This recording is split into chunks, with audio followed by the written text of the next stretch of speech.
Good afternoon, Montreal Lake. We like to get going with our program, with our report for Montreal Lake Cree Nation. So if the people standing outside in the hallway, you can come inside and find yourself a spot, lots of room. My name is Don McKay. I'm the band manager for Montreal Lake. Testing. I've been a band manager now for Montreal Lake for 2.5 years. So I've asked Billy here to start us with an opening prayer. And just so you guys know, all of our meetings with leadership, but not just leadership, but all our meetings, we start with an opening prayer. Even if we're meeting in Saskatoon or with government, we start with an opening prayer. So I'm going to ask Billy to do a prayer for us. And he's not using the microphone.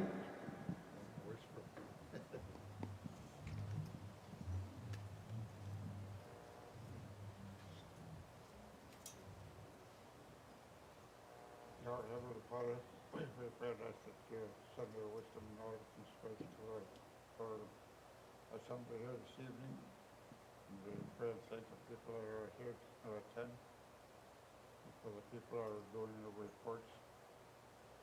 We're praying that you'll bless our food for this evening, and that people will have safe travels back home.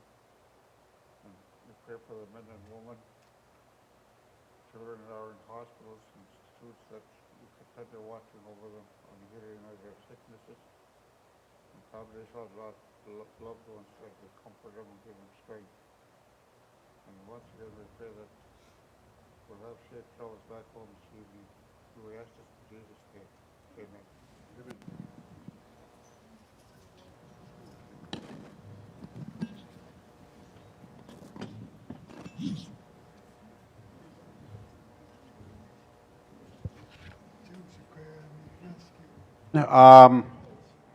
I just want to start off by telling Montreal Lake band members that these community assemblies, annual assemblies like this, your leadership does a really good job of making sure that they have these annual assemblies. I've been here 2.5 years, and this is my 3rd assembly.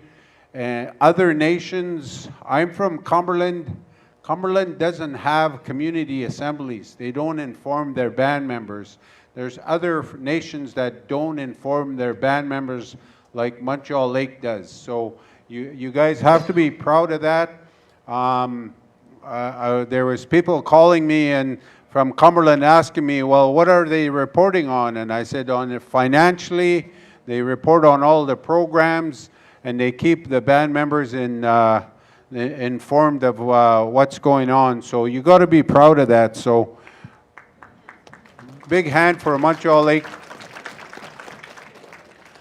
I'm going to ask the chief and leadership, Jeff, for urban councillor for Prince Albert, to come up here to do opening comments. So first I'm going to call on Jeff, and then we'll have the chief come up.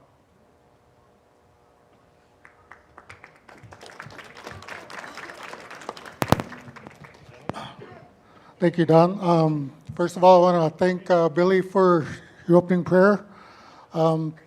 Also, my colleagues for taking the time to commit to bringing the information to all of our membership. We have 4 sectors that we've set dates aside for. We've done this for the past couple of years, and still today we still face criticism in regards to us not providing enough. So, but that's how it is, But regardless, this information is being shared via video. It's been shared on our Facebook page. Thank you, Conrad, for last night sharing that. I know a lot of people have expressed short notice. They've expressed not being able to attend. So, thank goodness for social media. I mean, you don't want to share all your business with everybody else, but at the same time, it's also a piece of being transparent and accountable. So, we utilize social media to get some information out there. So in regards to urban services, we do that with jobs. We do that with any posting information. So that's all the benefits of social media. So along with governance, I do share the governance file with the chief, and one of the pieces that we'd like to bring is leadership training. We all know there's going to be an election coming up a year from March, and we want to develop our young leaders and develop strong leadership for the future. So we're not going to be here all the time. So we need to start thinking about the future and developing our young leaders, not only in the chief and council table, but also our corporate tables, MLBV, MLC and Urban Services Inc., Detox, all across the board, all of our corporate entities. So we need to be proactive and start gearing up for the future for our younger generation. So that's one of the discussions that we've been having at our council table, and we look forward to making those type of things happen. So with that, I really hope you get all the information that you're here to get. Hopefully you don't all clear out after the cows and plows report. So anyways, thank you for all attending, and look forward to the reports tonight. Thanks.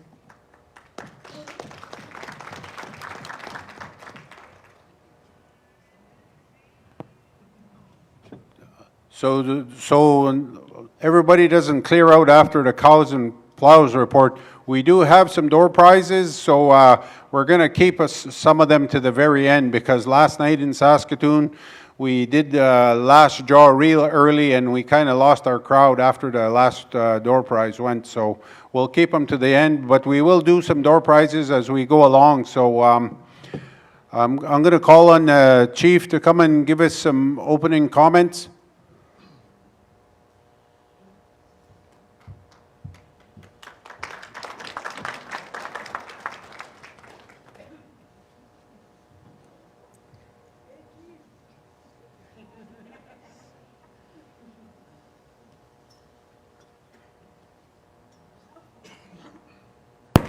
Oh, so tall.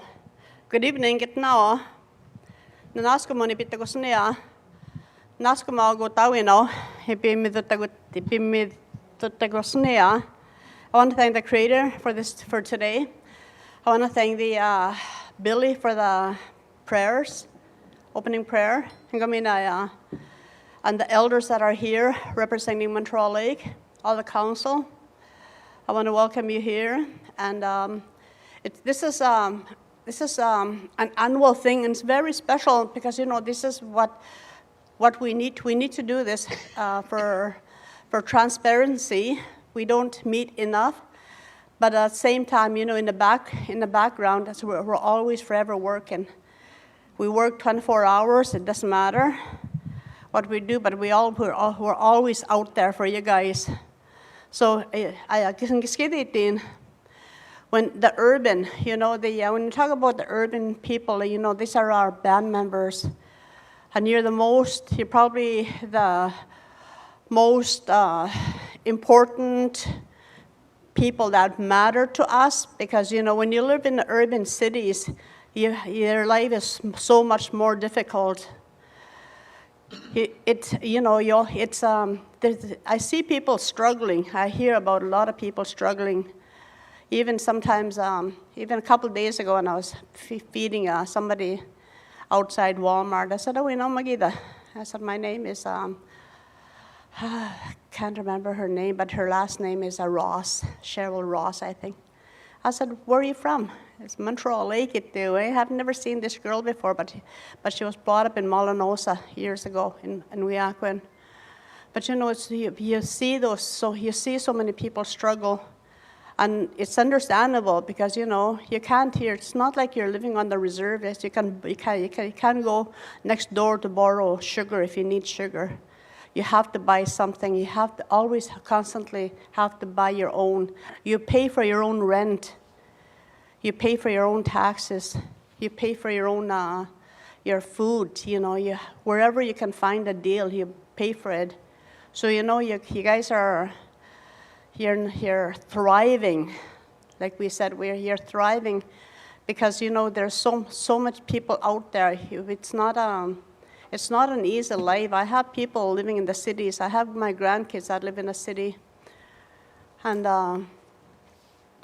you hear so much stories, you know. Even when you have kids, you know, I have my grandkids that live in a city, and they want their children to go to school. They have to buy their own stuff. They want their children to play hockey, all the sports, and yet, you know, it's so expensive. A lot of times they have to foot the bill. So, you know, I'm very thankful, and I can address that because I empathize with you guys. I empathize with you because I know all the struggles you go through living in a city. Some of you guys live in a city to attend, you know, to move to the city, to get yourself educated or to work or finding employment or seeking training and stuff like that. But at the same time, you know, we have our own band members that are struggling. And it really saddens me when I see people like that, you know, on the street. You see them all over. You go to the hospital, and we see our own band members. And you know, the addictions, you know, it is real. You know, that's why we some of us struggle. And I just want to wish you all, you know, we've had a difficult Christmas. We've had difficult month of December. Stay when our family members, and yet, you know, for you guys to get up in the morning, and, you know, you thank God that you see another day. You thank God, you know, that you're alive, that you're able to breathe. You know, those are the things, even, and you know, we always pray, you know, when we see people struggling, our own family members, even myself, sometimes that's all I can do. You know, you give it to the Lord, you pray. You pray that, you know, everything is safe. You pray that they're safe and sound. And, but I also want to say, you know, there's good things coming up. We have you probably hear when we have a presentation last night, we did hear, you know, there's partnerships happening. We have Montreal Business Ventures will probably tell you about the partnership we have with Whitefish. And we also have a partnership with the city.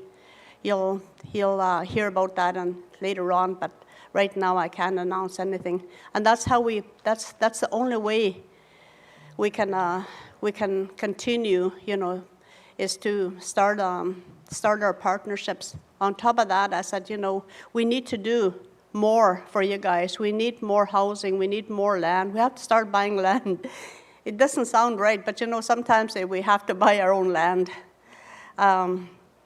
especially in the city, so you can start developing.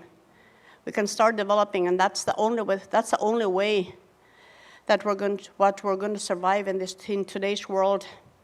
To do partnerships with other cities or other First Nations. You're going to need to buy land and start developing houses, because I know housing is the biggest problem in the city, and also in our community. I think I'm very thankful for the program managers that are going to be presenting.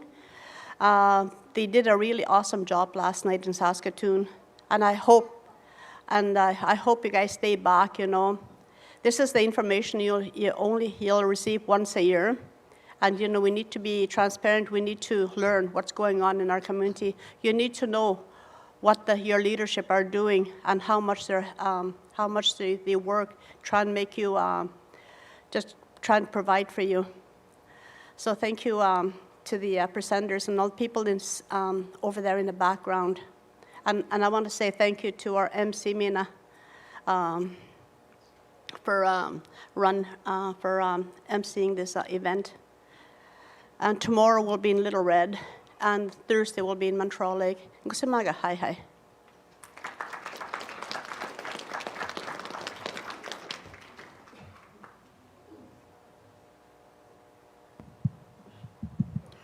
Thank you, Chief. We're going to go right into the first presenter. But before Jason comes up here, Jason Linz is our auditor with MNP, and Elaine was sitting over there. She's our finance director. She must be outside getting fresh air. Oh, there she is, grabbing a coffee outside. Elaine's our finance director, and Jason's our auditor. But before I do that, I'm going to make draws. There's 5 prizes up here, so I'm going to make some draws.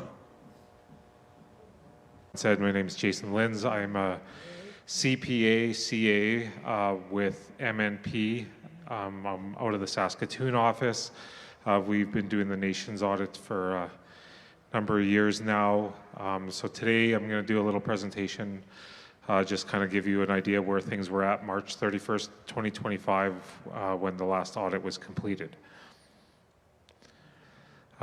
This is just a little acknowledgement. When you go to see our slide presentation, all the different colors and pictures, some of it's based on this artwork.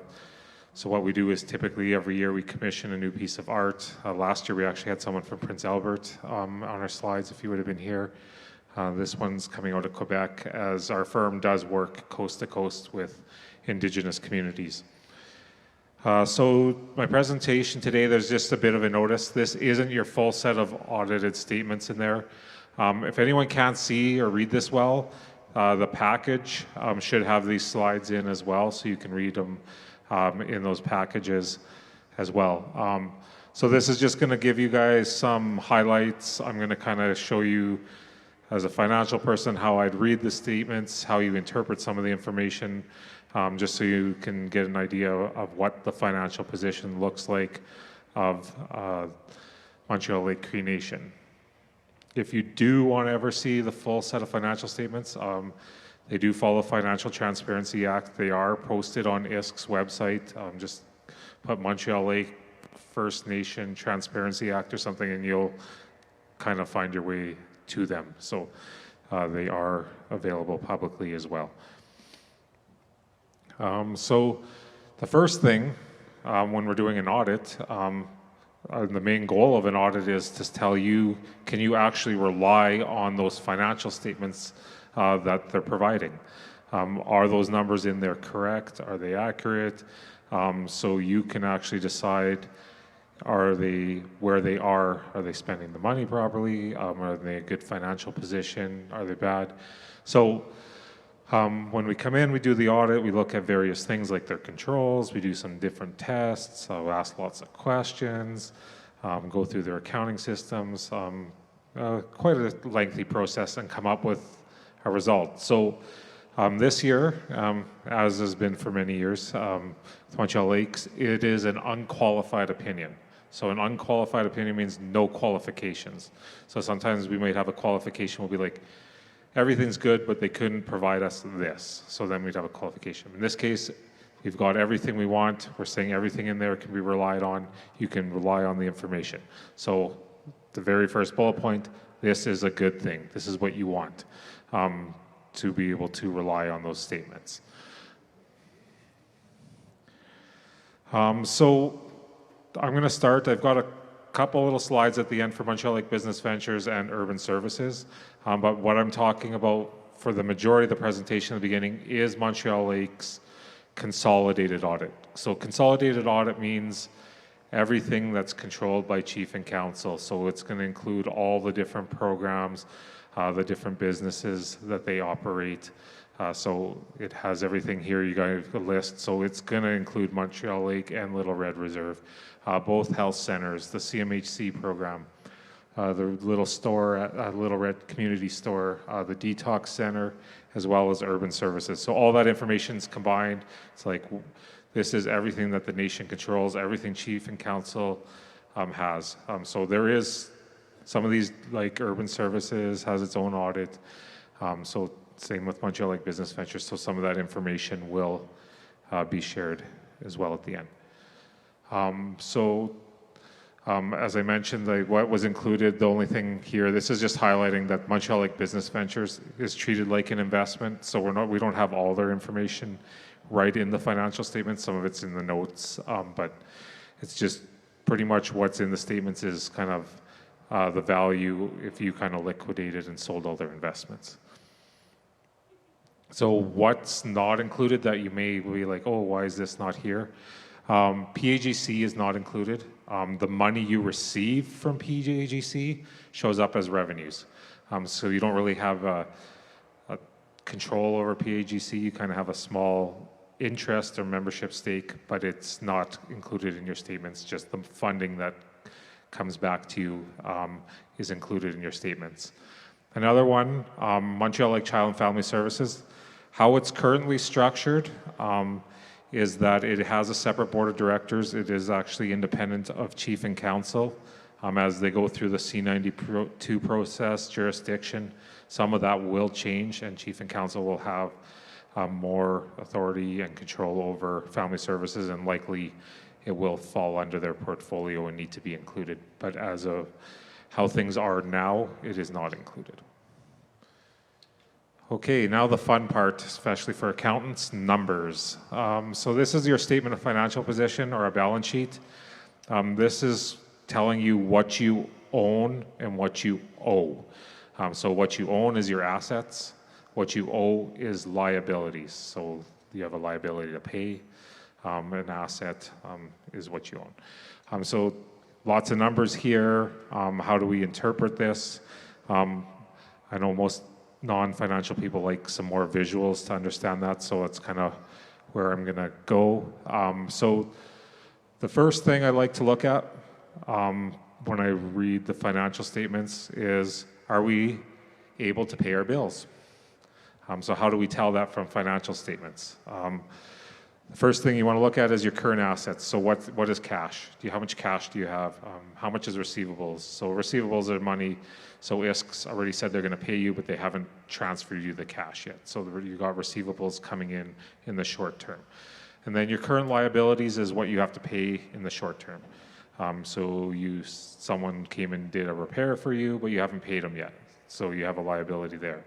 You've got some bank debt. You've got to repay so much per year. So we kind of include that. Okay, how much do I have to repay in the next year?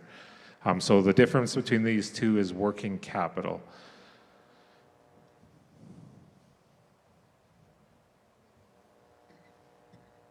Sorry.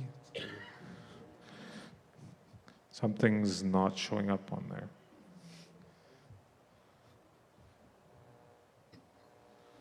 And it's not showing up on the screen. Kim?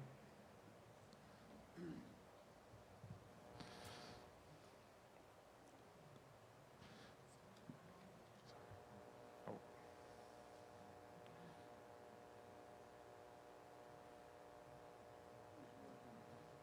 It's working on it.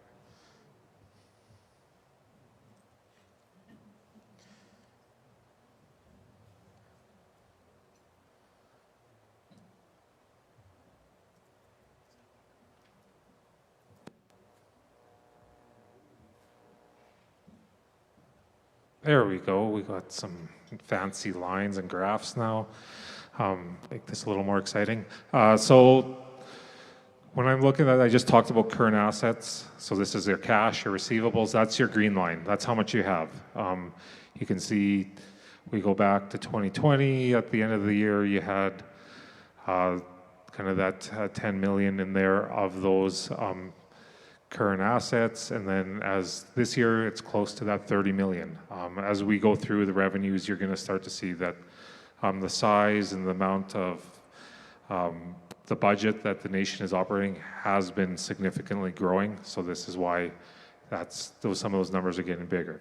The red line is the current liabilities, so that means the things you have to pay. So you want the red line to be below the green line because then that means you have enough money to pay your bills. So in this case, you can see it's very close. They're staying very, very close. At the end of this year, they had a little bit more owing than what you had. In this case, it's less than $1 million of what they had owing, which seems like a big number. But you can see there is $30 million in the bank, so it's a small percentage. It's almost a week from week operations, but so when you ask the question, can you pay your bills? They have just enough to pay their bills, but they're not taking from the future or anything like that. So they're which is almost good in government because you're operating within your budget. You get this much in, you're planning to spend it. Typically, ISK isn't giving you money to save. So the next one here, this is kind of more your long-term health. Okay, how do things look long-term? That was more, are we good in the short term? So total financial assets, so this is all your assets, stuff you have short-term, but also some of those investments you have for long-term that you can maybe go sell if you need cash or go buy something. Your total liabilities is everything that you have to pay, so not just that bank debt in the first year, but the bank debt over 5-10 years, and a lot of your debt is going to be with CMHC. Yes?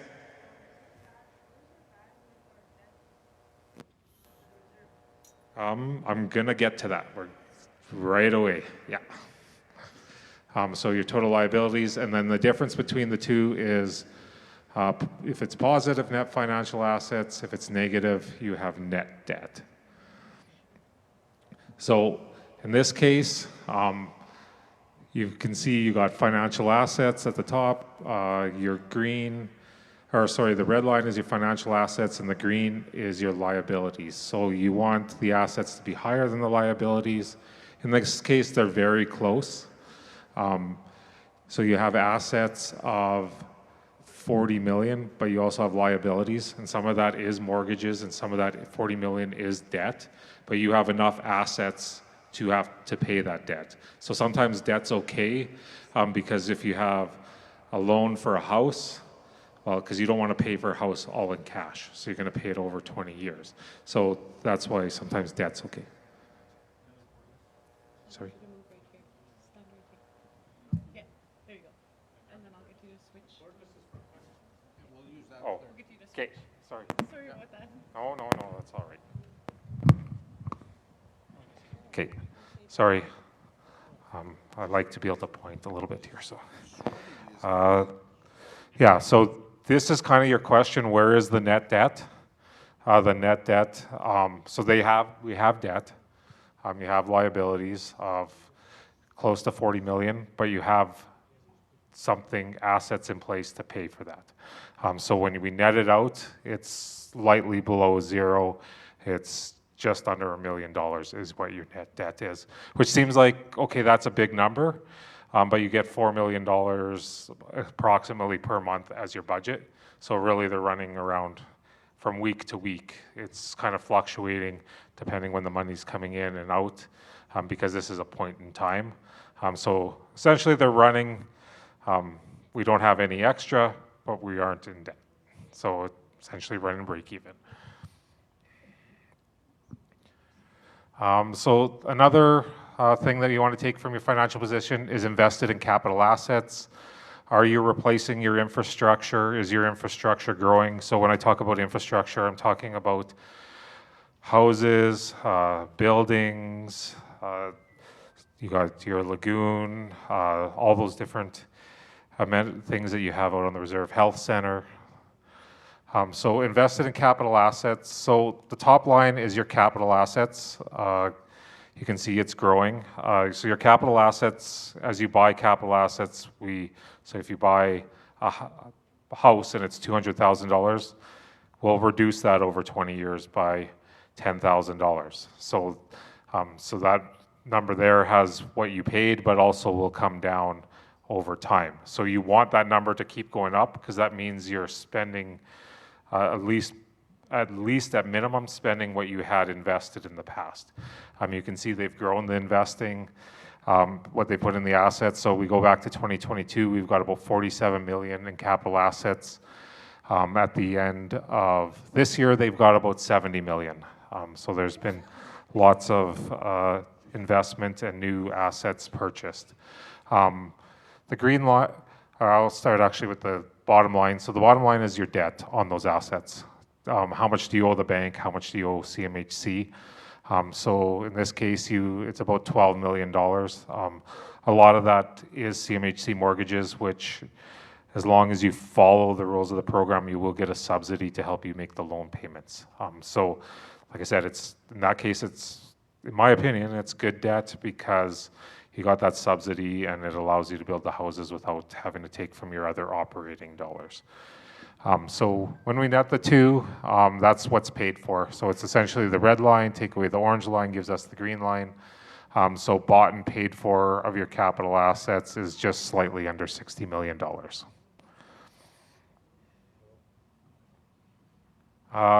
The other thing on the financial position, so this is kind of the what you owe and what you owe at the end, is your accumulated surplus. So there's different, you guys have it looks like a big surplus, but as I just mentioned, a lot of that is in your capital assets. So we look at where are your surpluses or deficits. So your surplus, you've got 9.7 million investments. When we get to Montreal Lake Business Ventures, that'll come a little more clear. They've got some investments there and some cash there. You've got 2.4 million set aside for CMHC reserves as part of that program. You've got money so you can do future repairs, replacement type costs. Equity in your capital assets, as I mentioned, just below that 60 million at 57 million. So that's your bought and paid for houses, schools, health center, those type of things that exist. And then the accumulated operating deficit is 1.2 million. That is up from 369. Seems like a big number again, but like I said, when we get to the revenues, you're running a $60 million budget. So this is essentially 1 week. Oh, we overspent a little bit in the last week. By the end of the next week, you might be getting closer back to the zero. So just remembering that the context of the size of the budget that council is currently operating. Okay, so that's kind of what you own and what you owe. So let's talk about statement of operations, which is your revenues, money, cash coming in, and your expenses. The money we're coming in, how are we spending it? So you can see there, your top line, your revenue is going to be 64.6 million is what you would have received, and you guys spent 58.3 million in the current year. So total revenue, I'm going to show this kind of a couple different ways. The top is your total revenues. So you can see if we go back to 2020, your revenue or budget was only $35 million, and now it is about 64 million. So not quite doubled in 5 years, but it has significantly grown the size of the operation. And as the green line is pointing out there, the increases is almost all federal government funding. You've had some small some of these other items are up maybe a tad, but your growth has been not from different investments and stuff, but from more funding and the government providing different programming. Large amount of capital, that's as well. That's why you would have seen your capital investment go up. This is just another visual of kind of like the last slide. What part of your pie comes from ISK? So it's just over 80% of the operating dollars comes from Indigenous Services Canada. So we got that 60 million of revenue. How are we dividing up the pie? So there's a couple different ways it's done. I'm going to show. This one is kind of more on the program based, then I'll show it kind of on the object based. So when I mean program based, you kind of can go around the circle here, you can see the light blue shaded pie. You've got that piece is administration. The next one is social. Then you've got health is the purple one there. Post-secondary is the off-green one here. As we go around, you've got education. So those are your bigger ones. You got a few other smaller ones as we go around. The green on the far side is social support services. That one is growing. That's where your prevention dollars are. So that's an area that's kind of continuing to increase in funding, and the nation is coming up with plans on how to spend that. This is kind of what would be in the financial statements if you go and look. This is your schedule of expenses by object, so you can see, oh, okay, we spent 16.3 million on salaries, 11.6 on assistance, 5.4 on contracted services. I'm not going to read all of them, but this is kind of the visual. A quarter of your spending is salaries and benefits, just all the people you need to employ to operate the nation at the health center, teachers at the schools, administration at the band office. So that's a big chunk of your spending. The next biggest is assistance, and some of this includes urban services. So when I go through urban services later, you're going to see they've got quite a bit larger budget as well this year. So they're providing assistance, as well as there's your basic needs programs are through this, as well as some membership assistance that the nation does with their First Nations trust dollars. So that's kind of on the consolidated, the highlights of what's happening with the First Nation. I'll give you a couple highlights on Montreal Lake Business Ventures. Then I got a little fun slide on the store, just so you know how your money gets spent. So when we talk about Montreal Lake Business Ventures, they have some investments, as well as they own a forestry area, as well as the Nada House store out on Montreal Lake Reserve. This is their financial position. It's going to look significantly different than what the band had. Obviously, the dollar amounts are smaller, as well as they pretty much have no liabilities. They have a few bills to pay, but most of their stuff is in cash and investments. So they're making some investments, hopefully getting some returns on that, make returns to the band, so they do provide contributions back to the band once in a while. So you've seen that working capital before, and you could see the last time it was actually the green line and the black line that were working right beside each other. In this case, the green line's way down here because they don't have many bills. So everything there is pretty much cash. Yes?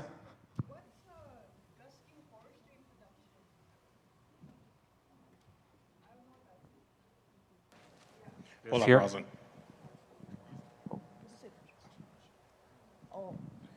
Hello.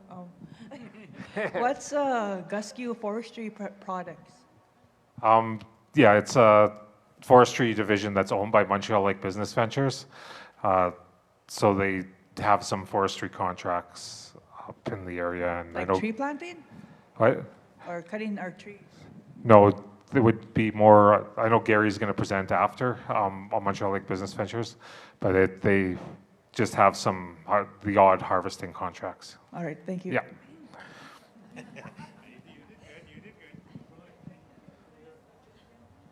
little scarier when on the mic, eh? Oh, yeah.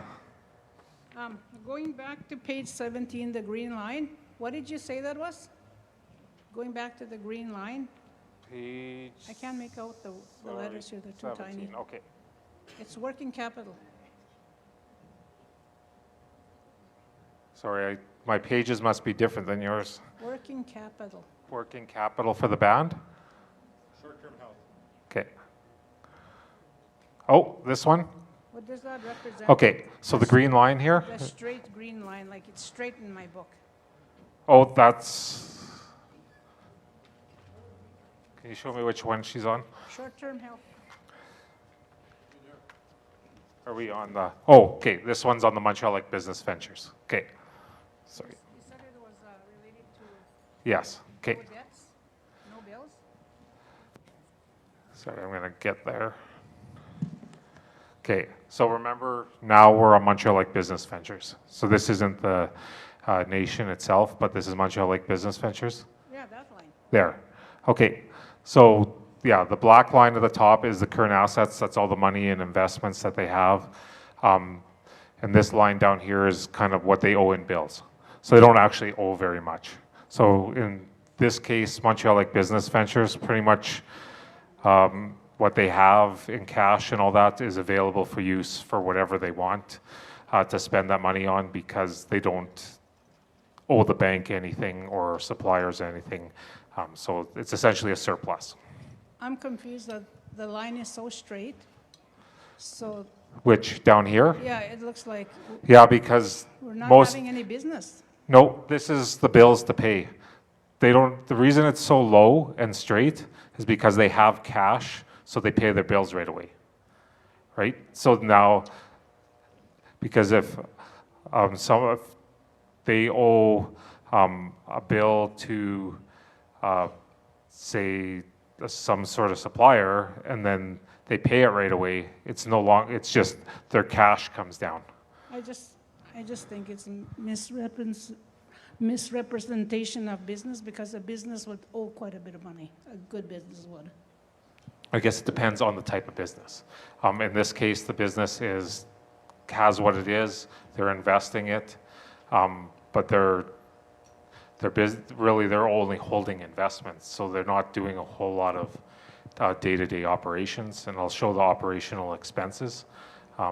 They have some administrative type expenses, but they're not going to have a bunch of debt. They could go out and take debt and make investments, but then is that risky too? So that's how they're choosing to operate it. Okay. Yeah.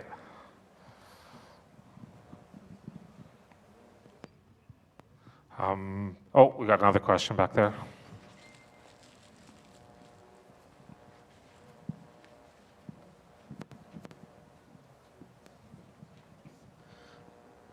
I got a question on page 15 in the, I guess this would be the nation part.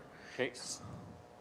Statement of consolidated schedule of expenses by object. Yes. So in travel, it says our budget is like it's basically 1.6. So travel, your budget was, 1.6, and they spent 2.3 million. Yeah, would we be able to see like where we went over budget there and what we spent that on? It would be, if we had the full set of statements, it would show the different departments and programs. Sorry, I can't answer it off the top of my head where they would have all spent that, but if you look in the full set of financial statements that are online, you'll see health, education, admin, and you'll be able to see which programs. I can go look after the presentation and answer your question, but I don't have it in the top of my head. Sorry. Okay. And that's all available online for like band members?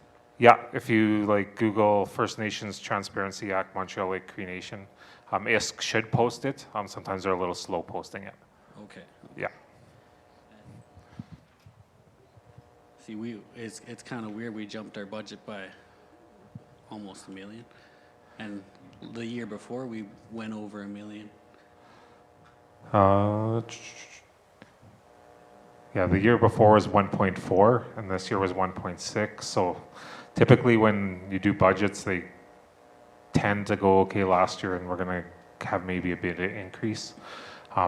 Sorry, if I go back and look at my information, I could refresh my memory, but there would have been a little bit more travel going on. I don't know if any councillors can remember why there was more travel this year, but Elaine's going to answer because she's the one who does it day to day. So,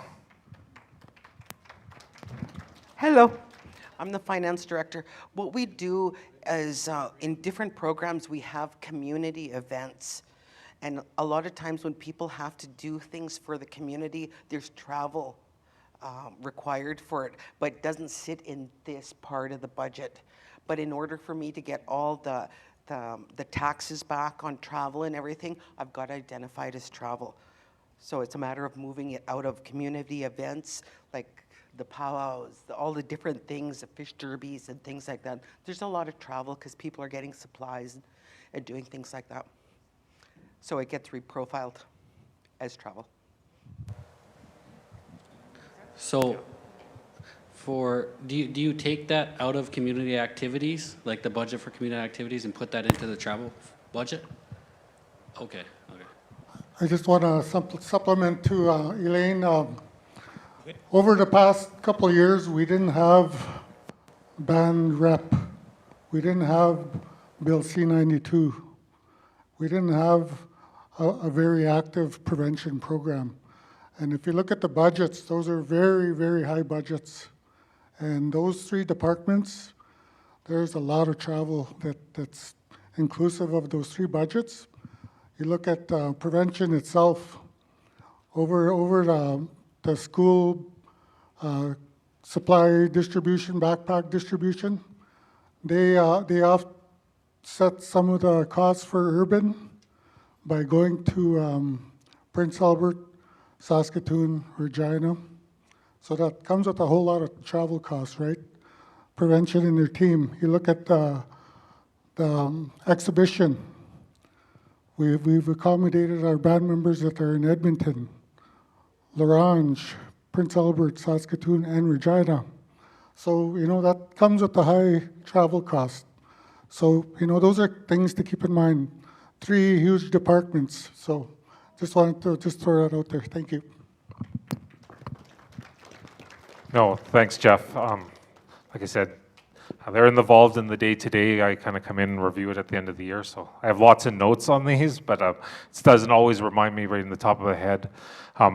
But prevention is one area of spending that's gone up with the nation, and when you've seen those revenues go up, a lot of the reasons the revenue is going up is because of those prevention dollars and that being a newer funding stream with the nation. So what Jeff is saying, a lot of that does make sense. And then as Lane commented, so it's probably a multifaceted thing here. You know, the budget was allocated to one of those programs, but then they coded it to that.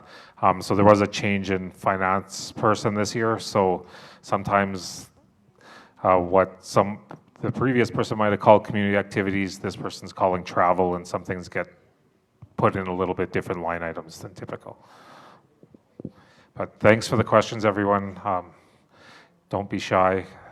I like the questions. I got none last night, so made my job too easy.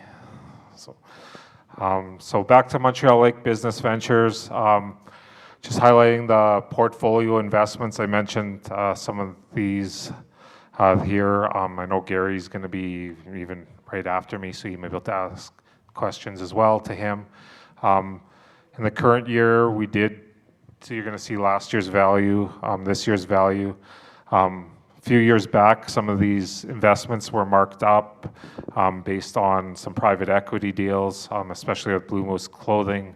It was kind of determined that was probably a bit high, so that has been brought down a bit in the current year, as well as the One Sky Forest products. We determined that that investment is likely not going to have much of a return in the current year, so it has been written down as the estimate. So the different revenue sources here you can see for them is the retail store, forestry, investment income, and other. You can see a lot of the big change in the revenue is the investment income. We had it kind of what we increased it back in 2020. Some of that was taken off this year as we brought the investment value down.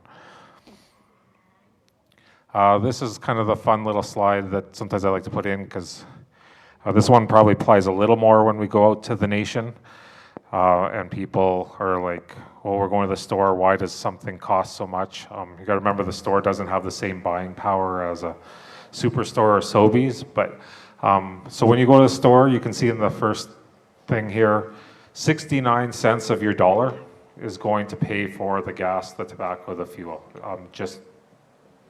So as you guys all know, we are recording live stream, so there's one question that came in and I'm going to read the question. What happens if we're over budget? How are the over budget costs recovered? That came in with the question, so. Okay, I'll answer. I was looking at Elaine because this is more of a day-to-day management type question than what do we do as an auditor. So sorry, I'm going to put you on the spot, Elaine. That's okay. So there are times that we go over budget. Like I was just thinking about some of the expenses we have, we don't have revenues to go against it. Like the cows and plows, we're doing a lot of research, we're doing a lot of meetings, but we won't get that money and be able to pay it back until the government gives it to us. So when there is an over budget, I do meet with council and they say, how are we going to make up this difference? And we examine why the overspending happened.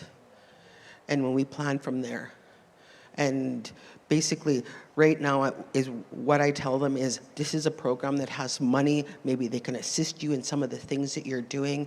And we're doing a lot more fundraising and stuff like that, and trying to keep our revenues and our expenses the same.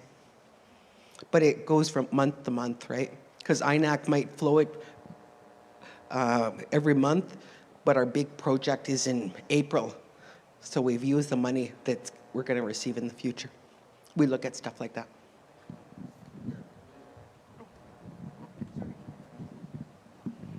Jason, I got one more question here from online.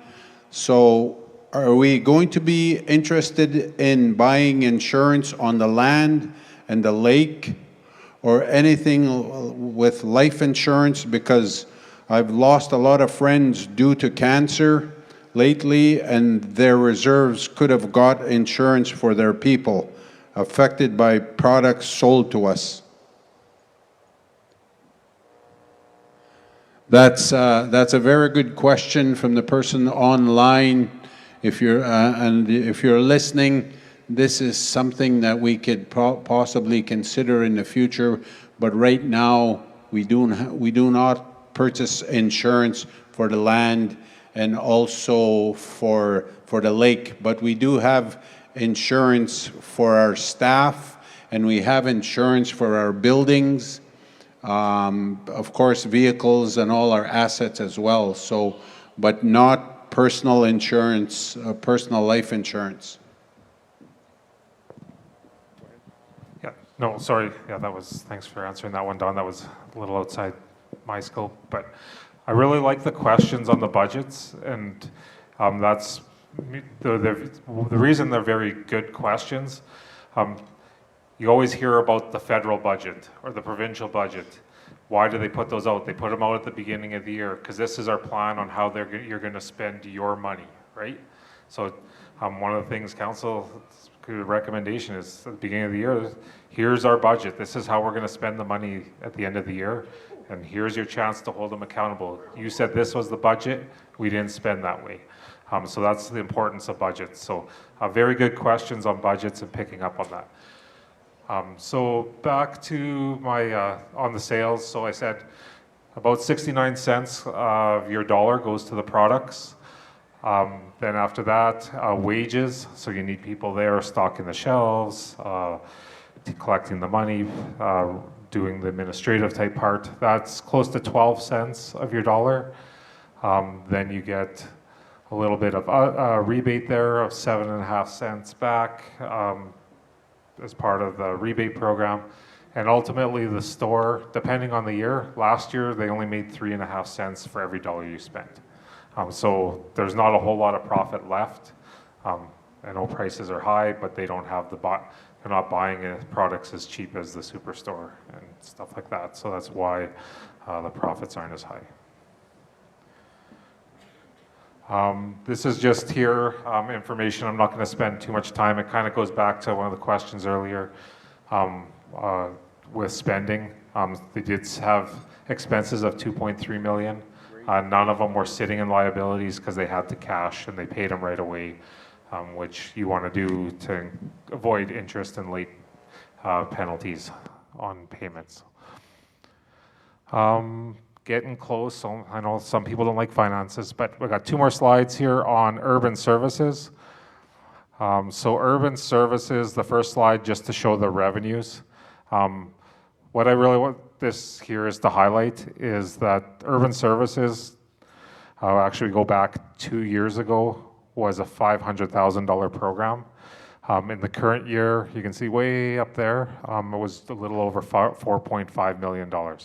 So they have Jeff and Eldon and the rest of the chief and council have really grown this program, provided additional assistance funding. Most of it's through the JP program with ISK, but your urban services program has seen some good growth there. So just someone outside commend them for helping get more funds available. How did they spend it?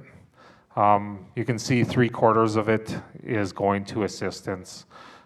These are things like hampers, payments, different emergency type assistance.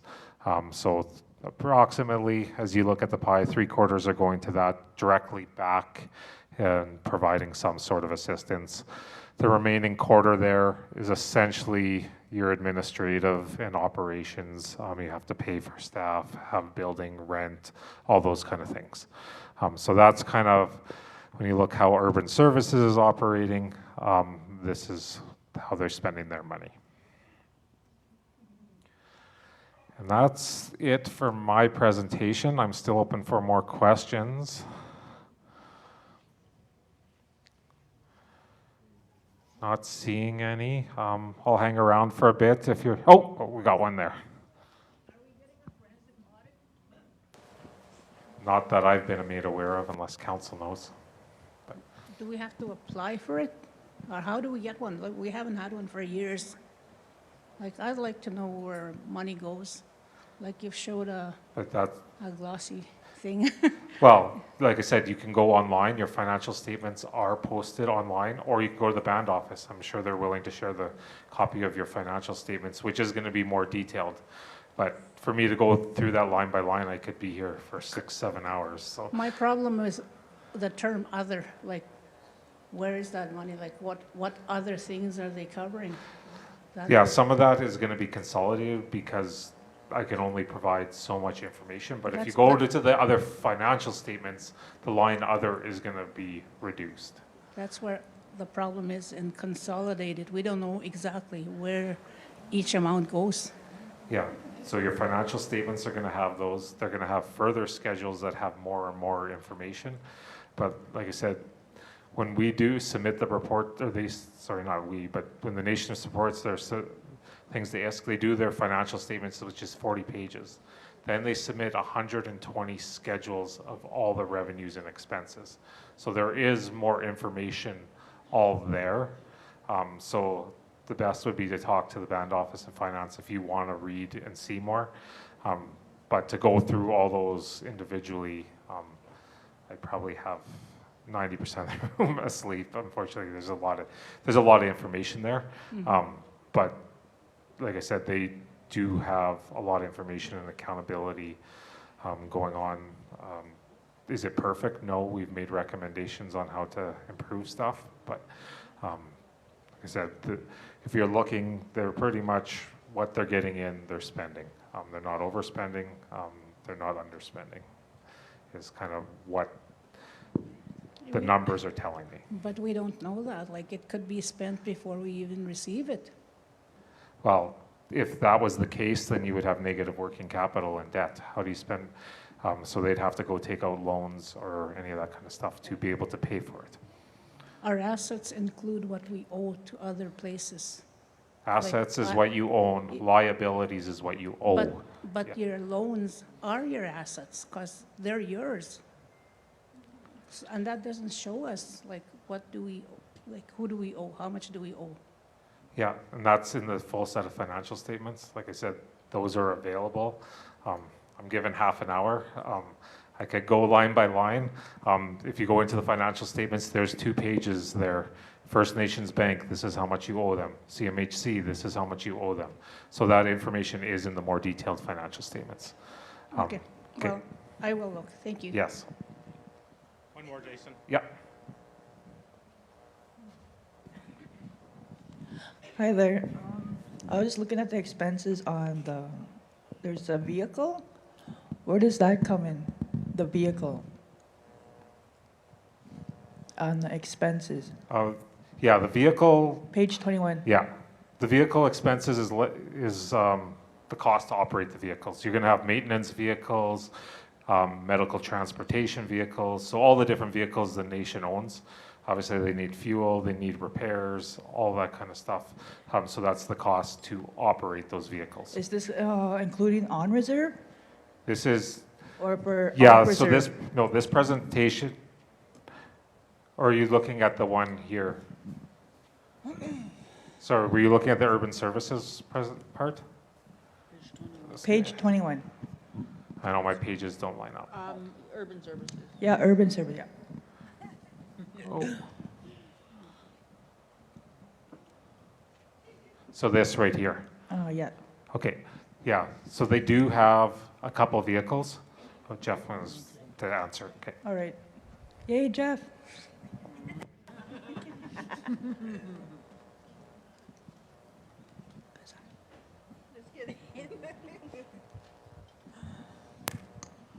Okay, vehicles, I'm just gonna touch on this one for a bit. Prior to urban services, we used to get a hand-me-down van. We didn't have any pay for the driver. Volunteers, I know Teresa could attest to this. They used to drive membership to funerals, events, and they used to put in their own time. And they would never get paid. Like I mentioned, prior to urban services, they operated at $200,000 annual budget for urban. And they didn't get new vans, they didn't get new vehicles. Right now we have 5 new vans, one being the recent one, wheelchair accessible van. We just got it delivered last week. Now we need to find monies to offset a position to employ somebody to operate that van. How do you apply for that? That's our job, and we'll report on it when we find out. Oh, okay. We just got the van. That's, thanks to Chief and Council. The Chief and Council on reserve, they really support off reserve. And I'm gonna go back to the audit, forensic audit comment. It was just reported here that we just received an additional unqualified audit. Now that tells us that we're doing everything that we're supposed to be doing right. So, I don't see a need for a forensic audit. So I just wanted to make that comment. Thank you. Good.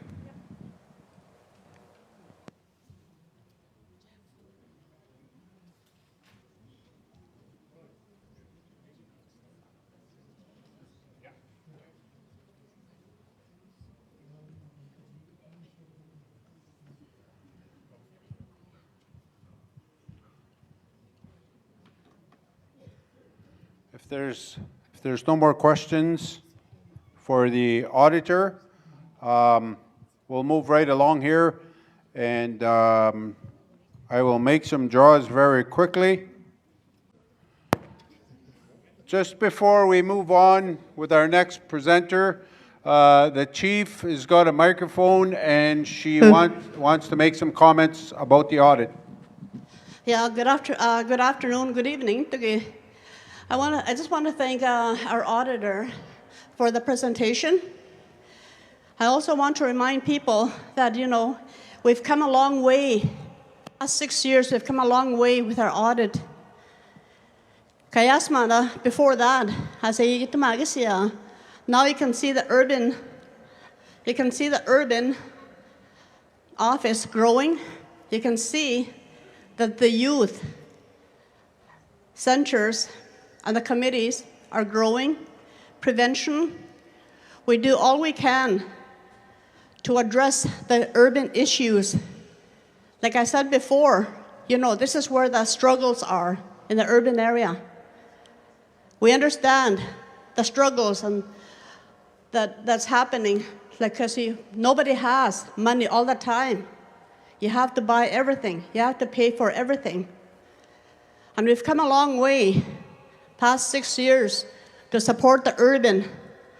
A lot of times they come to us and we sit together and we have a good team because we understand we have families that live in the urban area, whether in PA or Saskatoon, and these are our members.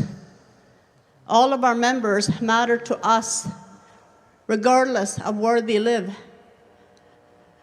I just want to say, we also have a financial act that we follow. Even for us, we have to fill out an RQ if we want money. We have to follow the policies. We just don't go out there. We have a lot of policies we have to follow, even as council. So we're all accountable, and we're all transparent. And there's no need for access to. You hear about other governments. You hear about FSIN. They want this, they want that, because that's a forensic audit. There's nothing wrong. When they say unqualified audit, that means it's good. We've had this good since past 6 years already for sure. I just want to make you guys understand that are we broke? In simple terms, are we broke? No, we're not. And we accommodate as much as we can to our membership. We have a good team here. We have a good auditor. Our finance director, and our band manager, and also urban. They're doing an awesome job, trying to make everything meet all your needs.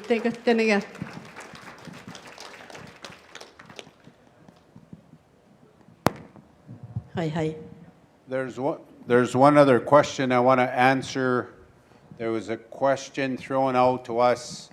Why are we giving tickets to people that don't live in urban but live in Montreal Lake or Little Red?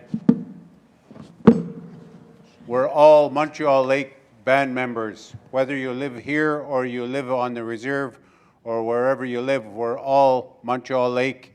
And we should treat each other like that and not separate each other. We have to work together. That question, that's why we're giving tickets to everybody that walks in the door if you're a Montreal Lake band member. So I just thought I'd answer that question. So I'm going to turn it over here to Gary Daniels. He's going to do a presentation, and then I think after Gary, the food is ready. Okay, one question, some back there. I'm blessed to be here also, and I'm glad that everybody's here, on reserve, off reserve, whatever. We're all one band, like you said. But knowing that, I think we should make it, because you say we do have money, and we know we're going to do this, have prizes so everyone goes home with something and feel proud.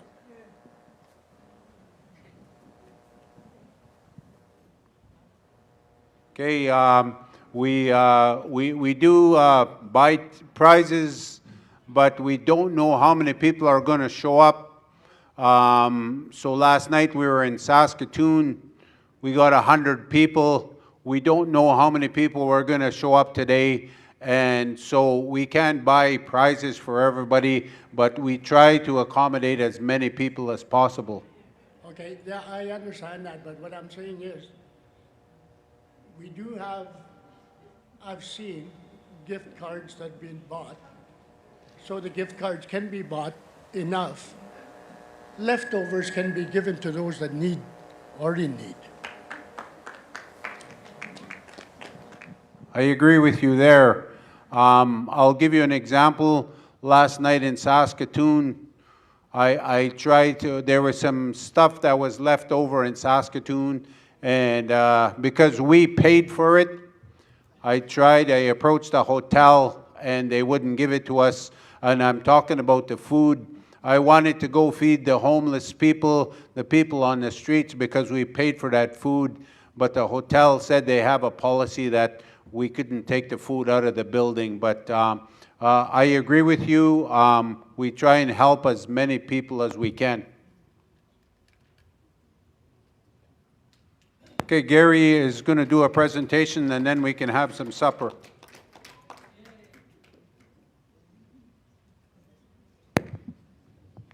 Yeah, I'm not Gary, but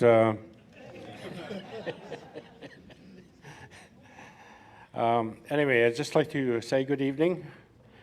Last note I igaska hoak to be at a mustatag.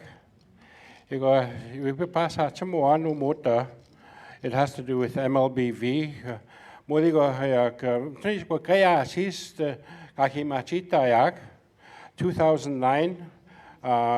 With the new board, I spi oche na nai watch and be mam Scott nanik board of directors. I go hayaki here no teach mustat go o mota I go hayaki go tauche I got to skahagita wa into to ski dagannan our CEO in Tanan. And so me got with MLBV, Nigani Steen here go as a chairperson. We have a vice chair, Irma Murdoch Bird. She's a very unique person to us. Stay she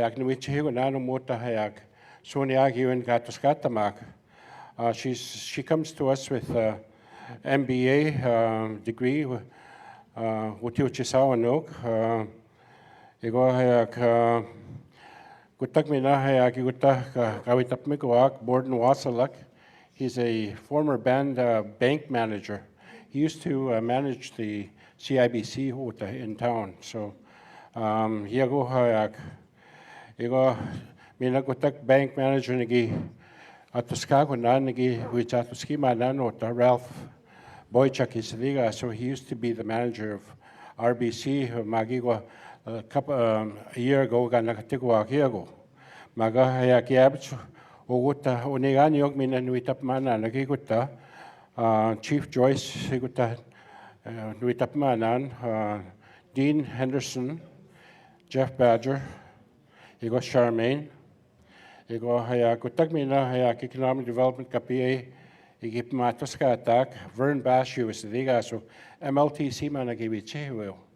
You say, you're going to go hayak, Kawit Magi Chegiguta, Ego hayak, Igutaoche hayak, Niwaski, Waspin, Hayak, Kamskataskunagit, Hayak, Uniga, Niuguta, Hayak, our CEO, Igutaoche, Hayak, Gary Gagimacha to Skakawak, Migacho Hiagoni Kapi. Soniago and now Huta got me Nanakatogi. So Yago cannot be at Mustata and what's Katotak Sigua. I mother Minagan Wiskakui, Michimitan, Michimitanota, Hayak, Apotekin of Timid so now, Tinigi.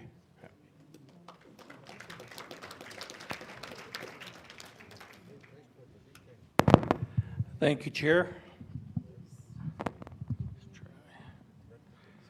Okay, thank you all for being here tonight. I'm just going to go over the stuff that I've been working on here for the last couple of years, and some of it's going to be coming to fruition here pretty quick. We're looking at an urgent care center, and it's going to be based across the road from the Vic Hospital there. There's an open lot there, so we're looking at a urgent care center, and it'll include a building facility. It will build a building, and it's going to be built for SAHA, Saskatchewan Housing Authority, and will enter into a 2 50-year leases, so a total 100 years, and it's with the government. And we're going to have a partner with that. Big River is going to be our partner, and some of you might know them as Whitefish, but it's Big River Whitefish. They'll be our partner and throughout the whole thing. So what we do is we build a building, and we also build it big enough that we can house a diagnostic center with MRI, X-ray, and CAT scans. And then Big River, Montreal Lake, and the technicians will kind of own that. And then we'll have a dentistry, and we'll have a pharmacy, and we'll enter into agreements with dentists and with pharmacists to handle those areas too.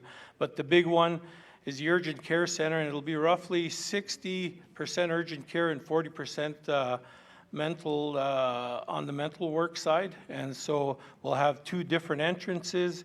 And how they define urgent care is an hour and a half. So like you guys know, and everybody knows, when you go to emergency, like I live just out of Saskatoon, you go to emergency, you can sit anywhere from 8 to 12 hours and not even see a doctor. So this is trying to alleviate that issue where people that have a minor injury can go to urgent care, be out of there in an hour and a half, and people with the serious stuff can go to the real emergency where they should be handled. So that's what we're looking at. Like I said, the location is across Vic Hospital. The project will probably cost anywhere from $25 million to $30 million, split with Big River. And hopefully the province will announce it here in end of March, roughly. I know the Premier is meeting with his ministers, so hopefully we'll have an announcement, then we'll have the sod turning and stuff like that. And we'll notify for construction, everything. We'll be needing people for construction, so we'll post whatever we need, and then hopefully we can get a lot of band members working at in building this building. But it looks like it's a pretty good project, and hopefully in the next 6 to 8 weeks we'll see fruition of it actually get announced, and then that's when the heavy lifting starts. Thank you. Next, and you guys, I know you guys have heard this one for a while, is the OSB mill. We're still looking at the OSB mill, and it's out by the old Weyerhaeuser plant. The old Weyerhaeuser plant got sold probably 2 months ago to a group named BMI out of Ontario. But the people that are going to build the OSB, One Sky, they've already talked with BMI, and they've already allotted the land where the OSB mill will go. So hopefully, but the issue there is tariffs and just the whole economy right now. There's a guy south of the 49th parallel that's kind of making a lot of hard work for everybody. So hopefully everything will get straightened out, the tariffs and just the whole economy, and then we can get more partners to come on board. But if we ever get that going, we're looking at anywhere from 600 to 750 employees, and that's only 20 kilometers out of town. And then, you know, and for construction, it'll be 150 employees full-time there. So that's another big one, and hopefully, like I said, the economy turns around. Waskesiu. Gary? Yep. I have a quick question here. Yeah. That health facility that's potentially going to be built, Yeah. you said across from the hospital, where? North, south, east, or west? Because Well, we have PJC on one side. Yeah, it's right across the road, the new road there. There's a road by PAGC right across there. There's a Ronald McDonald House going there, Yeah. and it's going to be right next to the Ronald McDonald House. Oh, across from the residence then? Yeah, yeah. But doesn't PAGC have a urgent center opening up to the south of the soccer center? Not that we've heard of. We've been in discussion with them, not that we heard of, and I know they've been working on a clinic for maybe 5 years, 6, 7 years. So this opportunity came up. Big River, the chief used to teach in Big River, so she's got a good relationship with the chief, and they asked us to be their partner, and that's how that all started. And so now we're in partnership with them, and that's hopefully we'll get it going here in another 6 to 8 weeks. Okay. And then the pulp mill site, what's opening there? Or what are you trying to build there? An OSB mill, it's called orientated strand board, and it's just chipboard. It's what they use on houses and any construction, that's what they use. But there's a big, like for construction, everybody uses it, so, and that's what we're looking into, and hopefully, we're a small part of it, but hopefully it can get going, we can buy into it a little more. But who's going to buy it? We have like lumber, million tons of lumber sitting on harbors that we haven't been able to sell, like Canada hasn't been able to sell it. Yeah, and like I said, the economy is a big, being a big issue on this, and hopefully the U.S. will kind of, because the U.S. is kind of tying everybody's hands right now, and hopefully that'll all turn around. And the whole tariff plays right into that, the economy. Okay, thank you. Yeah. They drive countries. Waskesiu, just before I started, the board had bought a lot of land, just under an acre of land in Waskesiu, just west of the hotel there. There's an open lot right by those high-end condos. So there's, we bought that, and right now there's a disagreement between us, the PA Park Board, or a PA National Park Board, and the people that sold the land. So right now, it's the National Park Board, their lawyers going against the people that sold the land. So hopefully by the end of this fiscal year, we'll have an answer on what's going on there, because their lawyers are out of Ottawa, and they've gotten everything ready, and so they're going after them, and hopefully it'll all get straightened out here. So we might have just under an acre of land, and then once it becomes into our possession, then we have to figure out what we want to do with that too.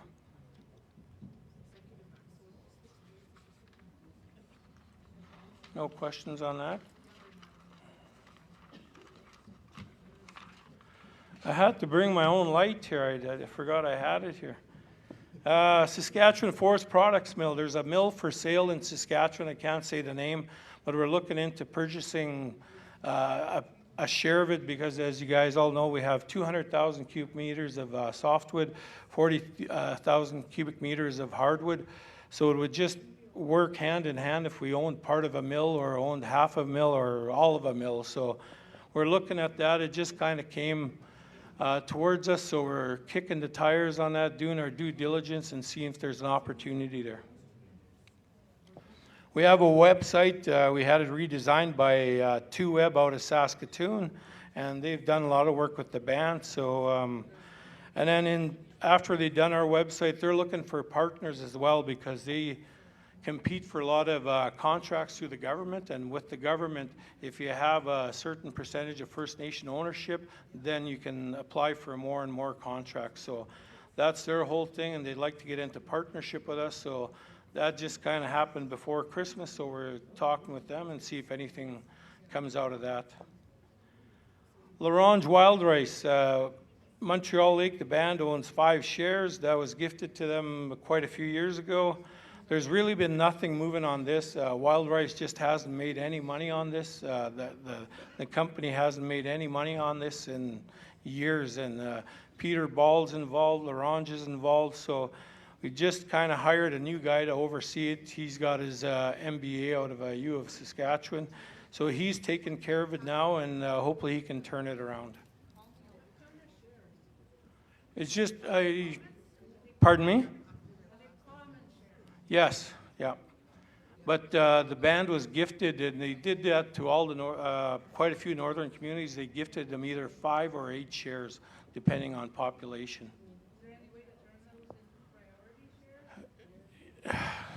It could be done, but it'd be really tough. But a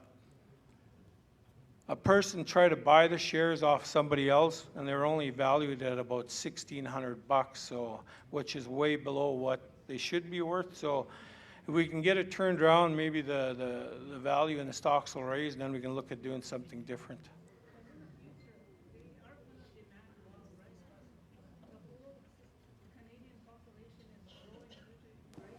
Yeah.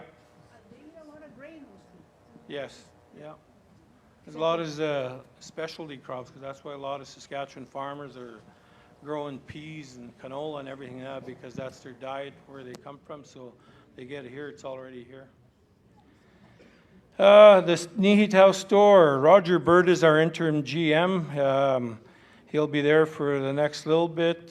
Sheila and Francis are the supervisors. We've had some growing pains. We didn't re-sign the past manager, so it's been a year now, so we've moved on, and like we said, Roger's helping us as the acting GM. To date, we've updated our HR manual, policies for OH&S, labor laws, and a wide array of updated policies. So keep working on the store, and this year has been a tough year, but we're just going to keep working on it, and And Roger's been doing a great job, so if Roger's in the crowd, give us a wave. I think he went home. We were at a meeting all day, so. Roger's update, just 1 second.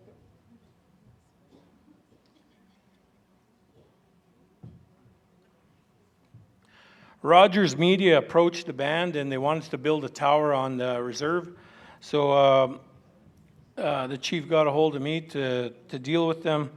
So I got them into a 5-year contract and with Rogers, so they're gonna build a tower.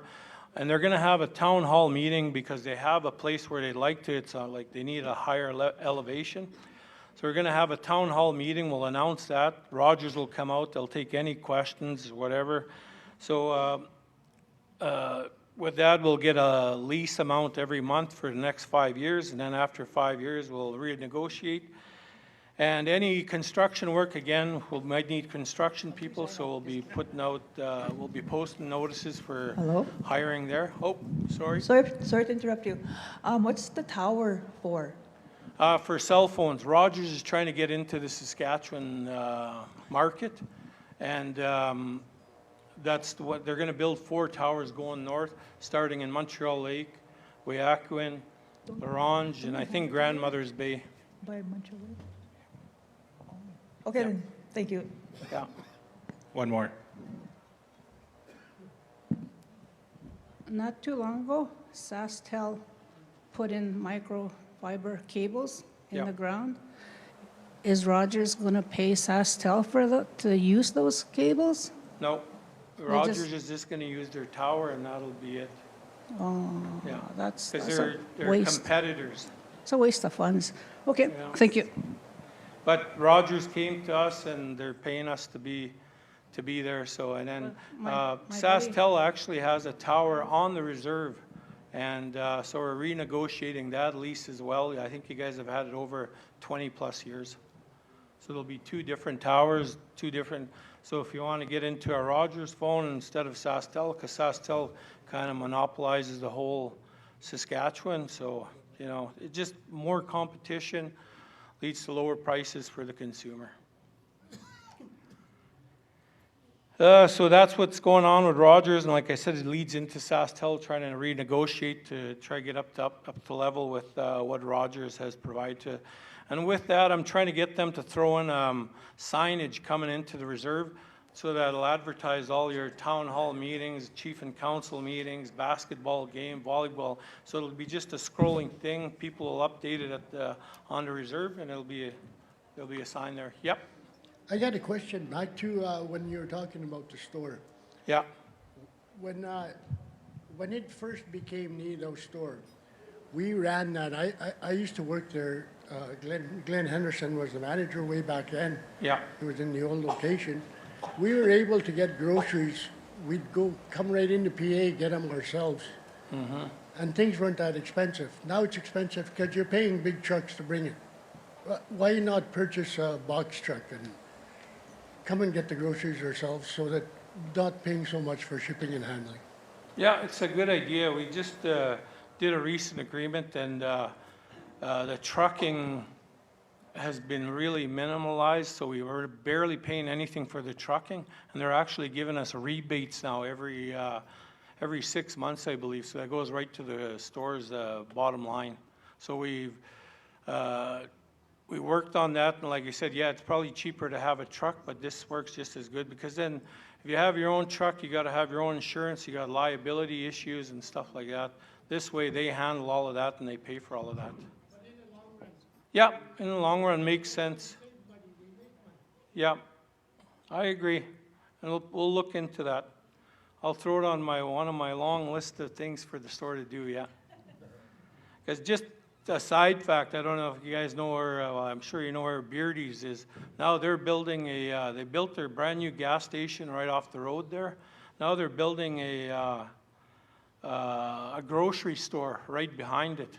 So we'll have to see how that goes, because there's a lot of competition around their area. If we were to do something like that, there's really no competition there. Eh? So hopefully they'll get it up and going, and we'll take a look at that and see how it works for them. Petroleum Distribution Company, and that's just a a company that delivers gas. There's a company that has reached out to me, and they'd like to sell half or a quarter or even 3/4 or the whole thing. But it's worth a lot of money, but with them, they have contracts with a majority of the First Nations in Saskatchewan, in Manitoba, in Western Ontario, and then with all the potash mines in Saskatchewan and the uranium mines in Saskatchewan. So they have very good contracts in place, and we're taking a look at that, but like I said, it's a lot of money, and how you pull it off, it'll be pretty tough to, but even if we can get in it at a smaller level and then take the revenues and keep building. Apitow House, you guys all know where that is? We did a feasibility study, MLBV did a feasibility study, and the site was rejected by the board. So we're working with the band for another potential place to do ATR, addition to reserve, and maybe build a gas station somewhere along the main road, and then we'll have the other store kind of as a feeder. We'll still have them both going, but that's what we're looking at. So we're working with the band on that, and the reason the site was rejected, the remediation, the cleanup of the existing site, is just going to be way too much, and it's just not big enough. So that's why the board had rejected it. And even look with gas station, we looked at LTs and we looked at Northside gas station. Same thing with them, LTs, I think it was $500,000 for remediation. That's just for starters, so you don't know until they get into the ground. And all it is you're digging a big hole to clean up all that old fuel. So that's what that remediation is. And to get a loan on a new building, the bank for First Nations makes sure that all has to be clean and pass environmental. So, and with Northside, I think they were looking at $350,000. So they got a lot of work to do on that end too before they can even sell. Go ahead. When you're talking about halfway house and then digging it all up and everything, Yeah. and if LTs could do that, then you know, like, that place was always booming, halfway house. Mm-hmm. So if you were to dig that up, like because we always complain about wrecking the environment. Yeah. And now we're not going to do anything about what we've done already. We should be making those people that rented that land before to run their own business, make them pay a little bit. Yeah. And then we could dig it and clean it ourselves and start something. Yeah. But with that, we're looking for ways to get money to try and clean it up through the government, see what kind of programs are out there. So we're looking at that and seeing how that goes too. So we're not just leaving it vacant. We're still going to, in long term, trying to get it clean and try and find money to get it clean too. Saskatchewan government, we do a work plan yearly and we submit it to the government, Chris Lawton, and it's approved again, and we usually get $400,000 a year, and roughly half of that goes right back to the band for training and for stuff like that. So Manitoba Mucklucks, been a tough year. A lot of shoe companies are really having a tough time. Hopefully the new year will be a better year for them, but they're not hitting a lot of their targets. They're a little under, so hopefully that'll turn around. But like we mentioned before, tariffs, they're fighting the tariffs, and the economy. The economy is just bad for the shoe industry right now. Sagawa Ski, they're based out of Prince Albert here, just over here, and we have a seat at the board, but they kind of oversee the whole forestry plan for all the people that have allotments in the northern Saskatchewan. So now, right now with the wildfires, they have companies that are going through the maps, going through aerial views and everything like that to see how badly it is affected for next year to when they start harvesting again. So it's been ongoing, and it's been so they'll let us know here just before harvest, I guess. I've been meeting with SIT and SAS Polytechnic, and it's just for trying to work with them to provide training for the OSB mill. So once we get word on that, we'll have training for people to get in there from construction to working in the plant and everything like that. So that's what we're trying to work with them, and they'll devise a a plan and everything like that, and then we'll start once we get word from, we're going to commence on the OSB mill. Kitsaki, they made an offer to us. They own a Plato software, and it's a testing and technology services, and they're based right across the casino there. If you guys know where the casino is here in PA, it's right across there. And they have about, I think, 30 to 50 students. And a lot of these guys go for 3 months, and then they move on to, like a lot of them go to Bell and stuff like that, so they work, and you're allowed to work out of home, so it's a pretty good program. I'm not sure of the cost, but they want us to buy into that, but that's kind of been pushed down on our list here. Another one that was thrown our way was the Belle Plaine Refinery, and that's Eagle Sledge Energy Limited, and they're based out of Belle Plaine, and that's about, what, a half hour west of Moose Jaw. So what they're trying to do is construct an industry-leading clean fuels refinery in Belle Plaine. They want to produce about 30,000 barrels per day of light sweet crude, sourced primarily from the Bakken, which is Estevan and down into North Dakota, and then the Viking Formation, which is just along the Alberta border. So this is a huge money one, but they've sent this out to a lot of the bands in Saskatchewan because they want First Nation ownership in this. Like the total on this one is $427 million, but they want a bunch of little players to come to the table and be a part owner of this. So you never know; it could lead to some construction and construction jobs and even jobs in the plant. So if we're a part owner, so those are just some of the stuff we've been working on.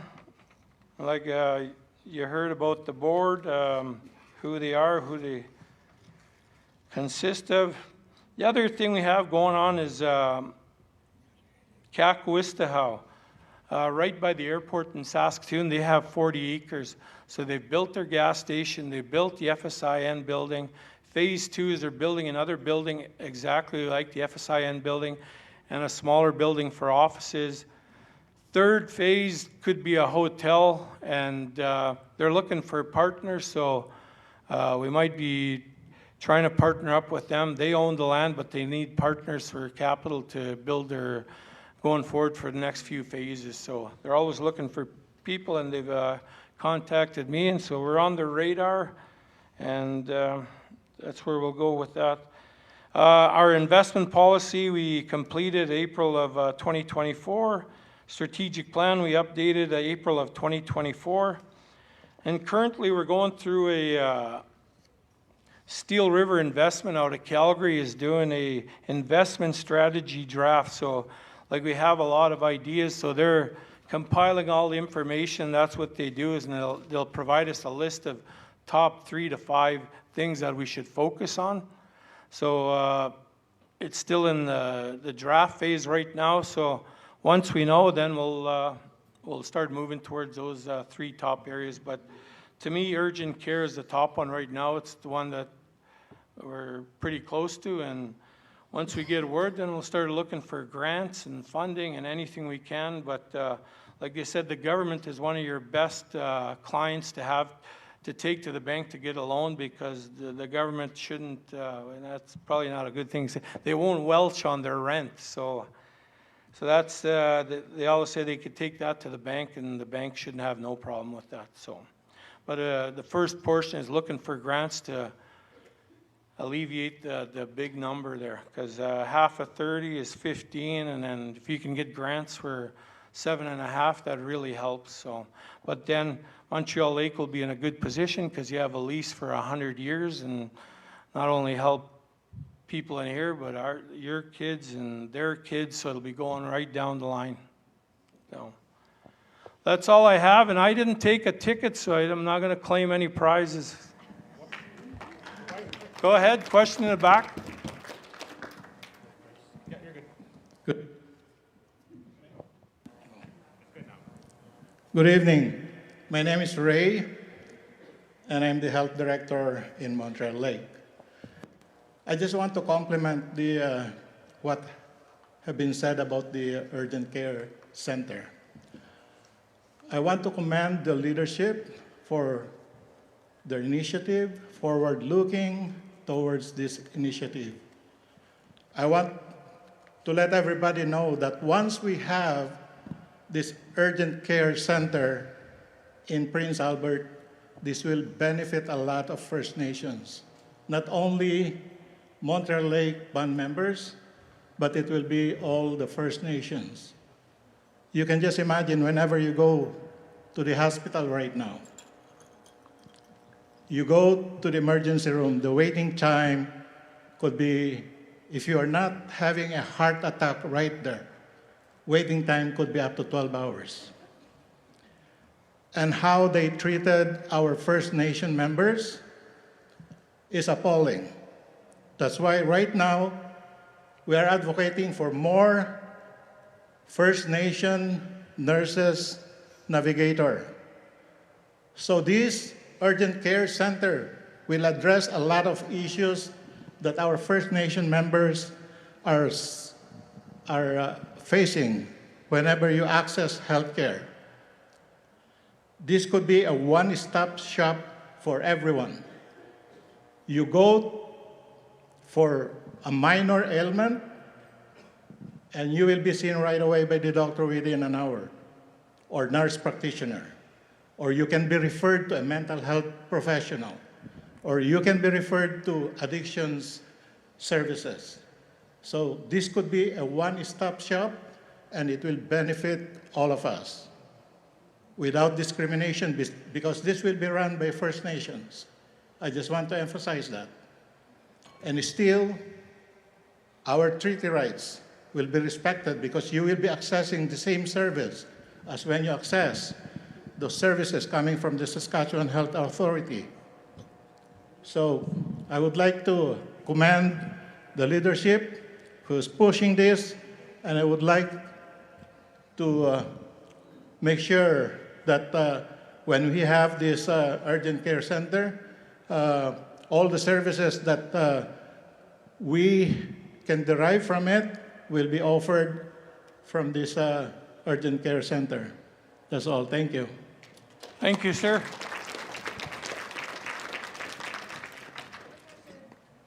Oh, there's a question yeah. there.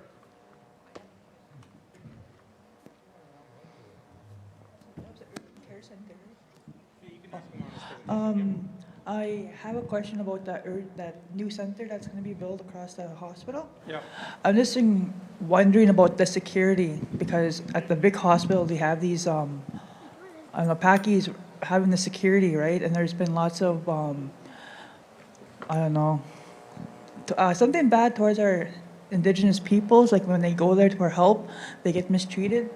And with our center being built across from the hospital, is there going to be native security around that building? Yes, that's what we're going to be pushing, because Big River's in the same boat. They've had a lot of their people from their band, when they go to different hospitals, they've been not treated right. So we're going to try staff it with as many First Nation people that we can, right from doctors to nurses practitioners. Everybody there, we're going to try and get as many First Nations as we can. Because for people coming in like First Nations, and you see a First Nation face, then you're a little more at ease. All right, thank you. Yeah. Eldon, Any more questions? Jason, you had a lot of questions. You have any questions? Thank you again, and have a good supper.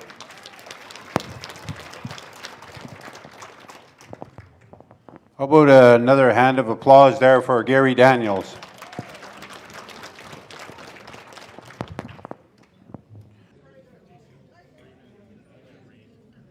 Good evening. We'll get going again. But before we get going with our next presenter, I just want to announce that if you go see Prevention and Bonnie in the back there, you can enter a draw. Bonnie and the Prevention, Patricia, are sitting on the side over there, and you can enter a draw over there, and they're I don't know what they got for prizes over there, but they got some prizes, and we'll draw them at the end of the night. So go and enter your name with Bonnie and Patricia.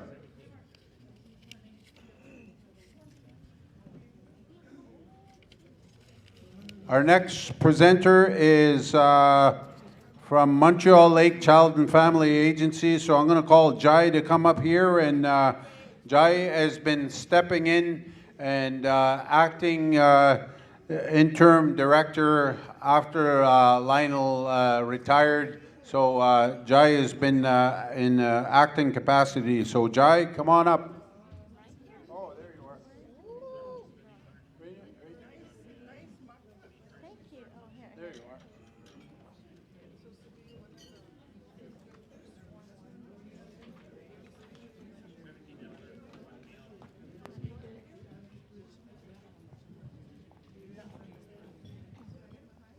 Good evening, everyone. My name is Jai. I've been the interim director for the Child and Family Agency for the past 4 months, I believe. Lionel Bird has retired in August of 2025, and I've been in this position since then. So I would like to take the opportunity to say thank you for coming out here and share the work we do at the agency. And also commend the Chief and Council for all the great work that they're doing with all the wonderful projects that are happening in the community. Thank you, and again, for giving us the opportunity to share the work we do in the community. It is through education and storytelling and passing on of knowledge that we continue to grow together. We would like to acknowledge the great work our previous director, Lionel Bird, who has retired in the past summer, has done for the agency, and his vision is continuing in the agency. Next slide, please.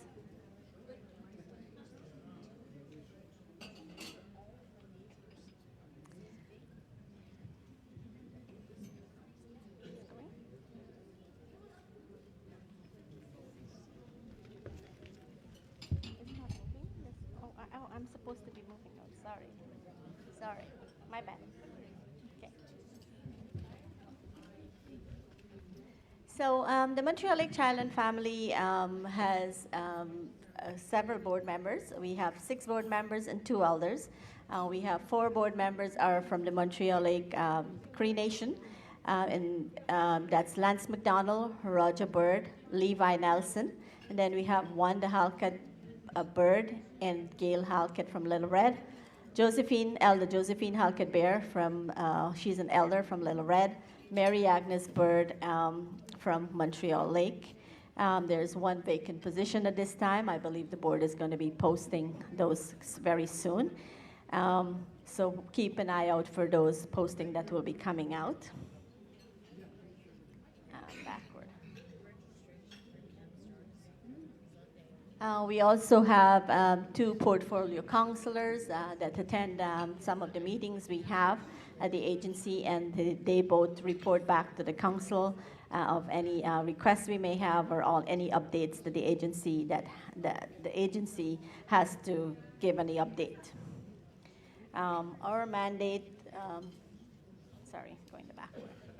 Our mandate to the Chief and Council is our annual financial audits and annual program reports. We also meet on a regular basis with Chief and Council for other project updates like annual program managers meeting as well every so often, and we represent each other at those meetings. The agency, Montreal Lake Child and Family Agency, was established in 1999. We are operating an arm's length from the Cree Nation, and our board of directors consists of 6 directors and 2 elders. We offer protection services for on-reserve population. We have 2 offices. One of the offices in Montreal Lake, and the other office is in Little Red. The agency receives its core funding from Indigenous Service Canada and the Ministry of Social Services. Indigenous Service Canada is our major funder. MSS just funds 2 positions, but come April, there are going to be some changes with those positions. Only one position is going to be funded as of April 1st. We offer various services at the agency.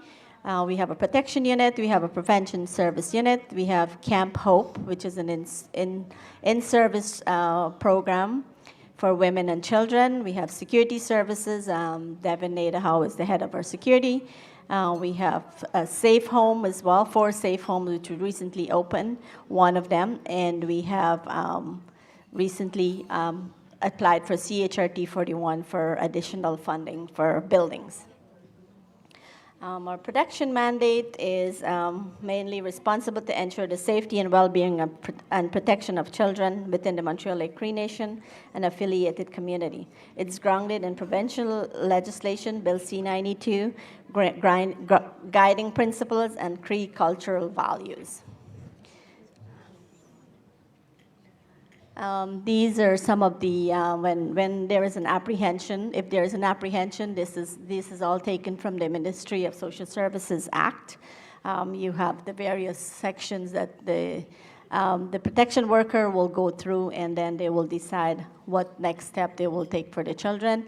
We have the Section 9, Section 10, 11, 17, 37, 1B, PSI, long-term word, PWO, Section 56, and post-majority. Post-majority is not something that we have had many people come to us for, but this is a very good program. Those youth who are 18 and over could come forward, and we can help with those applications. I don't think a lot of people know about it, so we'd like to highlight some of those. It's on an individual basis. We meet with those youth, and we create a work plan. And that work plan will then submit it to the Indigenous Service Canada, and they will help us to fund whether it's housing, education, and other activities for those youth that are aging out of care. Then we have here our prevention services as well. We have various prevention services that takes care of families, family strengthening, cultural and land-based activity. There's a better coordination across department, more volunteer and partner agreement, cross-training and staff and development, and working consistently with family to support them in their journey of recovery.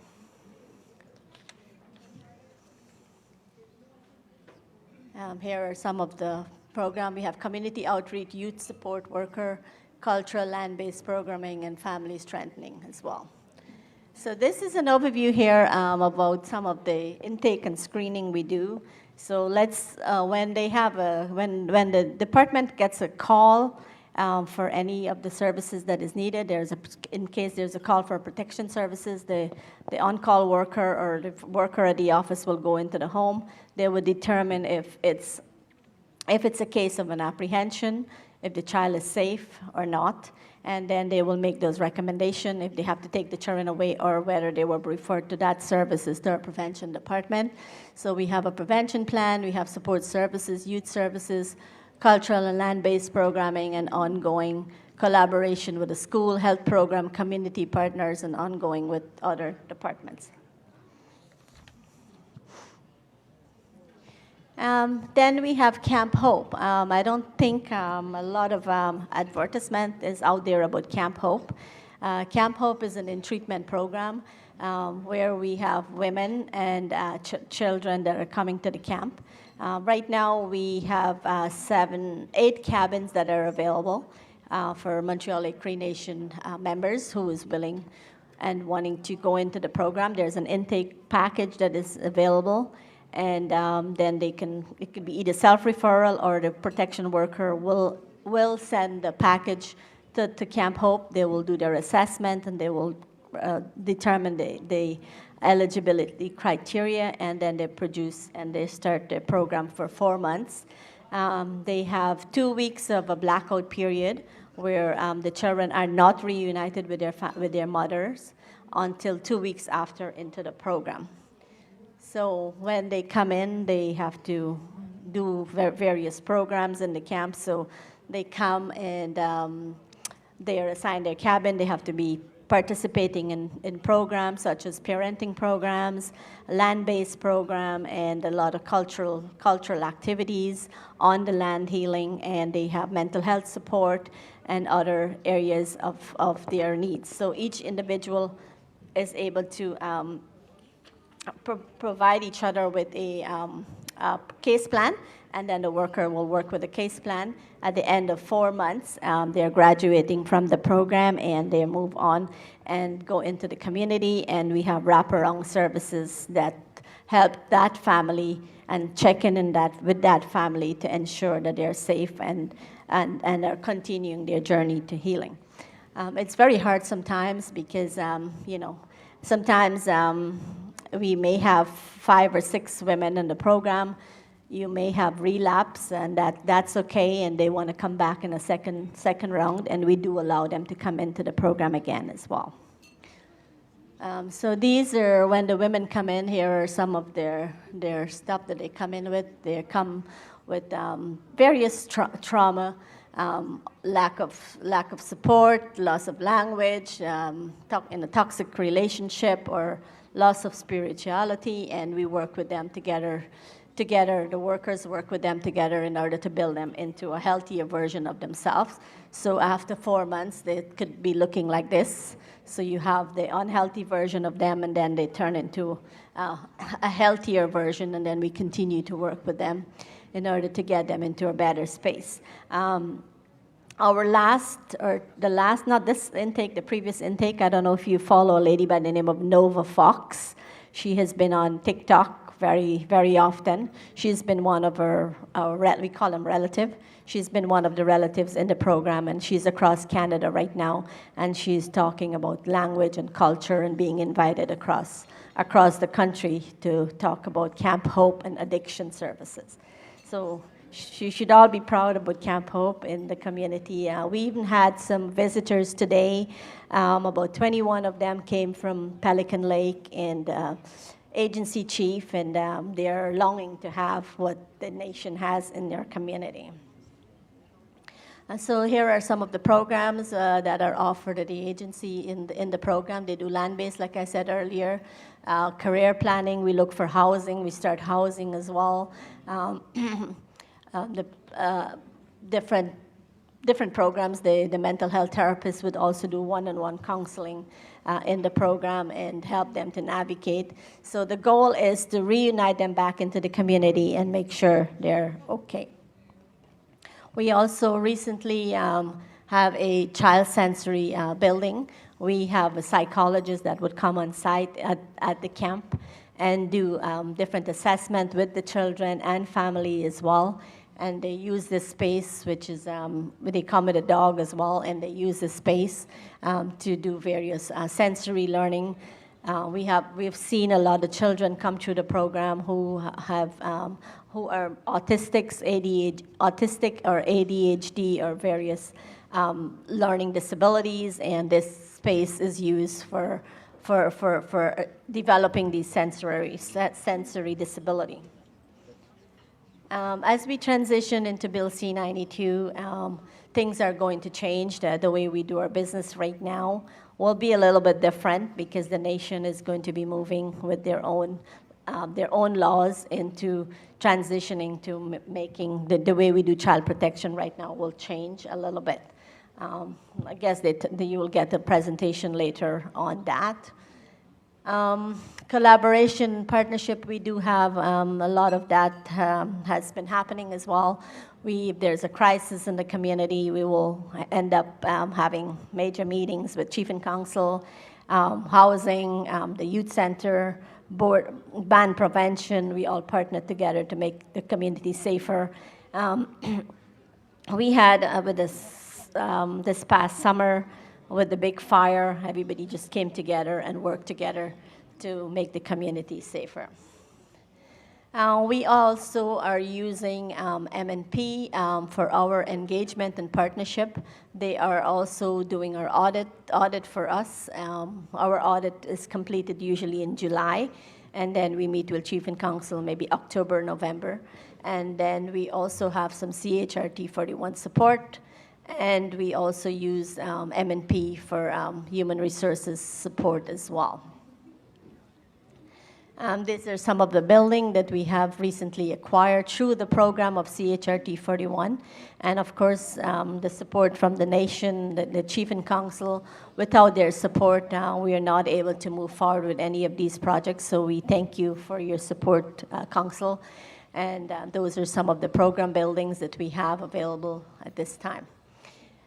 This is also, as I said earlier, we have in some of our programs, we have some safe homes. Those are the 4 safe homes that we have. The expansion of these projects will be to expand the same thing for our Little Red community. Sometimes they are forgotten, and we just want to remind them that we are going to be working and getting some of these in this next season for them as well. We are looking for workers, so if you're interested in working in any of these homes, we can chat later. I know Larry Burgess, who is in the room here, has mentioned last night, which is a great idea, to provide transportation from Prince Albert so that people are able to come and work in the community by providing it's not yet in stone, we're just in discussion. There's also on-site housing in the community, a little bachelor kind of a room. You can stay there as well during the week. And then you can come home on weekends. It's 4 days on, 4 days off, 12-hour shift. So we have tried out one of the houses, and kind of after a month and a half, we're kind of nailing down all the rules and all the ups and downs. So we're ready to move to the 2nd and the 3rd home and the 4th home.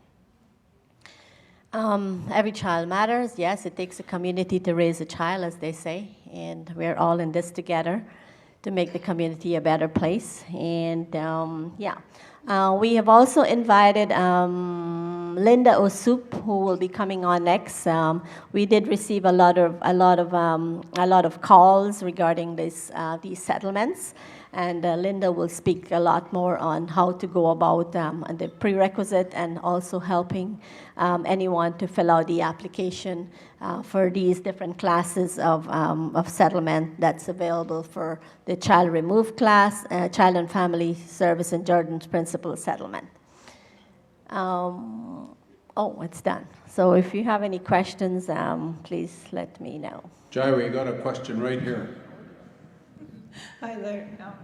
I had a question about the transportation part with the job from Prince Albert to the job site in Montreal.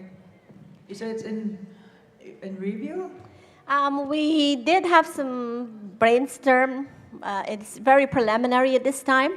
Because it's so hard to find workers in the reserve. Sometimes they don't show up to work or whatever. So we are in the process of finding out means of how we can bring people from Prince Albert by providing transportation to pick you up, bring you to work, and bring you back home.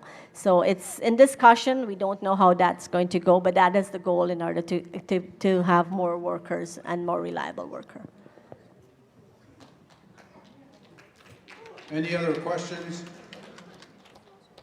Just on that note, Larry Burgess is our HR director, and he'll be doing a presentation later on. And Parks Canada, Waskesiu, they have a program where they pick up their employees in PA, they take them to work to Waskesiu, and they bring them home at the end of the night. So we're looking at something like that, but it's just in discussion stages right now. But it's an idea that we're looking at Montreal Lake.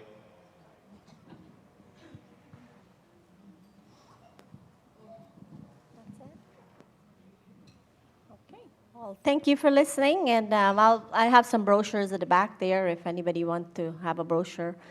It's there available. Thank you.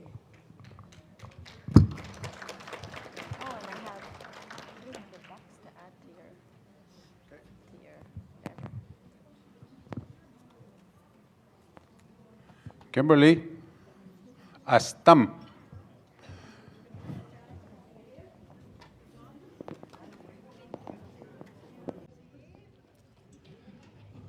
So I'm going to call our next presenter.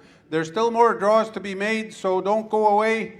Our next presenter is First Nation Child and Family Services and Jordan's Principal Settlement, Linda O'Soup. Give her a hand, yes, give her a hand.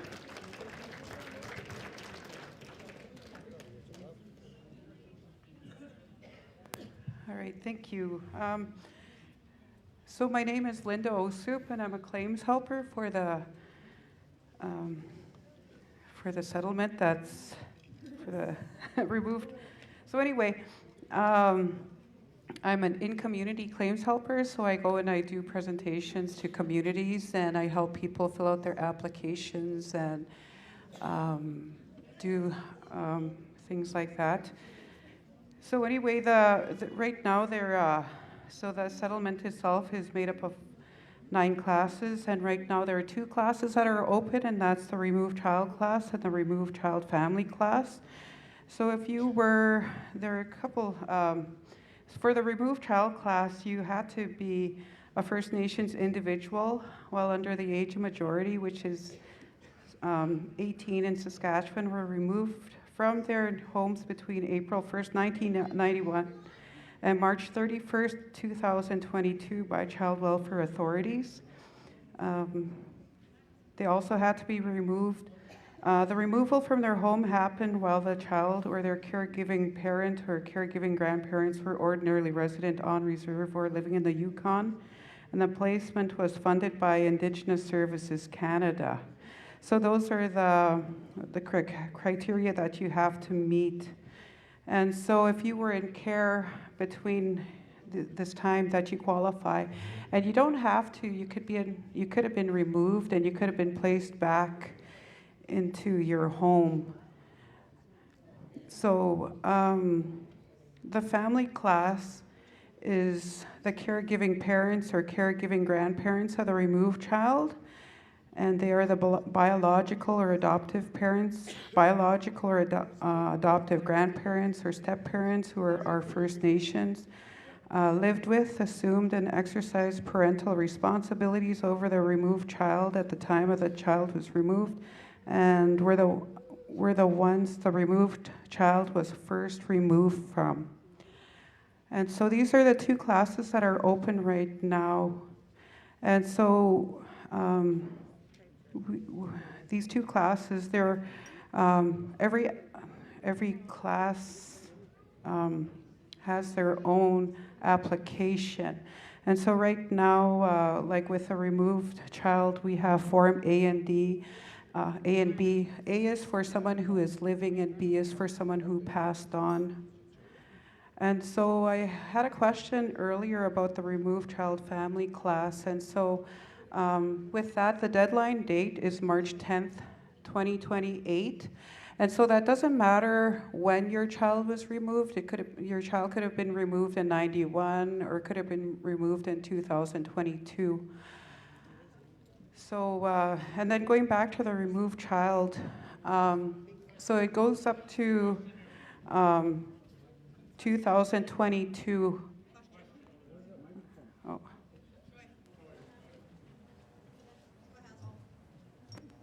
Okay.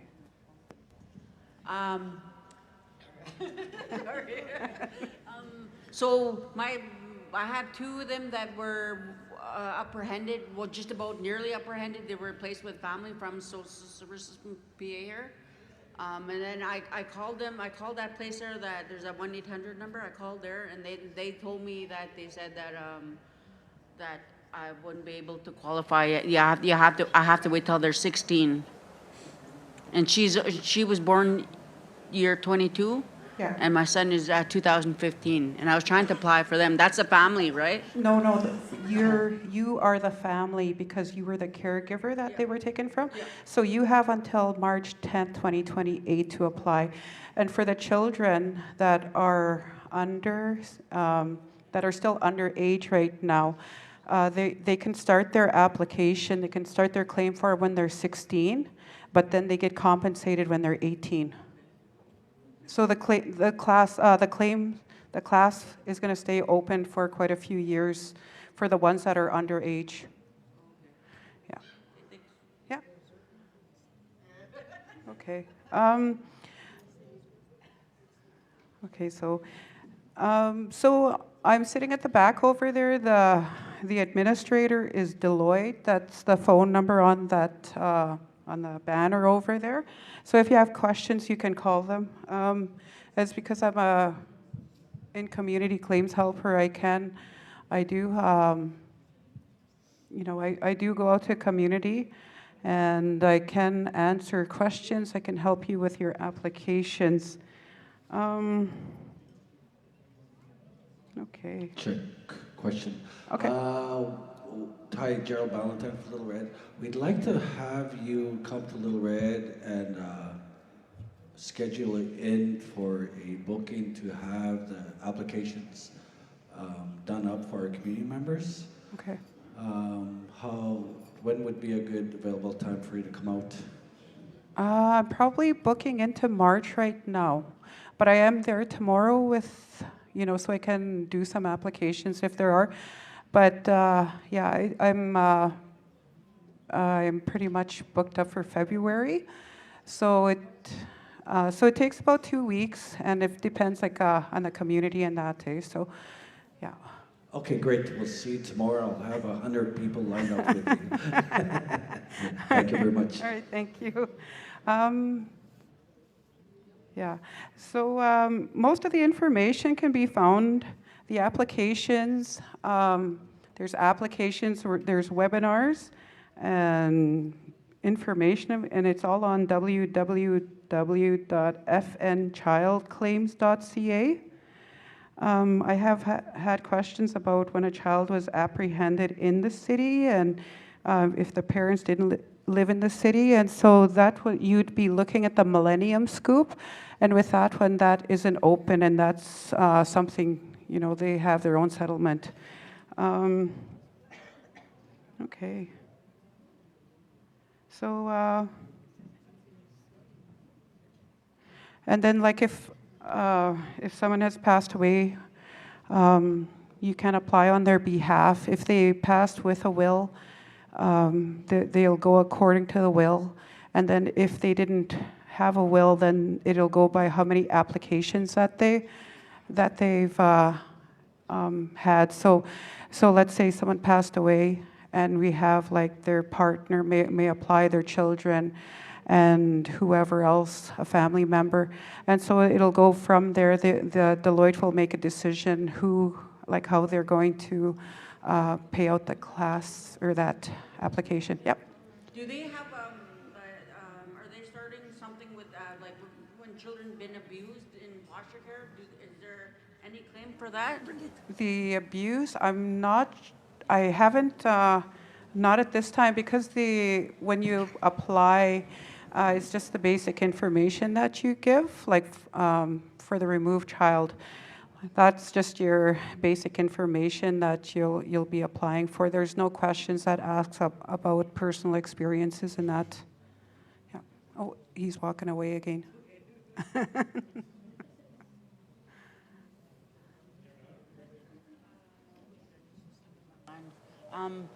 No, it's okay. Thank you. Good. Okay. I'm over at the back.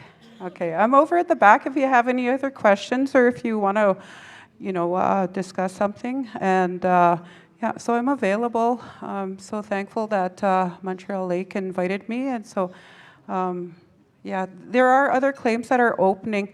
And so those ones are so that would be the Jordan's Principle one.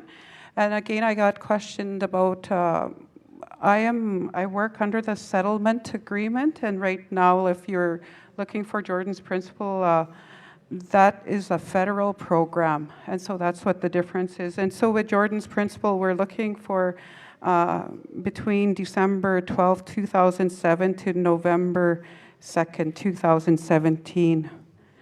And there's also the essential services class will also open at that same time. And so there's other ones that will open. I had yesterday some questions about them and what they entail. So I would suggest that if you want more information, go to the website and sign up. They have webinars on there, like so. You know, the next ones that come up will be about about financial planning and stuff like that. But if you have, like, you could watch like the webinars from before where people ask questions about, you know, like that were similar, like what people questions that they have. So yeah. So thank you for the invitation. Thank you.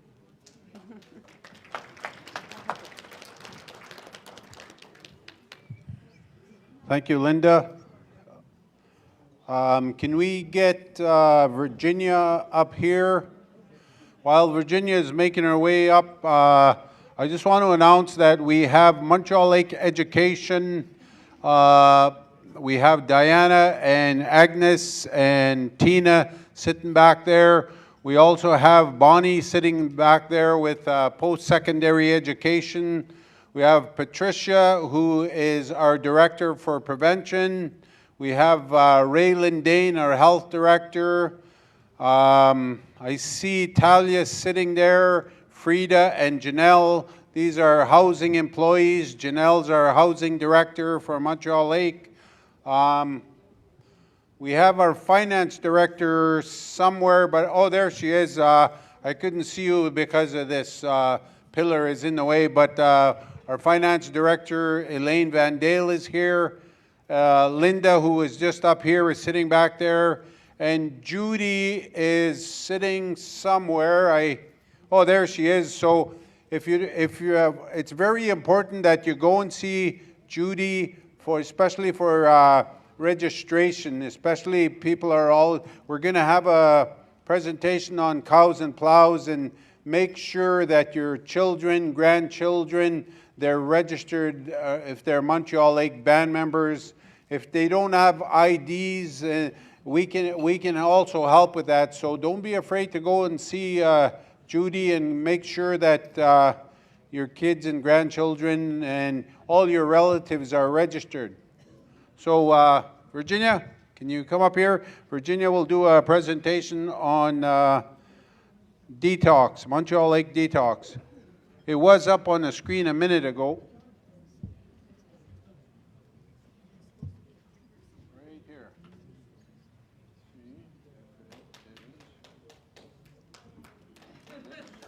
On, and then you press this. This here. Yeah, and back. Whoops. There. There you go.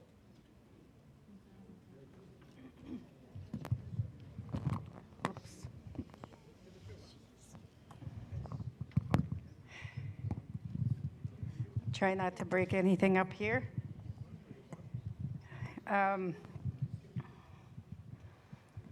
Good afternoon, or good evening, everybody.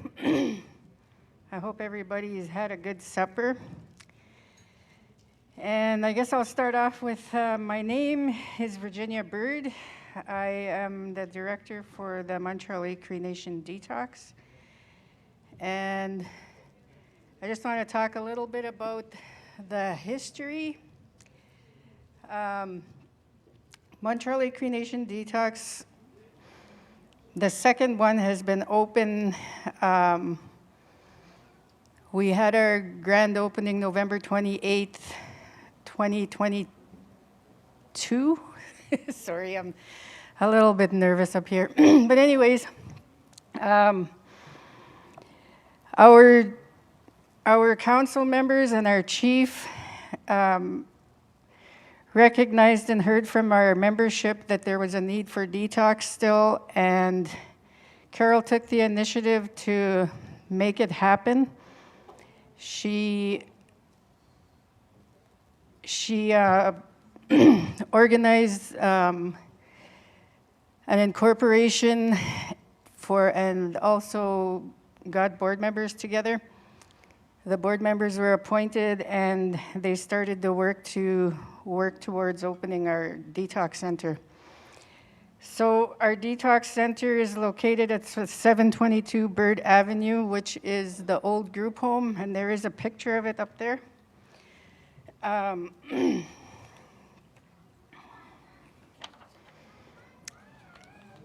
So before I go any further, I just want to go into our mission statement. Our mission statement is to empower our members to live healthy and productive lives by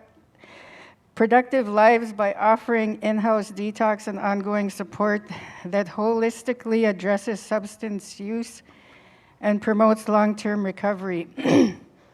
And we offer a 14-day non-medical program grounded in cultural, land-based, and holistic supports to help our members heal and regain control of their lives.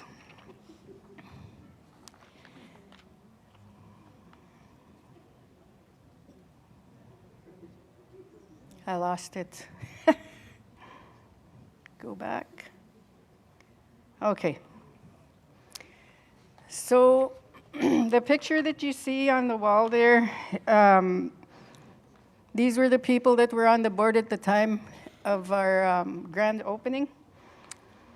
So I'm just going to read off here. Montreal Cree Nation Detox was created by the will of our community and mandated by Chief and Council to serve our people. Our portfolio counselors are Carol Natahoe from Montreal Lake, Charmaine Ermine from Little Red, and Conrad Natahoe from Montreal Lake. We have a board of directors. Our chairperson is Gerald Ballantyne. We have Lisa Henderson as a board member for Montreal Lake, Frank Roberts, Montreal Lake, Blanche Bird, Montreal Lake, Eva Henderson, Montreal Lake. And then we have Alan Glenn Halkett from Little Red, Fred Halkett from Little Red, and then we have our elder that sits with us and supports us in a lot of ways, Liza Bird from Little Red.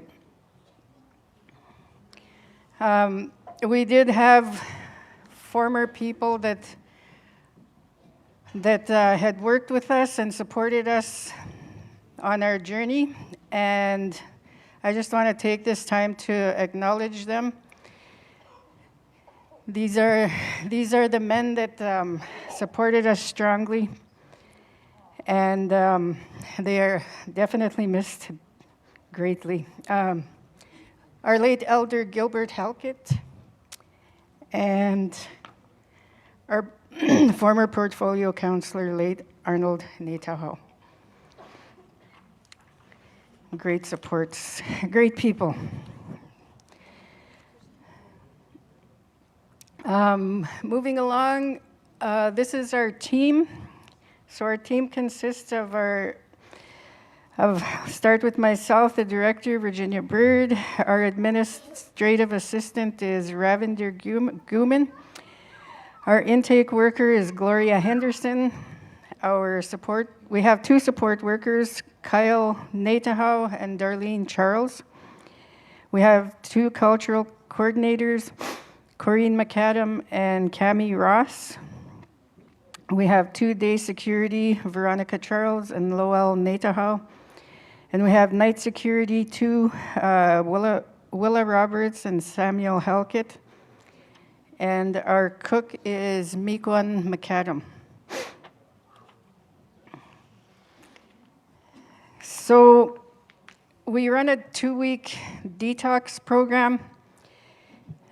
Usually when people come in, they come in and they are resting and recovering for usually the first 5 days, and then they go into programming.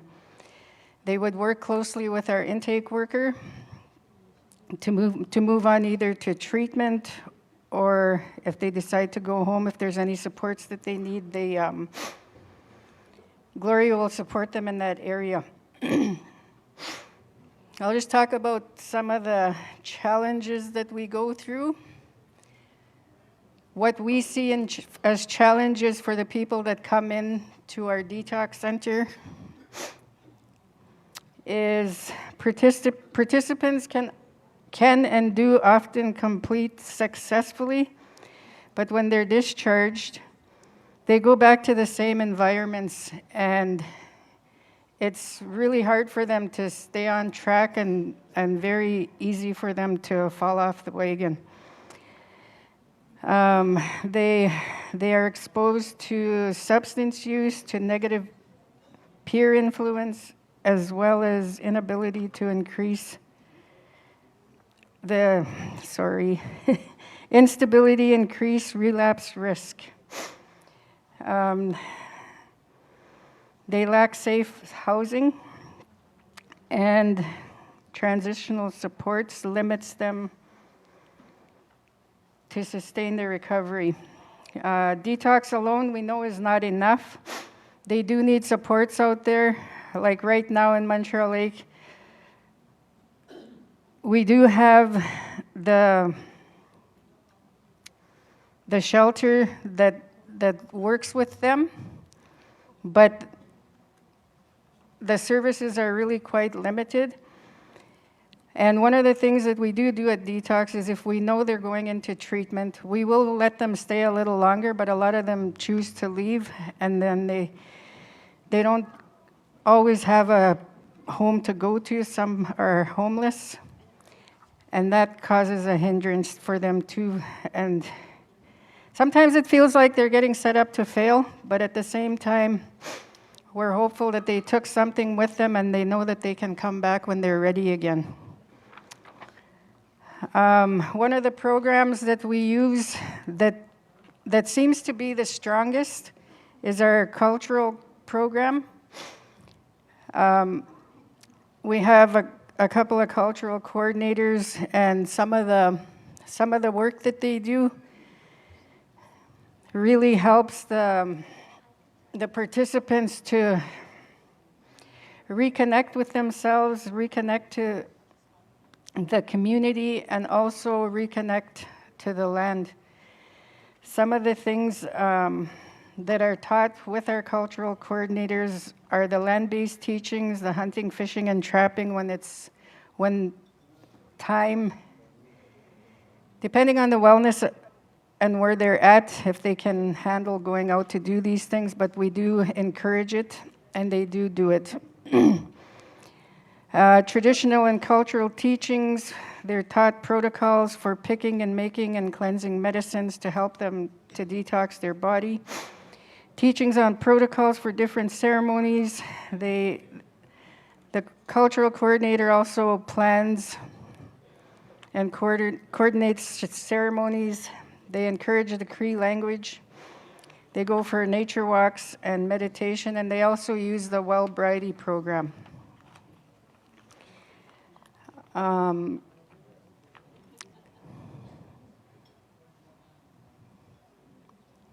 Whoops, okay. So we opened our doors, our first intakes was January 25, 2023. And from January 23 to now, we've had 254 clients that have applied. The number of clients who discontinued was 78, and the number of clients who were successful and completed the program was 94. We've had no-shows of 83, and the number of clients that went on to treatment from our detox center was 41. And we do have quite a few successful stories, and the three that I have at the top of my head. One of them started working with us. Well, first she went through our program, then she went on to treatment. When she came back, we hired her as a security, and then one of our support workers left, so she is now a support worker. Question? Yes. You mentioned, I was reading there, and then you put, it said that you do sweats and that with them. We don't do the sweats. The cultural coordinator will go see the elders that do the sweats. Okay. And they'll coordinate getting it set up for the clients to go take part in the ceremony. Okay. Is that only for inpatients? Because like, I used to go to sweats all the time. I did 5-day fasts and all that. And I was able to leave the alcohol alone. But I'm a survivor of residential school. And I still struggle with the problems. I still struggle with the pain and anger and whatnot. And I'm always having to look for someone who's holding a sweat, and it was people that I knew while I was incarcerated. And so now I've been struggling for the past 2 years with my alcoholism, and I still drink. Yep. And but I really make it a long time. When I go to sweats, it heals me, it helps me, my thought process and everything. And that's why I was looking at that, and I was wondering, do you allow outpatients or people that are not in a program? Because that's where my problem is. I keep asking and they want me, but I work up north, and then they want me, they say, whoa, you're not in jail, you're not, you're not part of a detox. I said, no. So then they kind of shy away from that. So I can tell you that one of the things that we do when the cultural coordinator sets up a sweat for our program, we work quite closely with the health center staff, with Delia and Patsy and Lisa. The others too, but more so with these three. And when they know of a sweat, they'll let us know. And when we set up a sweat, we communicate that. And they take community members. Sometimes they pick up our people from the detox building as well. But we help each other in that way to make sure that everybody's going that wants to go. For yourself, I don't know where you live. Do you live in the city?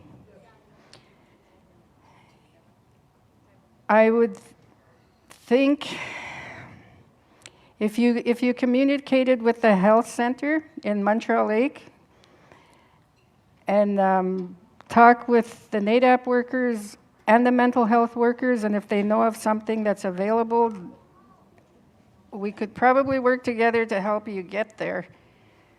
I just don't know what it would look like right now.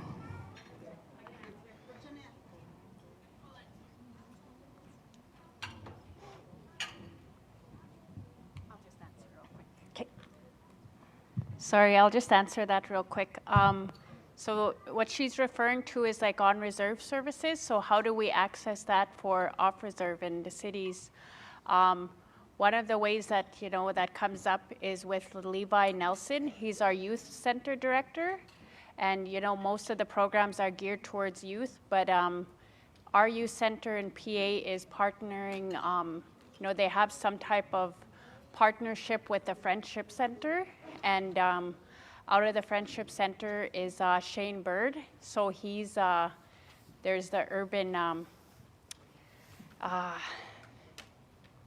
there's a cultural site, I guess, that they've designated for Prince Albert area at Little Red Park. And they are going to be hosting like a sweat.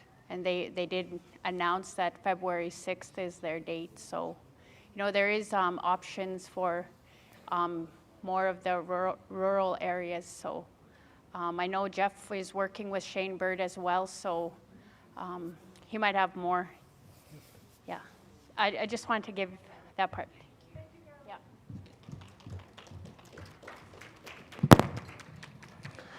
Yeah, addictions is one of the biggest challenges that we're faced with the urban sector.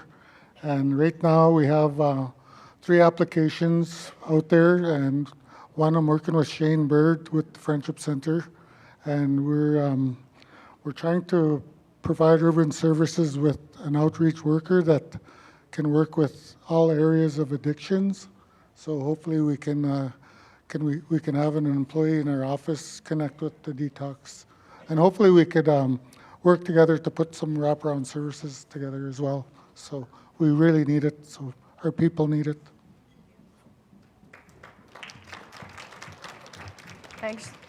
Thanks, Jeff and Carol. So just to let you know that our referrals come from all over the place for people that want to come to detox. We have received referrals from the Friendship Center. We have received referrals from addiction services. We've also from child and family agencies, from probation. So they come from all over. It's just a matter of being consistent and getting the medicals done that need to be done before they come in. I think that should be good.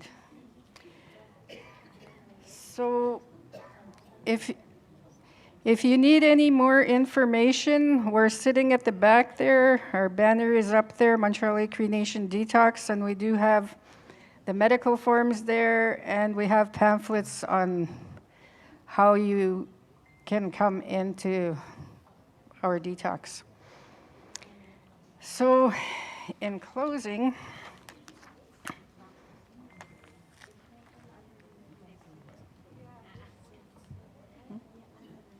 was there something?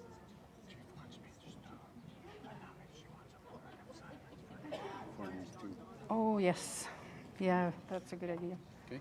Yep. You want me to do it, or you want to do it? I can do it if you want. Yeah. Yep. Go ahead. Just when Virginia started her presentation, she showed us a couple of pictures there. So I think it's really important that we acknowledge people that have supported us and have passed on to the spirit world. So we want to take this opportunity to have a moment of silence for Gilbert, a.k.a. Gilligan Halkett, and Arnold Natauhau, a.k.a. Bully. So if we can have a moment of silence for our former leaders. Can we all stand, please, if you can?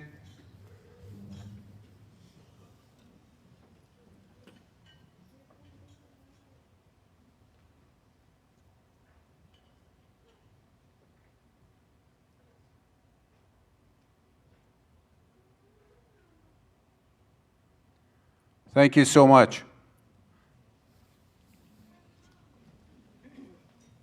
Thank you, Don. Okay, so in closing, I just want to share our philosophy, which is our philosophy is that healing is a right, not a privilege, and it is strongest when care is provided within the community by our own people. This concludes my 2023 Montreal Cree Nation Detox Report. Thank you for your time to listen to my report. Hey. And I just want to say to all of us, the last one isn't on. Can you pull the screen back on, the last one?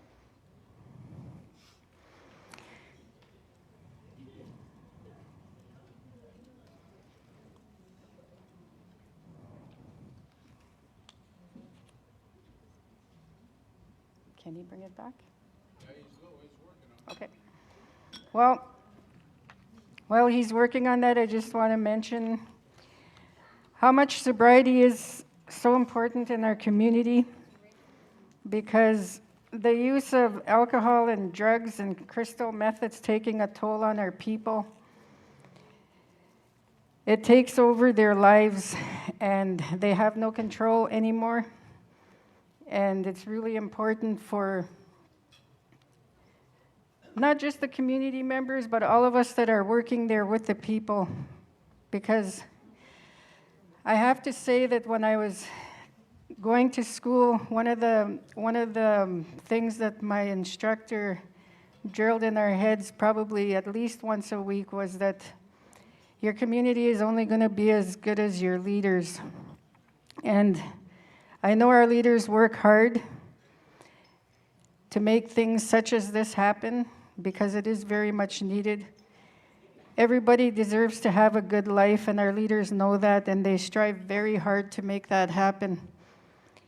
So I'm very grateful for them for giving us this opportunity to create the detox program. We know it can be improved, and we know there's a lot more things that our people need to move past detox because there's more than just detox. Detox is just one step, treatment is another, and then living sober is another. So with that, I thank you once again for listening, and I just want to say that your community needs you sober, and I say that about me too. Thank you. Hi, hi.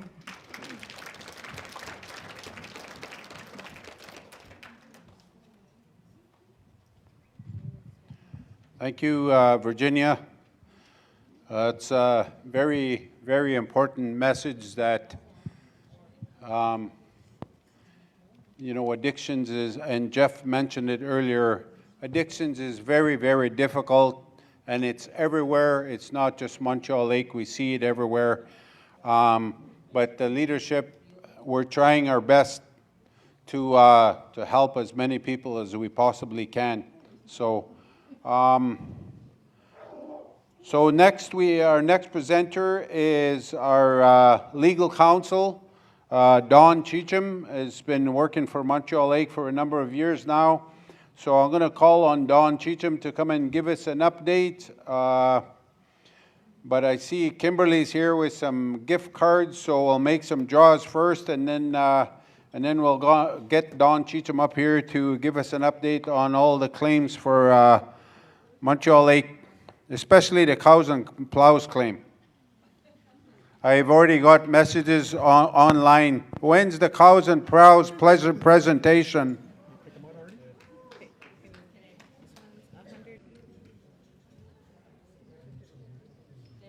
All right, we'll get our legal counsel, Don Cheecham, to come up here, do her presentation. Can we have the presentation up on the screen, please?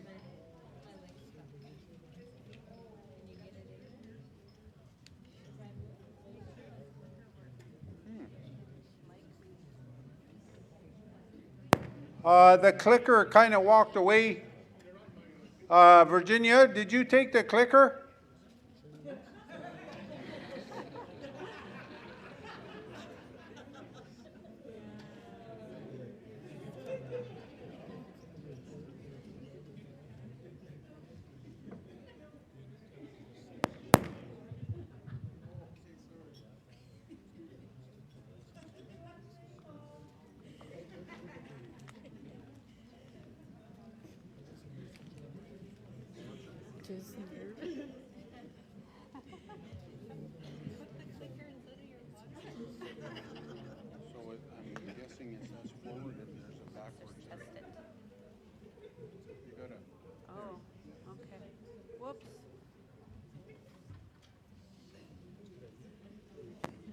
Good evening, everyone.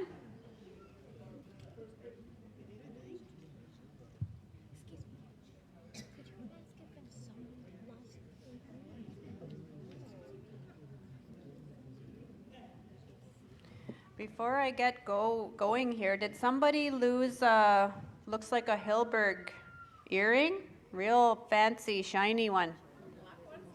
Nope. It's gold. Simpson. One side is not going to do you any good. Okay, so we are a little bit behind schedule, so I'm going to try to get through this as quickly as possible for your benefit.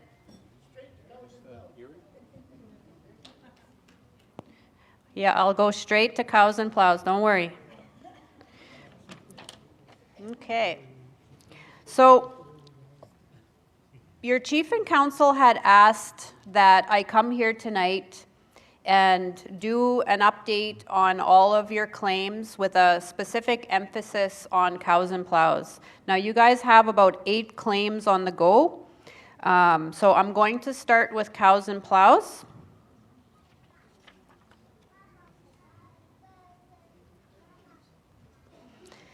All right, so for folks in the room who don't quite understand what this claim is about, you've heard cows and plows, you know what's involved in some of that, but I just wanted to spend a couple minutes just recapping for everybody what it is we're talking about. And so, you know, within your treaty, of course, are a bunch of treaty promises. And as part of those treaty promises are some agricultural benefits. So literally, your forefathers had negotiated certain promises like, you know, seed for planting things, cows, different farming equipment like plows and scythes and all of these different implements. And what we've learned through research is that your nation did not receive what was owed to them, or they were not provided to the nation on a timely basis. We also found things like you didn't get adequate farming instruction or adequate farmlands and those things. So what we've done is we filed a claim with a specific claims branch, and we have received some news on that, and I'm just going to kind of go through a little bit of a timeline as to where things stand. So back in around December 2024, we had reported to the membership that we had received a letter from Canada that basically said, and I think this was shared with the membership at that time, that basically said, we looked at your claim, we did our own independent research, and we determined that there were, in fact, some breaches that occurred. You have a valid claim. Would you like to negotiate a settlement? And so your chief and council, you know, they decided, well, yes, we do want to negotiate a settlement, and they signed a BCR, basically getting that, that process going. Canada had agreed to enter into these negotiations on an accelerated or expedited basis, which means instead of taking, you know, up to 2 to 3 years to get through negotiations, it would actually take somewhere in the neighborhood of 6 to 8 months. And we came to the membership and we told you that, you'll recall. February 2025, we had our first and only negotiation session with Canada. So at that time, you know, they had presented to the nation a bunch of different documents. Some of them explained a little more about what this accelerated process meant. And some of them kind of went through, okay, well, this is the formula that we're going to use to determine what your compensation should be. We also at the time, we were presented with a rough draft of a settlement agreement. And we were told at that time that, okay, we're going to schedule our next negotiations. And in fact, we did schedule our next negotiation session, only to be told we have to put things on hold. So an election was called, a federal election was called. And according to Canada's rules, they cannot do anything substantial, like negotiating or settling any claims during that period, due to something called their caretaker convention. So we had to wait for that process to play out. The federal government, the Liberals were re-elected, and since that time, negotiations have not resumed. And we have taken some substantial steps to try to get things back on track, which I'm going to talk about in the next slide. But that was the only session that we had, and things have essentially stalled, and we're still waiting for them to tell us when things are going to resume.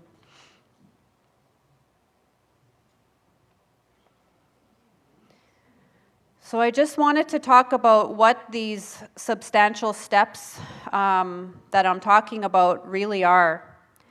And so I think some of this was shared with the membership through some letter updates, but we have taken numerous steps to reach out to the federal government to figure out what's going on and when we can get things back on track. our lead negotiator, Irma Murdoch, everybody in here must know Irma, she's one of your band members. She had reached out to Canada's negotiator and asked a bunch of questions and did not get an adequate response. And so we went to the next step, which was your leadership had taken substantial steps to both write to the minister and meet in person with various ministers in Ottawa to ask them some questions about why it is things aren't resuming. The other thing that we've done, and this is most recently, I was asked to draft a legal letter to Canada, which I did, and I did submit that legal letter, basically putting Canada on notice that we think that they are pretty much in breach of the negotiation protocol that the parties had signed. They can't enter into negotiations and then just not tell us anything. They keep telling us we're going to resume, we just haven't received a date when we're supposed to resume, but they haven't told us anything else. And so if we don't get the answers that we want, that is going to force us to take a hard look at what we should do next. You know, should we withdraw from these negotiations? Should we go to litigation? Like, there are things that we are looking at in lieu of not resuming. But in the meantime, I just wanted everybody here to know that this claim, you know, I'm telling you, based on the fact that these negotiations haven't resumed, that this claim has not been settled, the monies have not been paid out to the nation, and in fact, it's Canada's policy that before money is paid out to a nation for a settlement, it has to go to a vote. So the people, you, will get to decide whether or not you agree with the settlement, the terms of the settlement amount, all of that. It will come to you. You will decide yes or no whether you want to go ahead with the settlement. But as of today, that claim has not been paid out.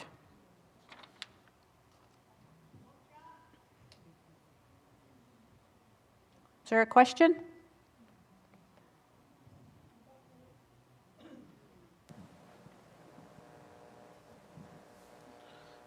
Oh, what was that rough estimate for the claim that you mentioned earlier?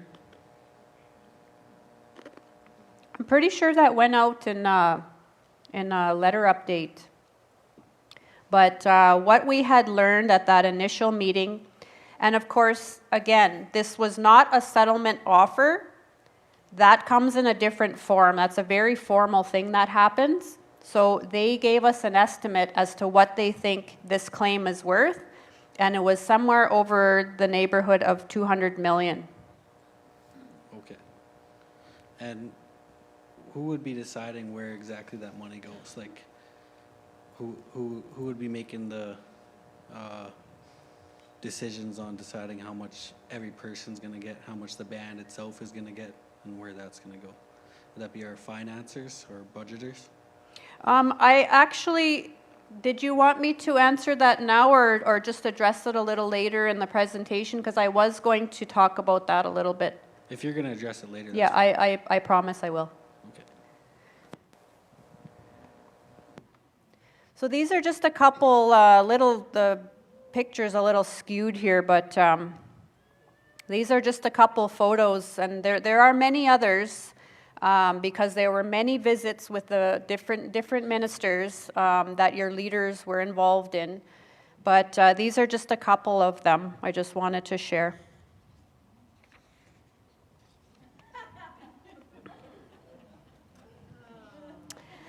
This is how everybody's feeling, right?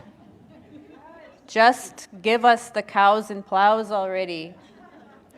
I mean, it is maddening. It is awfully frustrating. I feel your frustration.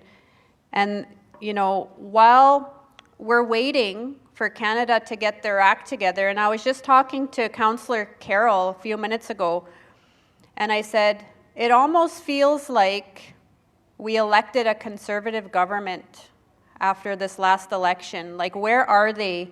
We were there for the Liberals. Where are they when we need them? And all we want is an answer as to why it is this delay is occurring. And we want a firm start date to resume. Now, we know that Montreal Lake is not the only nation that's being affected by this. Other nations that are along the same timelines as Montreal Lake are also waiting. You may have seen that some other nations have received their cows and plows within the last year, but those nations had already undertaken this vote I was talking about earlier. So they went through that process and they were just waiting for the minister to sign off and release that money. So they were ahead in the process, and that's why those monies were paid out last year. That's why it's different from what you're experiencing. But let's talk a little bit about some of those. Oh, there's a question. Where's our mic?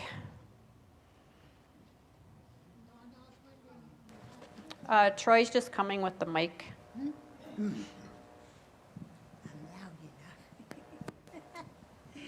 No. Don't yell at me. You're talking about the vote. Now, does the vote include the membership, or is it just the chief and council? The vote most definitely will include everybody from the nation that's of voting age. Okay. Yeah, not just the chief and council. What happens is if you guys vote yes to this settlement, that gives the chief and council permission to sign the documents. They can't do that without your permission. Mm-hmm. That's how these types of settlements work. So when is this going to take place? The vote? Yeah. Well, we have to, what we have to do is wait for Canada to resume these negotiations, give us our formal offer, and then the chief and council will have to go to the membership and decide whether it's they're ready, you guys are ready to go to that vote, or whether you need to negotiate some more. So if you think you're ready, you got all the information that you need, there's no outstanding issues, then it can go for a vote. Okay. Just in case I want to go farming in my old age, I hope it comes before I die. Yeah, that's, how come my screen's funny?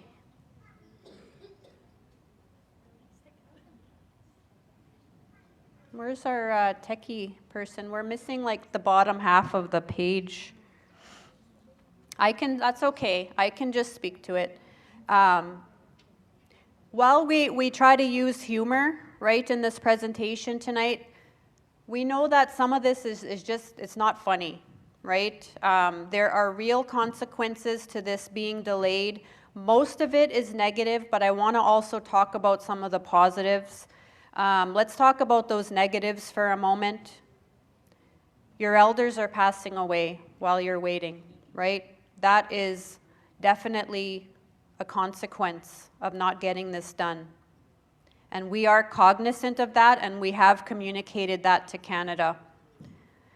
The other thing is, that money could be very life-changing for your people and for your nation, right? That is a lot of money. And you guys aren't able to realize the benefit of that. You're not able to talk about whether you want to invest that money or use it for housing or buying other economic opportunities, those types of things. You're not able to do that because the money has not flowed. And that is a consequence. All of this uncertainty that comes along with the climate right now with the federal government makes you wonder what their priorities are, especially for your other claims. That uncertainty is not helpful.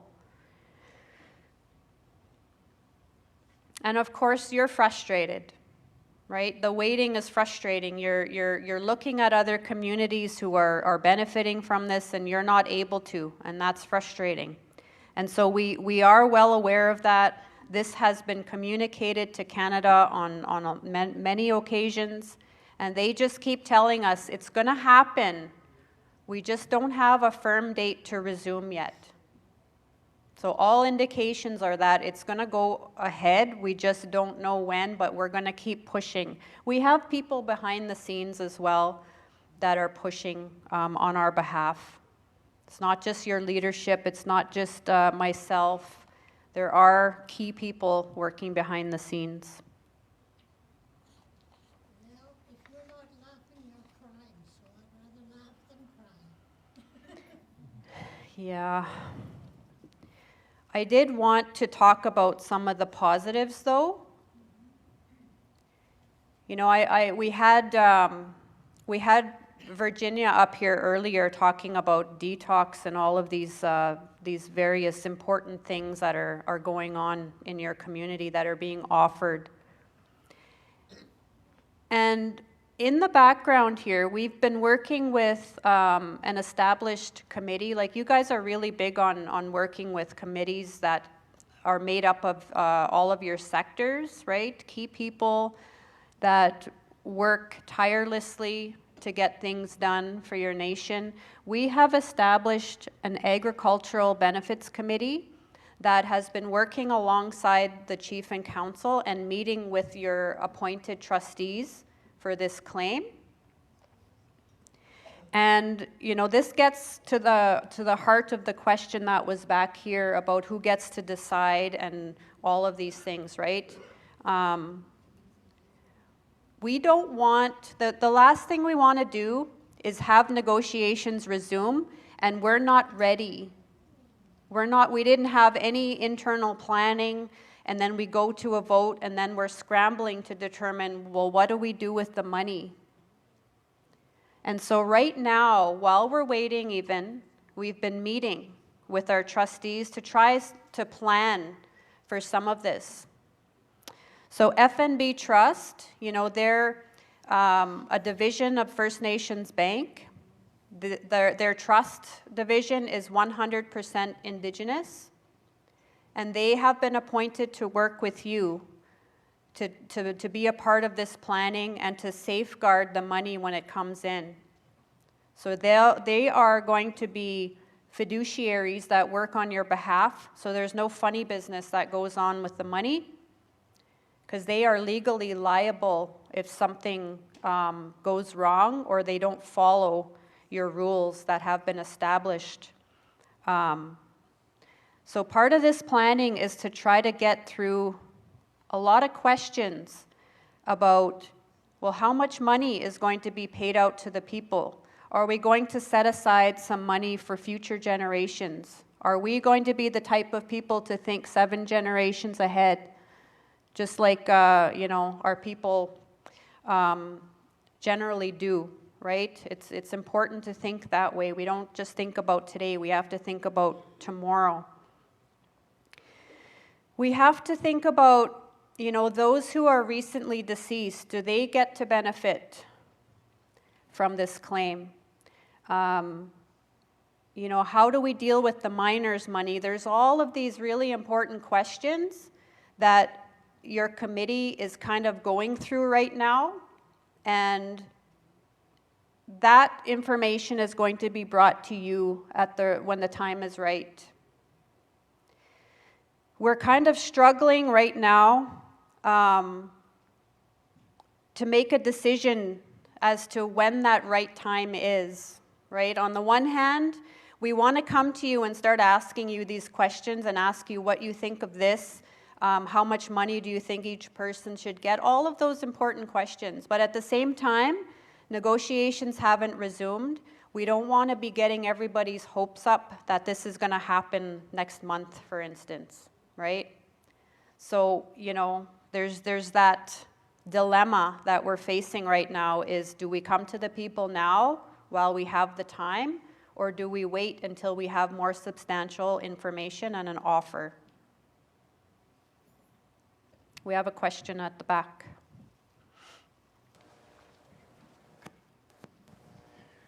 Upon saying that,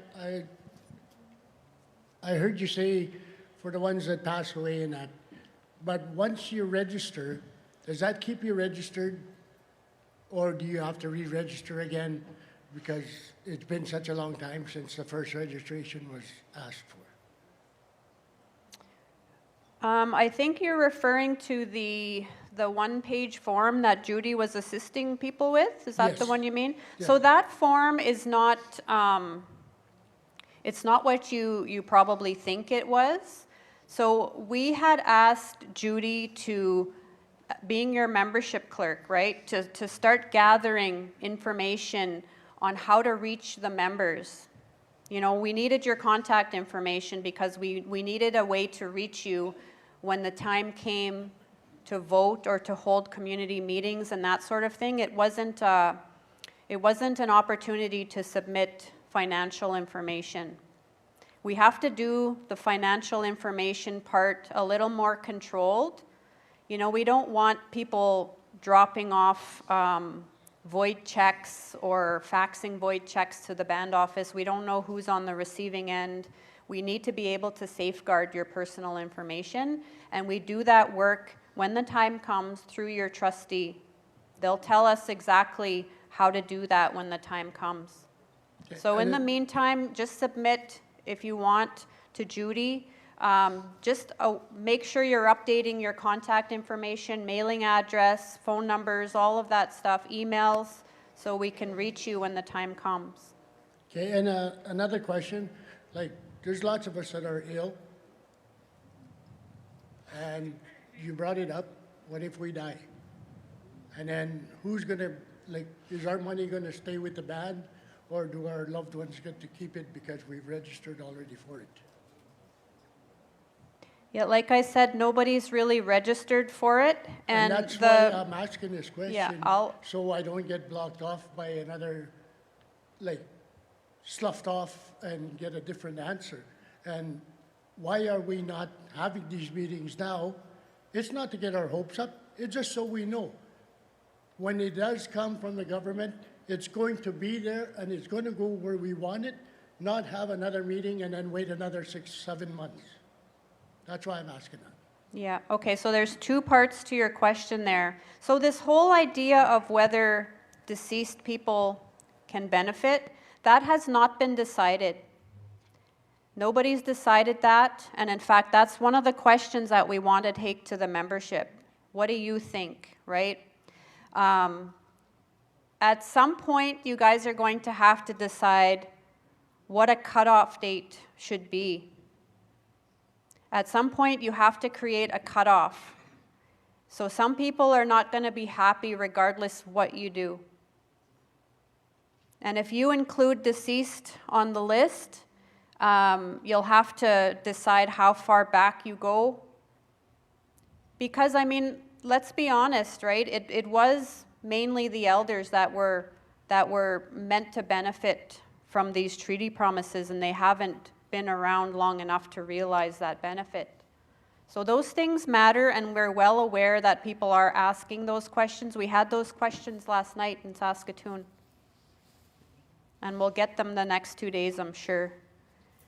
But like I said, that has not been decided.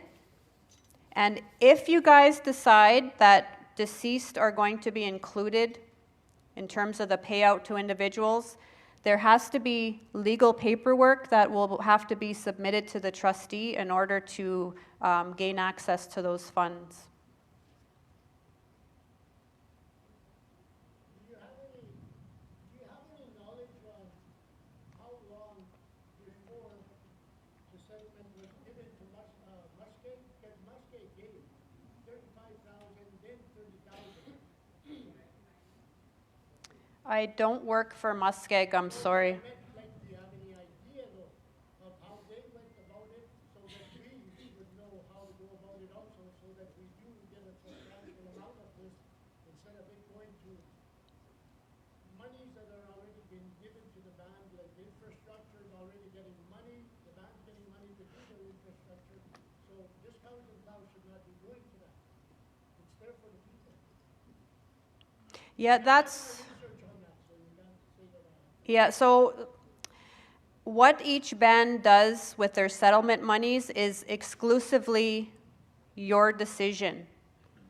So what other bands do, you know, there's examples out there of what other bands do, but that is not meant to guide what you guys do. You guys are going to have to sit down and decide what's right for you. Some bands pay a substantial amount out. Other bands, they want to grow that money. You know, and so where you guys end up is going to be up to you. The other thing I wanted to mention is, I mean, I've worked on other claims, right? I'm working on other claims for other nations. FNB Trust, they work for hundreds of nations across Canada, and they have access to a lot of that information in terms of what other nations do. They have examples, real life examples that they can bring to you so that you can be informed when you make your decision.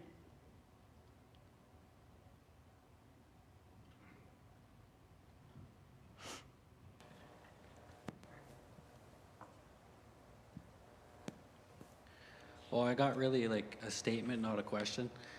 Just saying that I think as a band member, we should be giving our money to the people, just because if you look at our investments, they didn't really go up that high, so it doesn't really seem very smart to invest the money, because didn't look like we did too good if you look at the booklet you gave us today. Are we talking about MLBV? I wasn't there for that presentation, but I mean, that all forms part of the conversation, right? There's no right or wrong answer here. You guys will have to talk that out. You guys tell me what you want, and I will write it into the trust agreement, right? That's how this works. So when we talk about meeting with FNB Trust, what we could do is come to the community with some scenarios. You know, this is what it would look like if you paid out this amount of money and you set this amount of money aside, or you might have some ideas for some economic opportunities that you want to deal with this money that would be meant to benefit the nation as a whole, both on and off reserve opportunities. We can come to you with some scenarios just to have a discussion, and then you can tell us, well, are we moving in the right direction, or should we be moving in another direction? That's what those consultations are meant to be for. What we don't want to do is just come to you and say, this is what we decided. Yes or no, right? We want to talk to you. We just have to figure out when we're going to do that.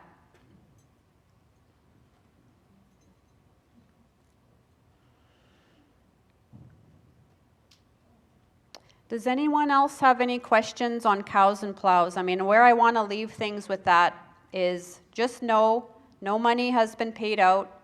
We continue to work in the background to keep this moving, even while we're waiting for Canada to get their act together. And we still intend on coming to you to get your feedback and your input.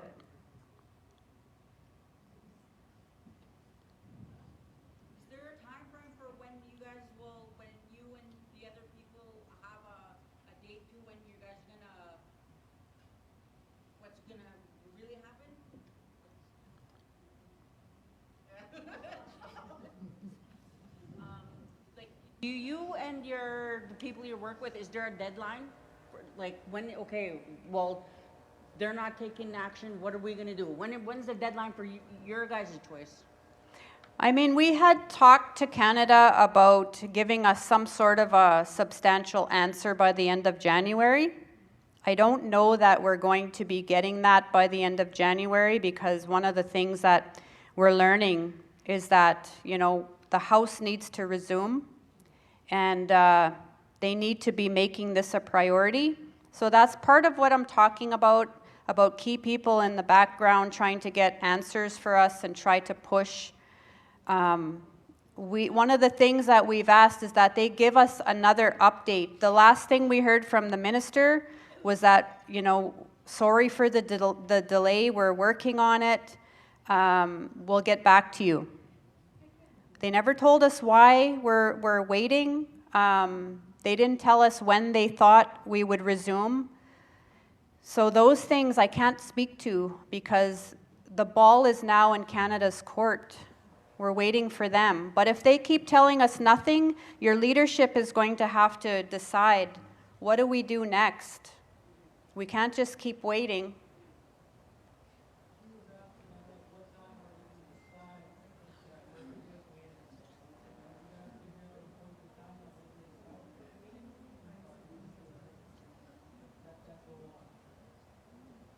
I mean, that's not a decision for me to make as your legal counsel. That's a decision for your leadership.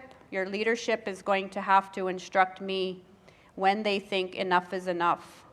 We're starting to have these conversations, right? So I mean, I don't have a firm date because they haven't given me one. You're good? Yep. Yes. What is your fee? What percentage? Like when it's settled, what is your fee? And FNB as well. Do you share what you collect with them, or they share with you? Okay, that's two questions there. Let's start with mine. I work exclusively on an hourly rate basis.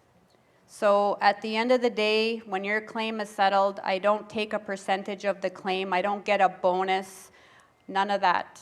I get exactly what time I put in and nothing more.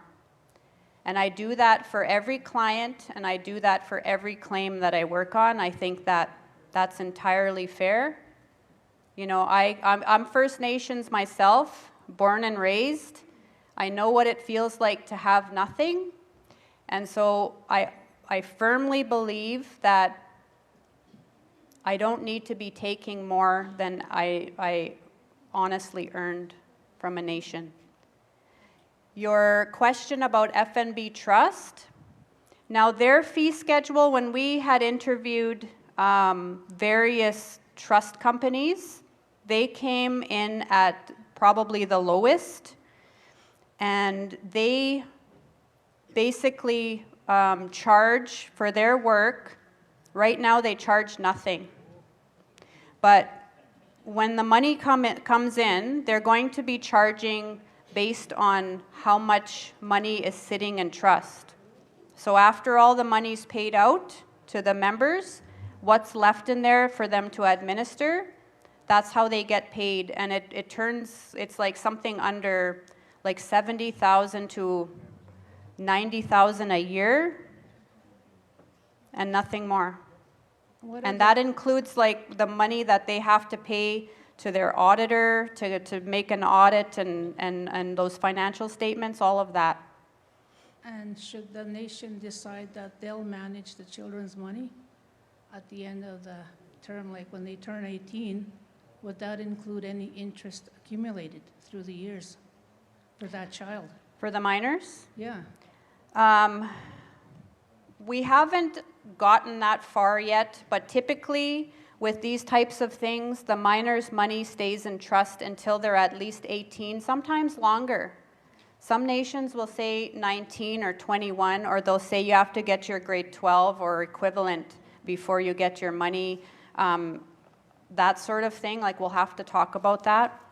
But if it's sitting there, you know, say there's a baby that was just born and they're on the list to receive a benefit, and they don't get their money till they're 18, that money does get invested, safely invested, so that they get interest on top of the base amount at the end of the day. Yeah, that's what I was That's questioning. typically how they work, yeah. Yeah, investment. They use the money for investment. That's why I was expecting that the children should receive something for their money being invested. Most definitely, yeah. Okay, thank you. And we do it in a way that's safe. You know, you don't want to, you know, you can gamble with those investments to get the chance you can get a really high return, but then that money could be gone, right? We're not going to be playing with the miners' money. We're going to do it safely, right? Hello? Who's talking to me? I am over here. The one that Okay. always asks questions. This light is really awful. So what is, I'm gonna, like, I think everyone's wanting to know how much the settlement will actually be. Like, what's the right amount? Because I've been hearing 40,000 to 60,000. You mean for each person? Yes. I want to make one thing clear about these settlements, just so nobody is misinformed.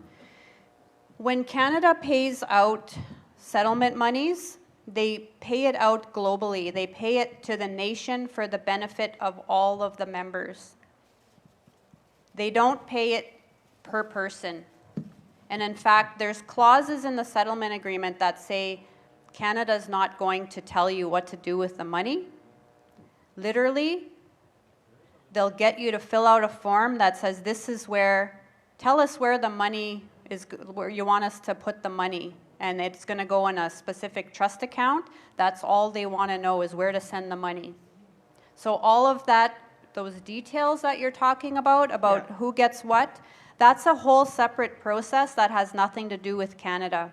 That's internal to you guys. It's your business. And, you know, nothing's been decided. We're kind of floating around some scenarios right now. You know, if this amount is paid, how much would be left in trust, that sort of thing. And so we, like I said, we're going to take those scenarios to you and ask you, you know, what you think. All right. Yeah. Two more.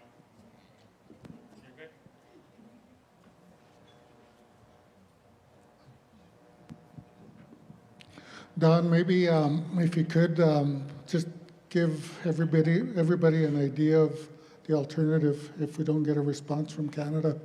And, you know, we need to also keep in mind that, you know, this is going to be our last year in council before the next general election. So what is our next move going to be and when? I guess we need to think about a timeline as well as far as leadership goes. So maybe just give the room an idea of the alternative.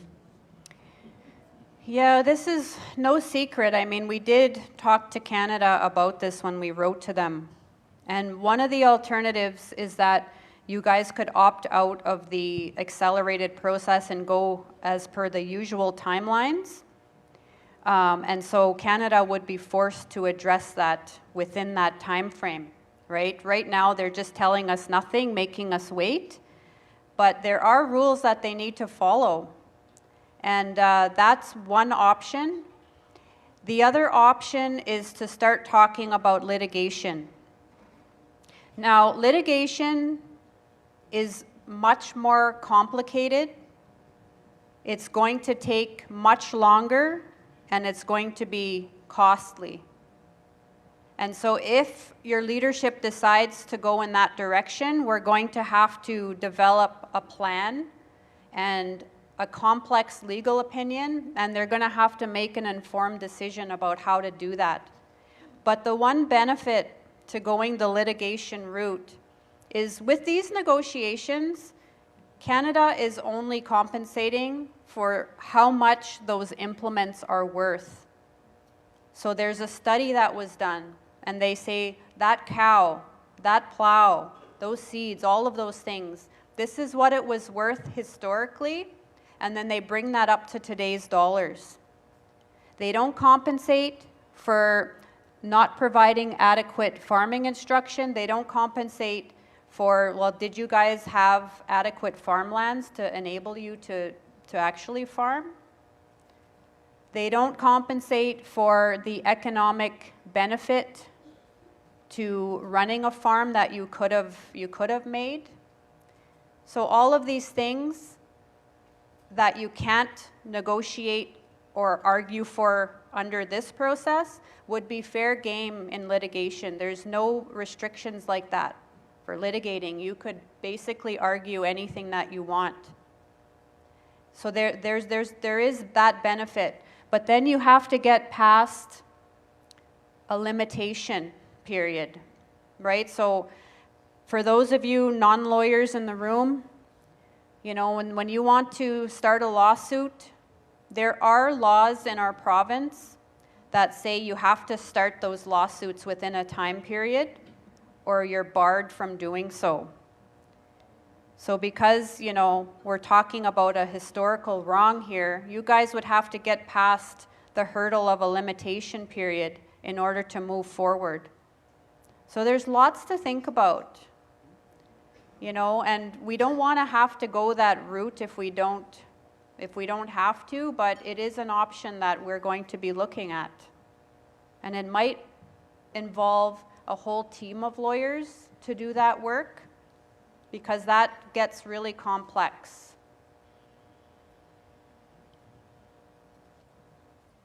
Thank you, Don. I guess from a leadership point of view, you know, that's something that we have to keep in mind and keep an eye on other communities. And I know we're not the only community that is in the same situation, expedited process. So, you know, they're also going to be thinking the same, what is their next steps as well. So, you know, that's something that we need everybody to keep in mind, that, you know, these type of decisions need to be made and they have to come to our table at some point. But when is that going to happen? And, you know, when do we say enough is enough and just, you know, take the alternative route? So we need membership to be aware of that and, you know, expect that we have to make a decision as well. So just wanted to point that out. Thank you. I just wanted to talk about one last thing before I move on.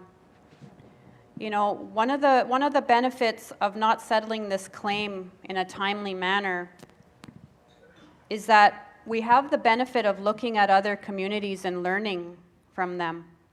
You know, we had a gentleman back there saying, well, do you know what Muskeg did? And, you know, you just have to look to your neighbors to see, well, what happened when they got their money? How long did it last? Are there lessons to be learned from those other communities? That's something that's weighing very heavily on your leadership's minds right now. They want to do this in a right way, but they also want to do it in a way where the negative repercussions to the community are minimized. You know, when Virginia was up here earlier talking about we want to have, you know, a healthy people, you know, like that's part of it. It's one of the elephants in the room, but, you know, like we're talking about a substantial amount of money. And we have to be ready to deal with it. What is it going to mean for us? What is it going to mean for you and your families, or you as an individual? You know, it's a good time right now to reflect. Is there things that we can do as individuals to get healthy, to get ready for this? FNB Trust is also going to be coming out and offering like financial literacy courses, you know, to teach people about what it means to invest, help you open a bank account if you don't have one. What does it mean to budget? How can we safeguard our money? How do the elders safeguard their accounts? All of these things, right? How do we protect the vulnerable?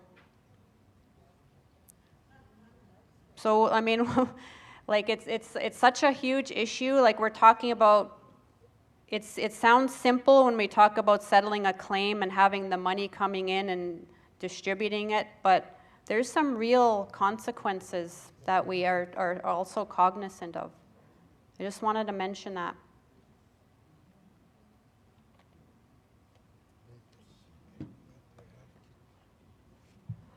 Okay, so I mentioned earlier we have 8 claims that are on the go, and I'm just going to talk briefly about these because there's other people that need to get up here. But we are still working on your annuities claim, How come okay, there we go. We all know that when representatives come to your treaty day and they hand out that $5, that they act like this, right? Like it's some big prize. But we all know that maybe back when you guys adhered to treaty, that was a lot of money. That went really far. But today, that money doesn't even take you, maybe you'll get a couple coffees from Tim Hortons or something small from Dollarama. Can't live off of that. It's not meaningful anymore. And a lot of bands out there are filing claims on the $5 every year. They're filing claims about ammunition and twine because that hasn't been increased over the years.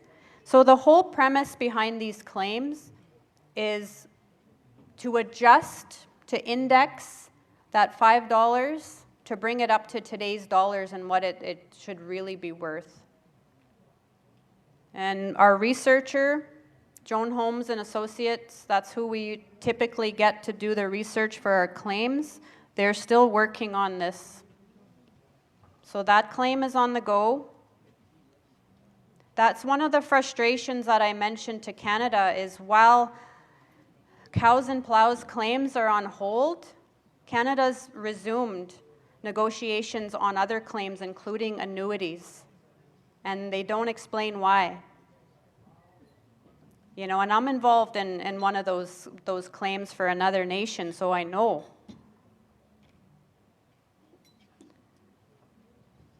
So that one, as soon as we hear more, we'll bring that to you guys.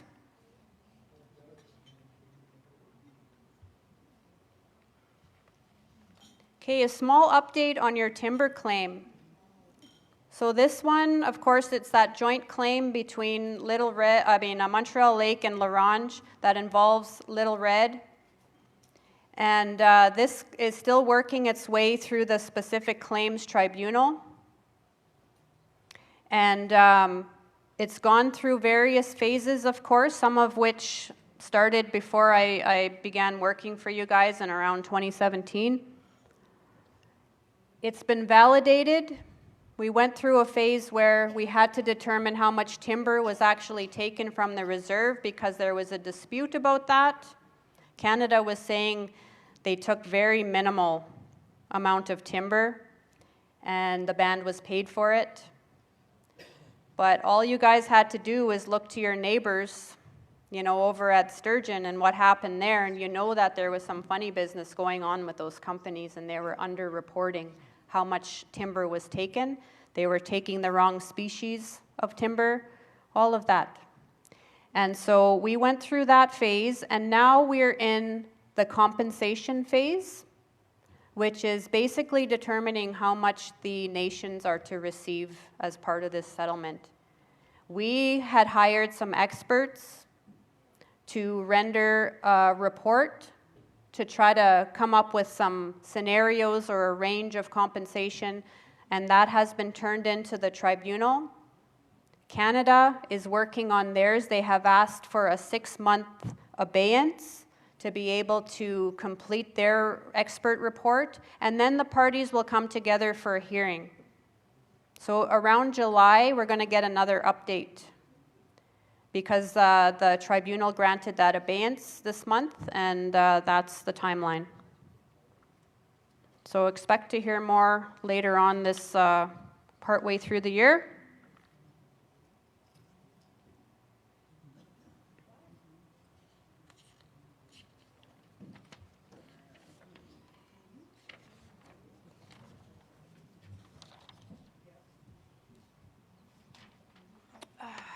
My papers are a little mixed up here, but I'll just go by the screen. I just have one question. So all these claims that you're bringing up, do these go for all the other communities in Canada? Are they going through all these claims as well? Like other reserves?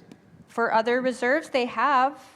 Oh. There's actually I can talk as an example. I talked about the annuities. There's a lot of claims have been filed recently on annuities for other treaty areas, but Canada's currently only negotiating with Treaty 8.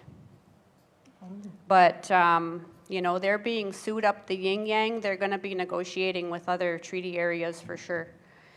Bombing range, I mean, that's another example. The last time I met with you guys, I had used an example, a recent example out in Alberta, where there was another First Nation who had military activities being conducted on their reserve. And, you know, people were finding like live bombs on their reserve, and they were concerned that their lands were being contaminated, that it wasn't safe to live there. And they had settled, I think it was over 80 million for that claim, publicly reported for this type of thing. And so right now we have researchers looking into whether that sort of thing occurred at Montreal Lake, because through interviews for other claims with your elders, we had heard bits and pieces about this type of thing happening. And so that kind of prompted us to look into this some more. So that's where that one's at, still being researched.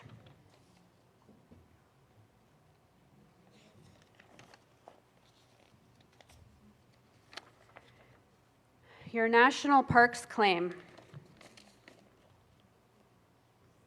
So the last time I met with you guys, I had reported that we had received a letter back from Canada saying that this claim, they felt that it didn't meet their minimum standards for submission on the basis that it was of an ongoing nature. So the specific claims, like I said, they have this limit of $150 million. They have these specific rules that you have to, narrow rules about what you can claim, what you can be compensated for, that sort of thing.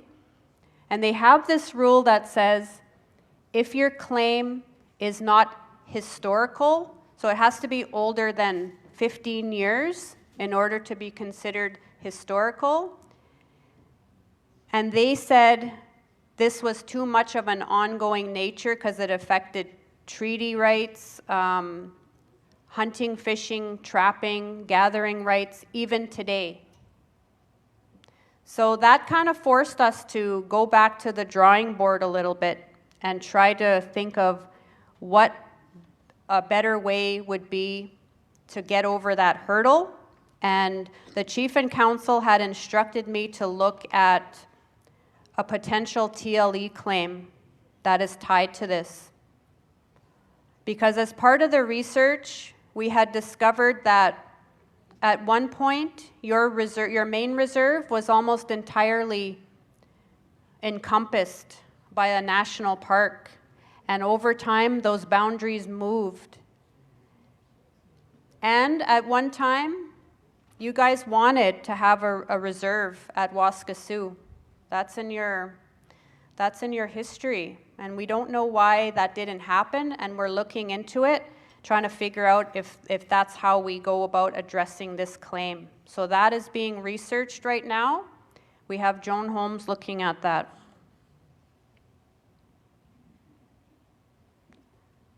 One last thing on the park stuff. I think it was mentioned a little earlier, but your leadership has been meeting with parks officials, you know, while this all plays out, ways to get real tangible benefits for the people right now, economic opportunities, jobs, stewardship opportunities, that sort of thing, co-management. And so that's being talked about aside from this claim.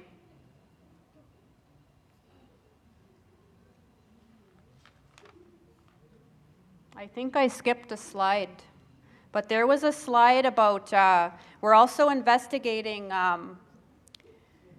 a claim, a timber claim on your main reserve, because we had learned that there was a timber surrender for your main reserve, and we want to find out if the same funny business that happened at Little Red happened on your main reserve. So we are looking at that as well. Somehow I skipped that, but that is on one of the slides.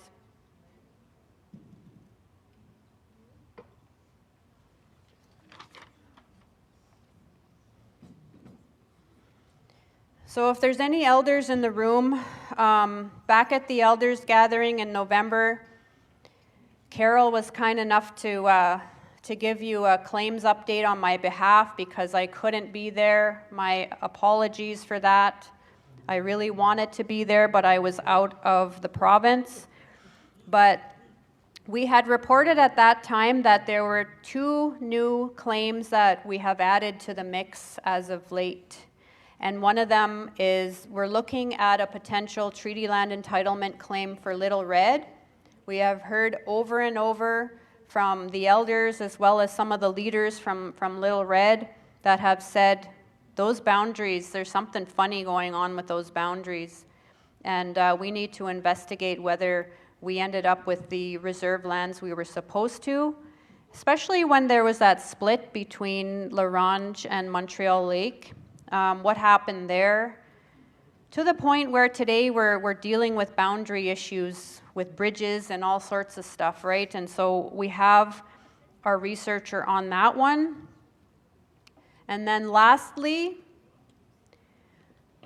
we're talking about other nations, and I believe it was Muskeg or Mistawasis. I don't remember which one it was, but there was recently a claim for soldier settlement claim that was settled by that community. And what that involves is, we all know a veteran, right? We have multiple veterans from Little Red and Montreal Lake. And sometimes what happened is those veterans were promised land upon their return. If you were Métis, they'd give you some sort of lands until you passed away, then they'd take it back. We call that Indian giver, don't we? And for First Nations people, what happens sometimes is they would give the First Nation person a portion of the reserve that they came from. It was allotted to them, almost like a certificate of possession.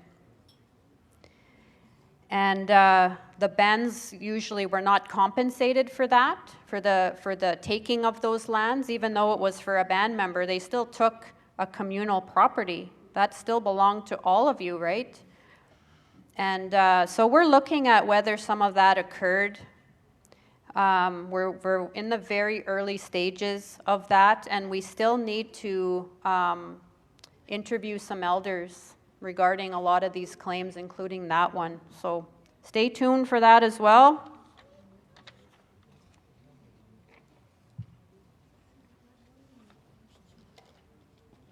Got a question here. That's all right. We'd like to know what's happening with the dirty water claim. There was a question about the dirty water claim. In my language, we say tudze, dirty water. But I haven't worked on the dirty water claims. So they have different lawyers for that. And so I don't have any updates for that. I'm sorry. It's not one of mine.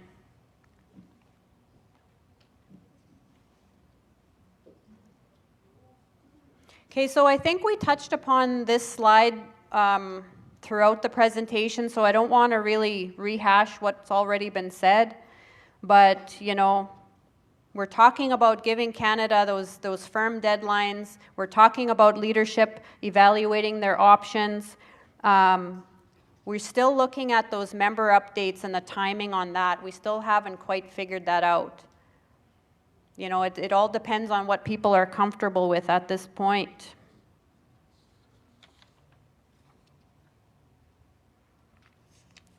Just a minute on, some of these claim updates that I've been talking about.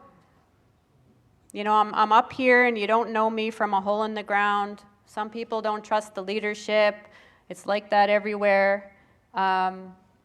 But I just wanted to mention something, like if anyone in the room who has access to the internet wants to go and search what claims your nation was involved in or currently involved in, some of the ones that I spoke about today won't be on the list yet, but they will be up there eventually. You can go to this website. It's called the Specific Claims Reporting page, so you don't have to take my word for it. You can go there and look for yourself. This is a site that is administered by the federal government. And you can go and search up any nation. You don't need a passcode, or it's public information. So you can go to this page and you can select what type of report you want. If you want like what claims have been settled or the current status of claims, you can search up the province, you can search up your nation, or you can do it all across Canada and generate a whole big report. You can search by topic area, so if you want to search all the agricultural benefit claims across Canada, you can do that, and it'll generate a PDF report for you. And it usually says how much those nations settled for. So then you can see, you know, where it says agricultural benefits for Montreal Lake, it'll say not yet settled or still in negotiation, so you'll know. Aside from what we tell you, you can go and see for yourself. I just wanted to mention that because I think it's important.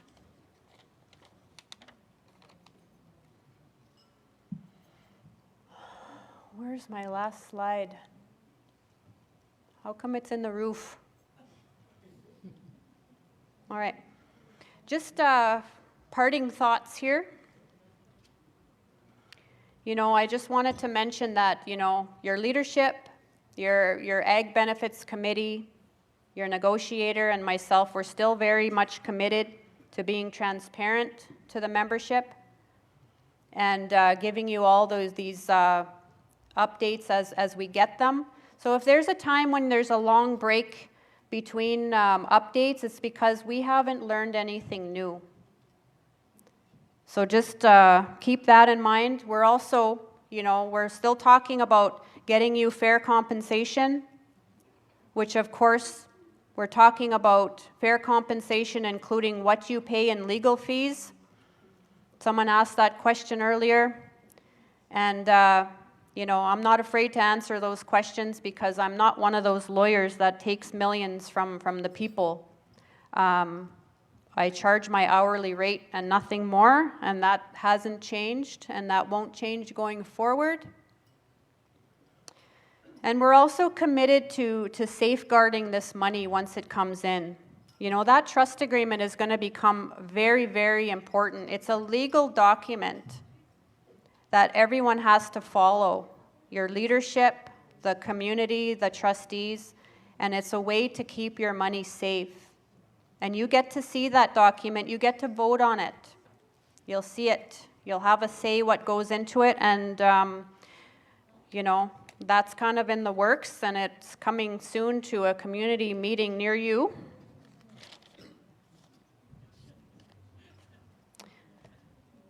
But that's it, I guess. That's kind of the update, unless you have any other questions. But I see your manager squirming over there, so.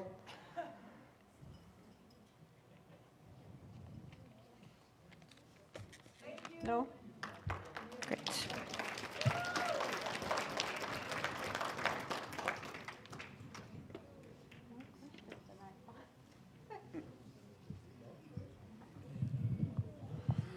Just so you guys know, those Oiler tickets that are being raffled off or drawn on Thursday after our Montreal Lake Assembly was donated by our legal counsel, Dawn Cheatham. So give her a hand for the presentation and for the Oiler tickets.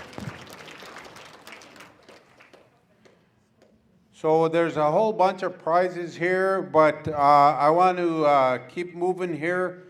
So I want to call on Jeff Badger to come up here, MLCN Urban Services Report.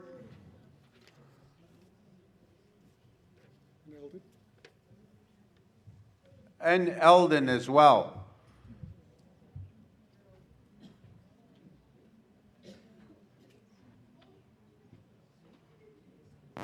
Thank you, Don. I'm not sure if Kim, do you have our skit?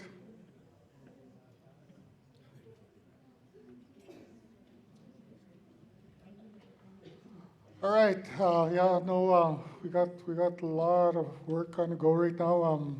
Just want to give you guys an update as to some of the things that we're working on. So we've been quite busy behind the scenes, but at the same time we've been dealing with a lot of bereavement in the past couple of months, and it's pretty hard to get business done when you're dealing with emergency assistance, bereavement. It kind of slows down some of the things that we're trying to do. But we wanted to give you all just an oversight as to some of the things that we're working on, and an update as to some of the things that we need to work on. So we mentioned a few things earlier, one being a few proposals that we have on the go, one being the outreach worker, an elders support worker, and we got to keep looking at other opportunities. So we talk about some of the partnerships that we're working on. We have a partnership with the City of Prince Albert and also the Friendship Center, and we want to build a partnership with Saskatoon Tribal Council.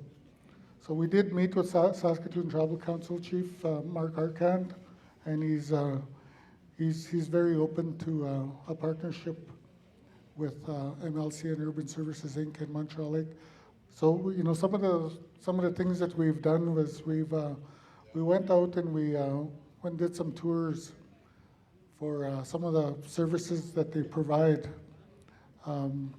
getting some ideas as to wraparound services that are needed for a lot of our people, and how do we secure housing for off reserve.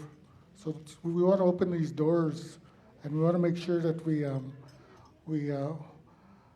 try and support our membership off reserve. One of the things that we've discovered was, while Peyton Dakota Nation, they have 40-some homes off reserve that they help their members with by providing a 5% down payment for home ownership.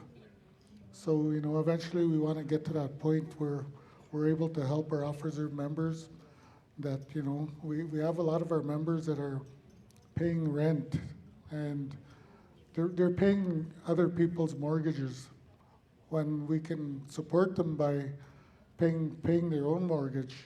That's an investment for membership. Just like land purchases, we're going to talk about land purchase. That's a long-term investment for the nation as a whole. An investment that you can't go wrong. So when we talk about home ownership, that's one part that we need to really talk about. How do we put a home ownership package together? So Eldon will expand more on the Keeganak housing, but as far as our report, we have 2,807 members as of November, off reserve members. That's a high population, and there's only two urban councillors that oversee the 2,800 members off reserve. So when you really think about it, Little Red, they have over 500 members on reserve, and they have 2 council members.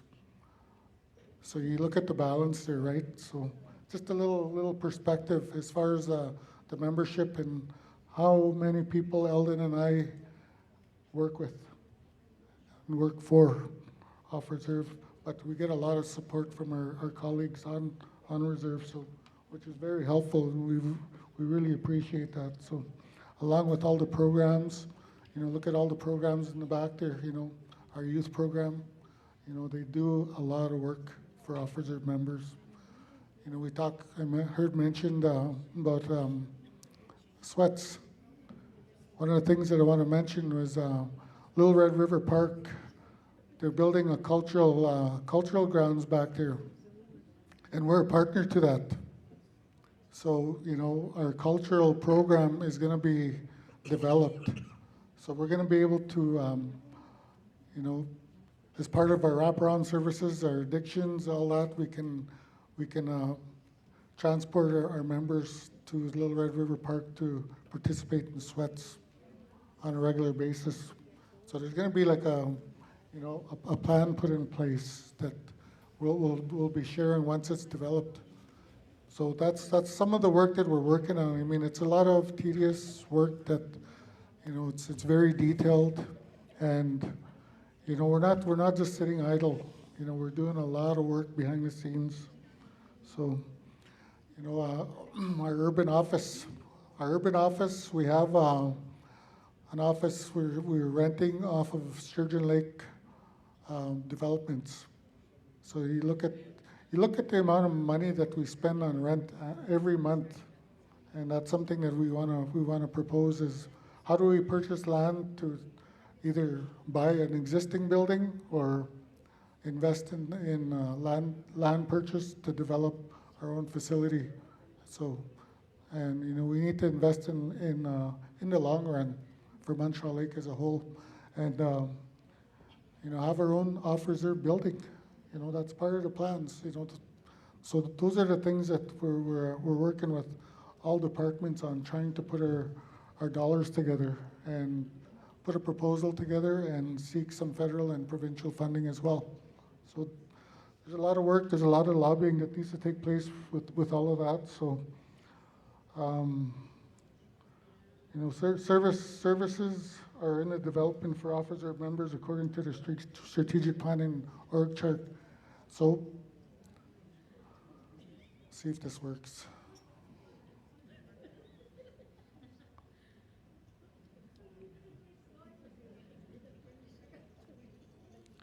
So there's a picture of the building where we rent office space. For those of you who haven't been there, so wanted to give a membership a place to come and seek some support for off reserve. Rather than calling the band office on reserve and going there, and this is our central location. So I don't know if any of you know this, but we do have our finance, our band manager that works out of their HR. They do have office space there as well. Our band rep, we have our Jordan's principal. Our Jordan's principal coordinator works out of there, and our youth program. So we've really come a long way when it comes to bringing services to our off-reserve membership, and we still have a long way yet to go. So.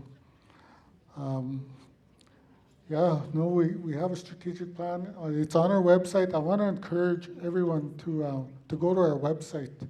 We're trying to update it.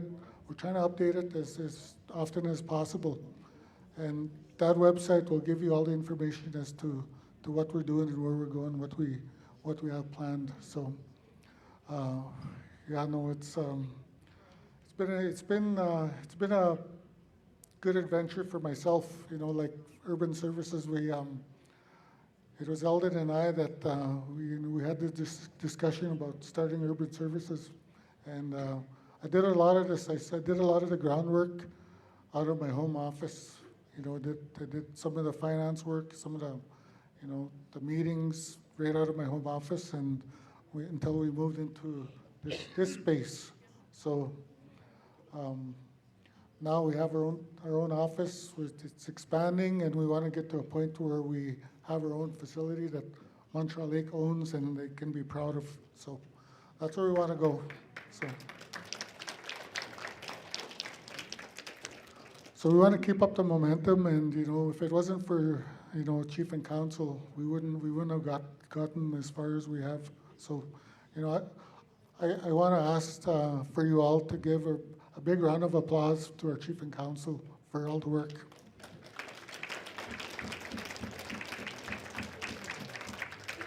Thank you.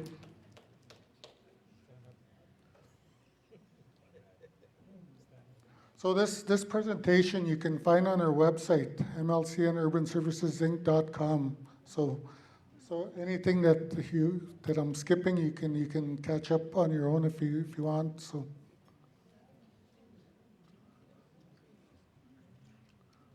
like I said, we have 28 members off reserve. So they're all over the place, and they do reach out from Ontario, Manitoba, Alberta, BC, and even as far as the States. So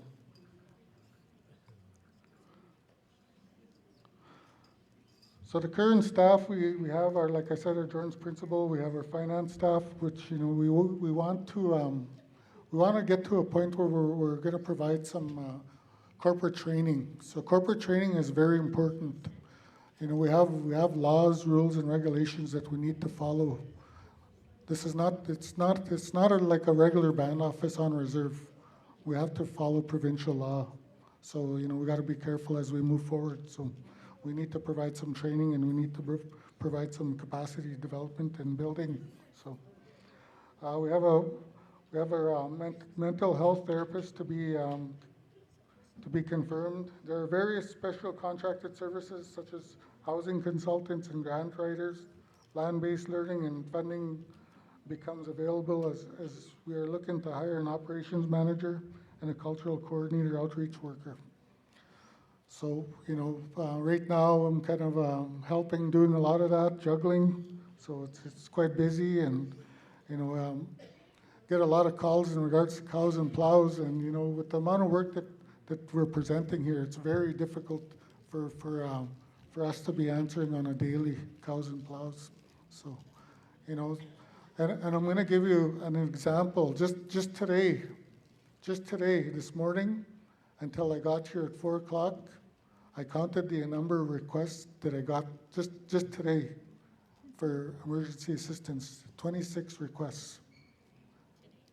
Just today. Imagine that.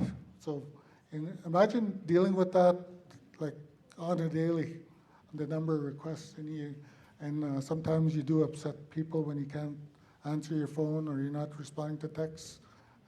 It's quite overwhelming at times, but, you know, at the end of the day, council members are not program managers, we're not administrators, you know, we're executives. So, you know, we're trying to get to a point where I'm only doing executive works. You know, I praise my staff, you know, our staff, we have Gloria back there. Stand up, Gloria, just wave at everybody, don't be shy. Gloria does a lot of work for the officer membership. A lot of work, you know, she's a blessing. And we have Latanya in the back, she does our governance coordinator work, but she also assists with urban work as well. We have Flora Helkett, who is not here right tonight. She's not feeling well, she's under the weather. So I just told her I'll do a quick brief on her report. So, and then we also have Don Ross, who's our finance person right now. We want to build capacity within our finance office, because if we're gonna be moving ahead with urban housing, if we're gonna move ahead with other new files, then we got to make sure our finance office is up to par.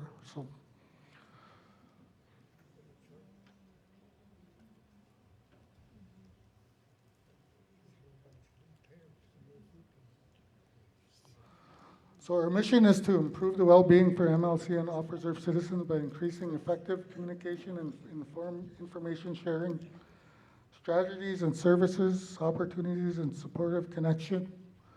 So, you know, we utilize our social media as our platform to get communication out. Not everybody agrees with that, but not everybody comes and stops in at our office to see the busy atmosphere. So it's very challenging to try and explain a lot of the things that we're doing to some of our members. You know, one of the other challenges that we're dealing with is addictions. Addictions are really making our work extra tough. So, you know, EAPs is a big one. You know, that's something that eventually we're going to have to look at our policies, our bylaws, and how do we handle EAPs. You know, social services, I could see how they change their policies over the years. So they change their policies to a point where it created a lot of homelessness. So now what we're trying to do is we're trying to support our members and you know, making sure that we get them into homes rather than homeless. So, but it's very tough when you know, addictions play a big role in trying to deal with that piece alone. So, you know, when people don't want to go out, get their IDs and keep up with their bills, they don't want to be responsible with, you know, paying bills and, you know, dealing with their addictions. And, you know, it's very tough for us to really handle that. So it just brings on extra challenges for us. So, but we're still going to move forward. Like we said, we're going to be utilizing the resources that are in the cities and, you know, trying to provide employment as we go to help us as well. So, because who knows our people better than our own people, right? So that's where we want to go. So I just want to introduce our board of directors.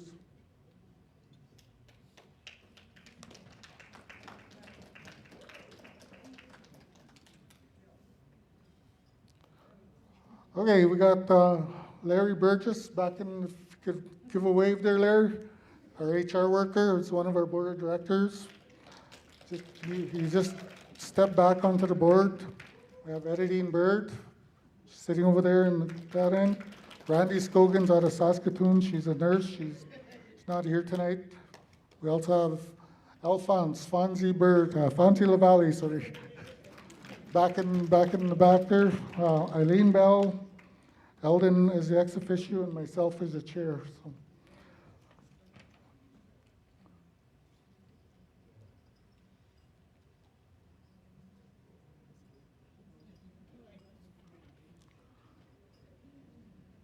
So I don't really want to get into a lot of this because of our night. Our night is quite long, and I have a 20-page, but I just want to kind of get into the org chart. So when you look at our organizational chart, you know, we started off with nothing. When you look at our organizational chart that's up here, we've knocked off a lot of the areas on here, but we still have a ways to go. I mean, we need an operations manager or administrator, whatever. Some of the work that the board of directors need to tackle here in the next little while. Last night I talked about our terms of reference. We need to have chief and council review and revise the terms of reference for urban services. The original one, it speaks on one urban councillor. And since then, we changed to two urban councillors. So we really need to tackle that as the board of directors and focus on changing that terms of reference. So.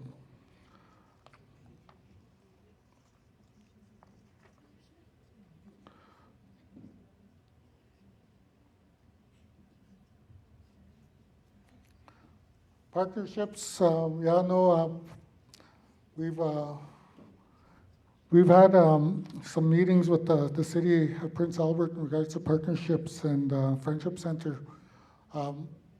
We're having some discussions with the city in regards to where would be the best, I guess, areas around Prince Albert to purchase land so we can develop either a commercial or residential property. So we had discussions with the hamlet of Timber Bay and Weaquin. So we want to talk about how can we purchase some of those lots and put some units in Timber Bay and Weaquin. Also Lorange as well. You know, a lot of our band members are in those areas. So at some point in time when we have our urban housing, we want to set up those meetings and try and see how we can accommodate members in those areas as well. So that's some work that needs to be done. So the timeline is just uncertain right now, so we need to get our board of directors in place, which Sheldon will speak on. Yeah, no, it's been pretty positive when it comes to partnerships. We did a tour with the transitional units in Saskatoon, and they have like a big apartment building. They have security. That's one thing that we're going to need to talk about. You know, dealing with the challenges of addictions, we we're gonna need to have security in place.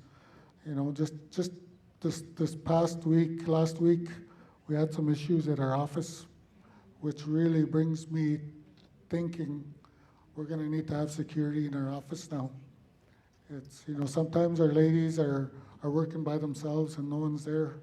And, you know, there could be an incident that could take place. So that's something that we're gonna have to look into. So, you know, we talk about security training. I had a discussion with the mayor in regards to a First Nations cab company. You know, if nobody's going to take the lead, maybe we could take the lead. You know, and that's also one of the discussions we had with Big River, is you know, putting these pieces together. They're talking about First Nations ambulance.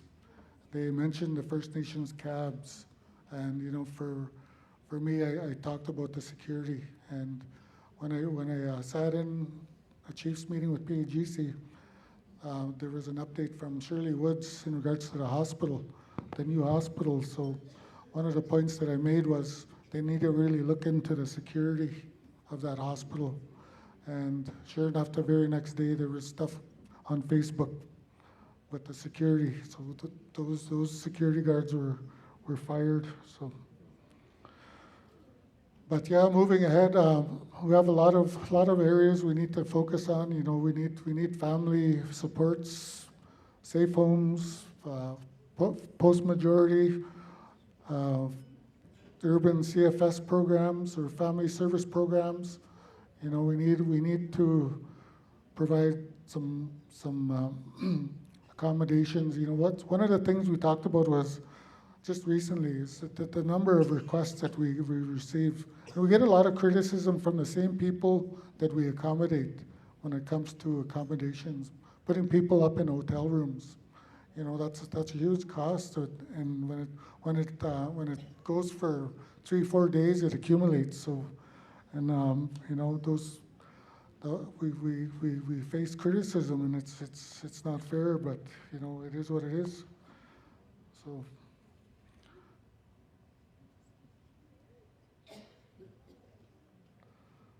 So like the partnership with the Friendship Center,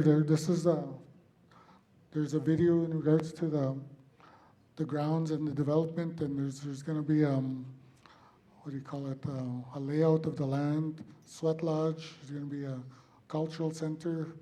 There's going to be an arbor built. So we're a part of that project. So we want to keep that momentum going. So we're applying for funding for that, and we want to be a part of that. So the first powwow that they have, Montreal Lake will be a part of that grand entry. So that's something that I'm looking forward to.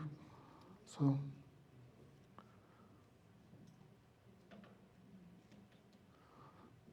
Our Christmas dinners. I just want to give a big shout out to Prevention. You know, they supported our off-reserve members by providing our Christmas dinners. You know, and I want to thank all of our volunteers, all of our supports, all of those that played a role in making these dinners happen.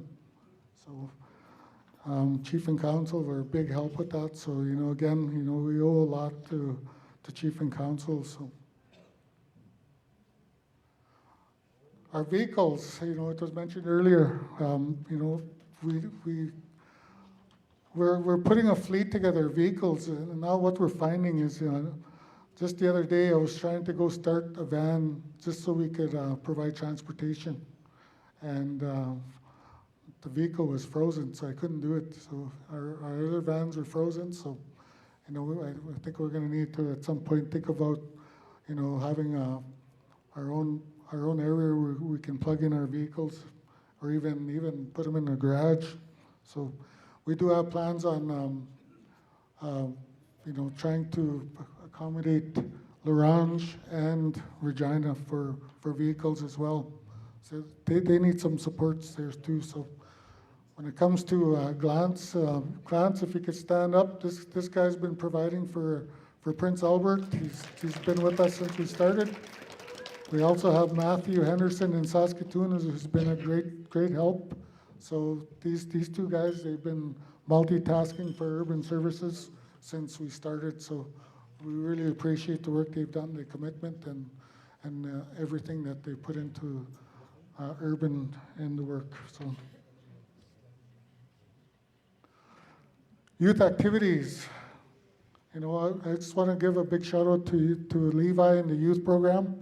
They've done a lot for our off-reserve youth, and you know, our consultant Mary Stacy. You know, she played a big role in putting our off-reserve youth program together. You know, I just want to give her a big shout out to Mary. You know, she's done a lot for us, and you know, she just keeps our drive going with our vision. So she doesn't let us forget. So thank you all.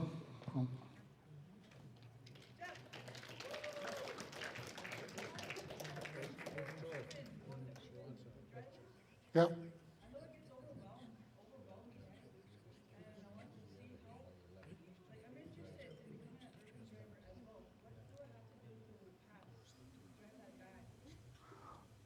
You just go talk to Levi, give him your license. He's got to do all the paperwork.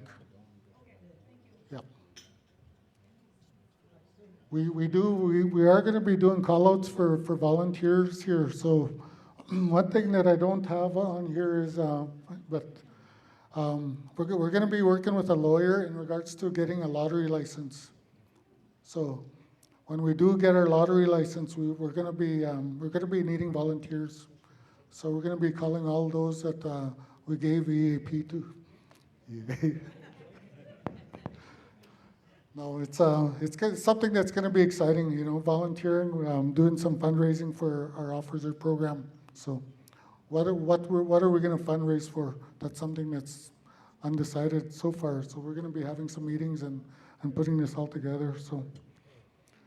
So anyways, I think I'm gonna hand over the rest of the presentation to Eldon and get him to take over. Thank you all for listening to me, and hope you enjoyed the report. So.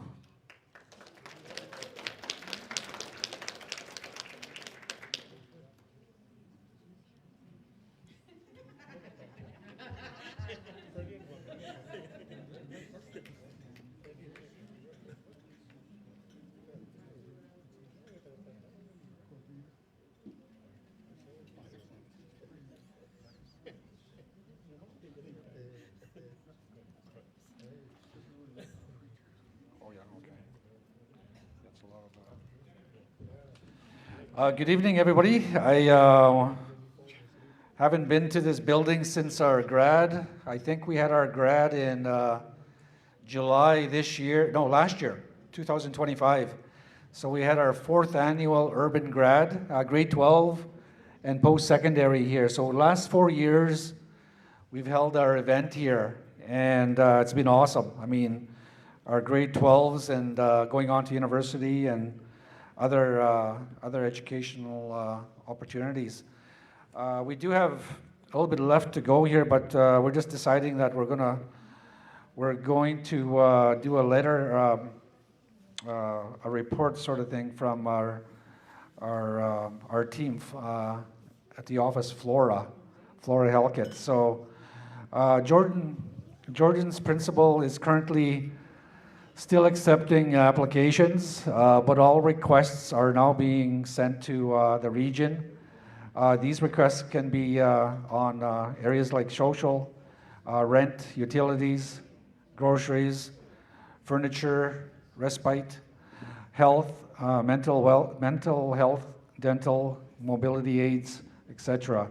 So education, tutoring services, psych ed, assessments, something technologies, and electronics.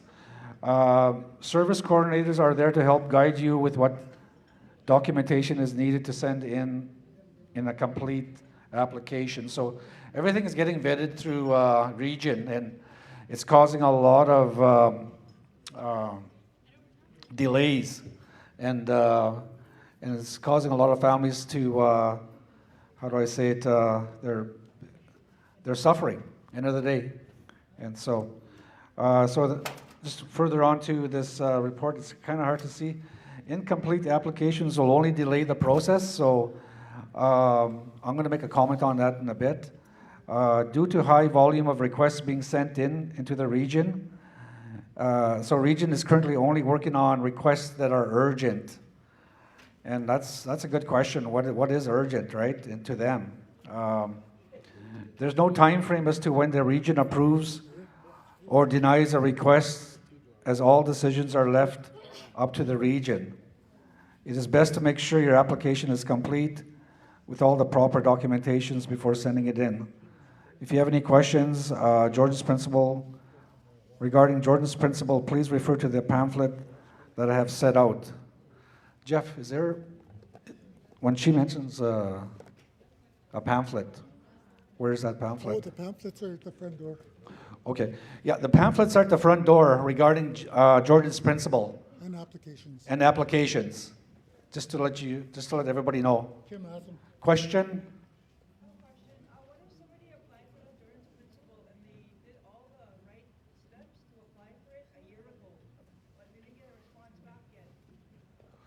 Just meet with Flora and she'll do an update with you. She'll phone the region. Oh, you're supposed to get an email. You're supposed to get the email, not her. Okay. Did you get an email? No, there's no other correspondence, eh? There's a band member in Saskatoon that's been really helpful. David Fear is his name, Ferr. He's helped us navigate through the system, and we've been successful, and even Flora wanted to know what we were doing different in Saskatoon for JP. So I'll have to talk to you once we're done here. And then, yeah, we'll help you starting tomorrow. So, yeah.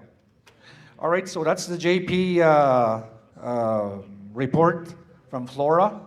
So, like I said, there's applications and pamphlet at the door there. I don't want to take too much time because I know we have, I know Vice Chief is wanting to get going here too on the other program reports. You see, one of the reasons that we just recently created Geekinak Urban Housing Corporation is because a lot of our band members in La Ronge, Timber Bay, Weyakwen, even Molinosa, PA, Christopher Lake, Saskatoon and Regina, and other places.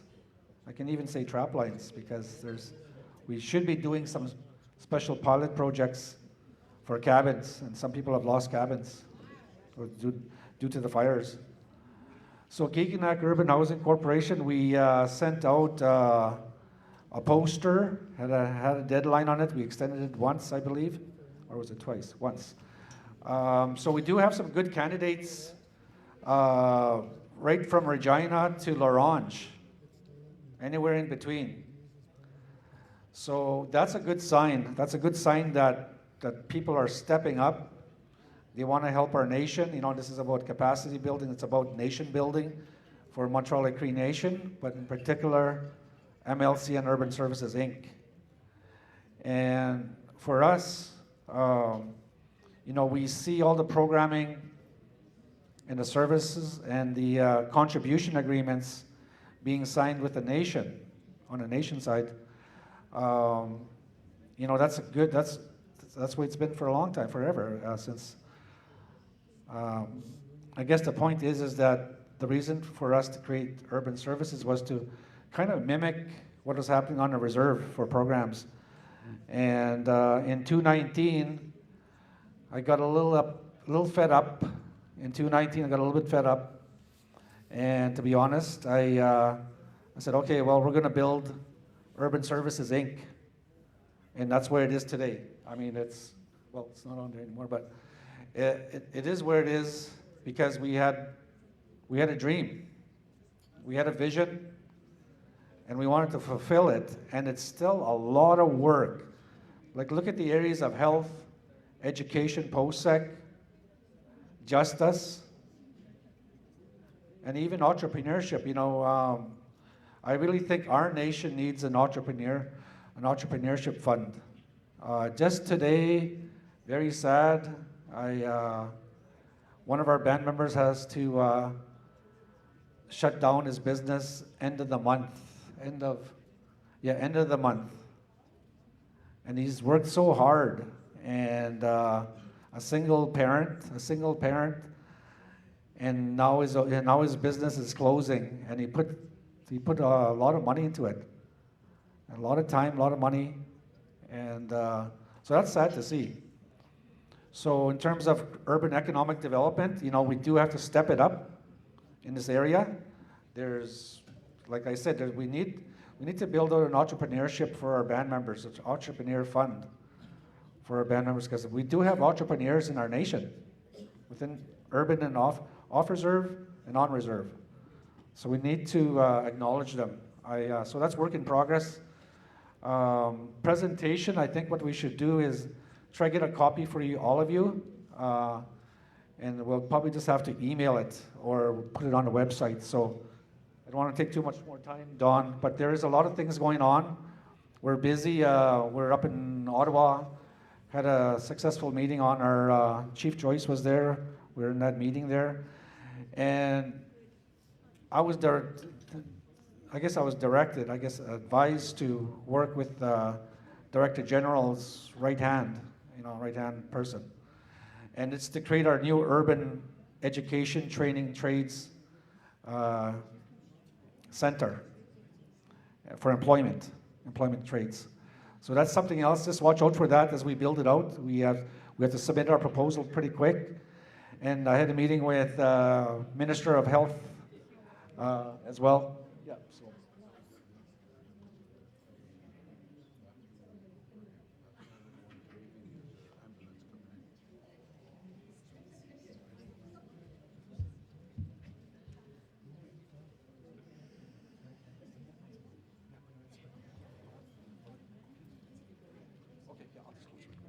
Yeah, so we're just going to wrap up here, and then I guess there was an accident that just happened here. The chief is going to talk about it. Not an accident, but an incident. Hey, good evening. I'm going to want to thank you guys for coming, but we have to close it off now. In the bathroom. And the paramedics are here. Melinda Nadaho fell in the washroom. Paramedics are here and have to take off to the hospital with her. I'm going to say, we'll see you guys, we'll see some of the guys tomorrow in Little Red and the next day in Montreal Lake. So safe travels home. Take care of yourself. There's icy places out there. Say hi. Thank you, Eldon, for your presentation. Sorry we had to cut you off there, but our last prize of the night is this suitcase 009. Judy's a big winner. We'll do this all again tomorrow, 10 a.m. at Little Red and 10 a.m. on Thursday in Montreal Lake. Thank you so much. Are we closing prayer or what? We close on Thursday.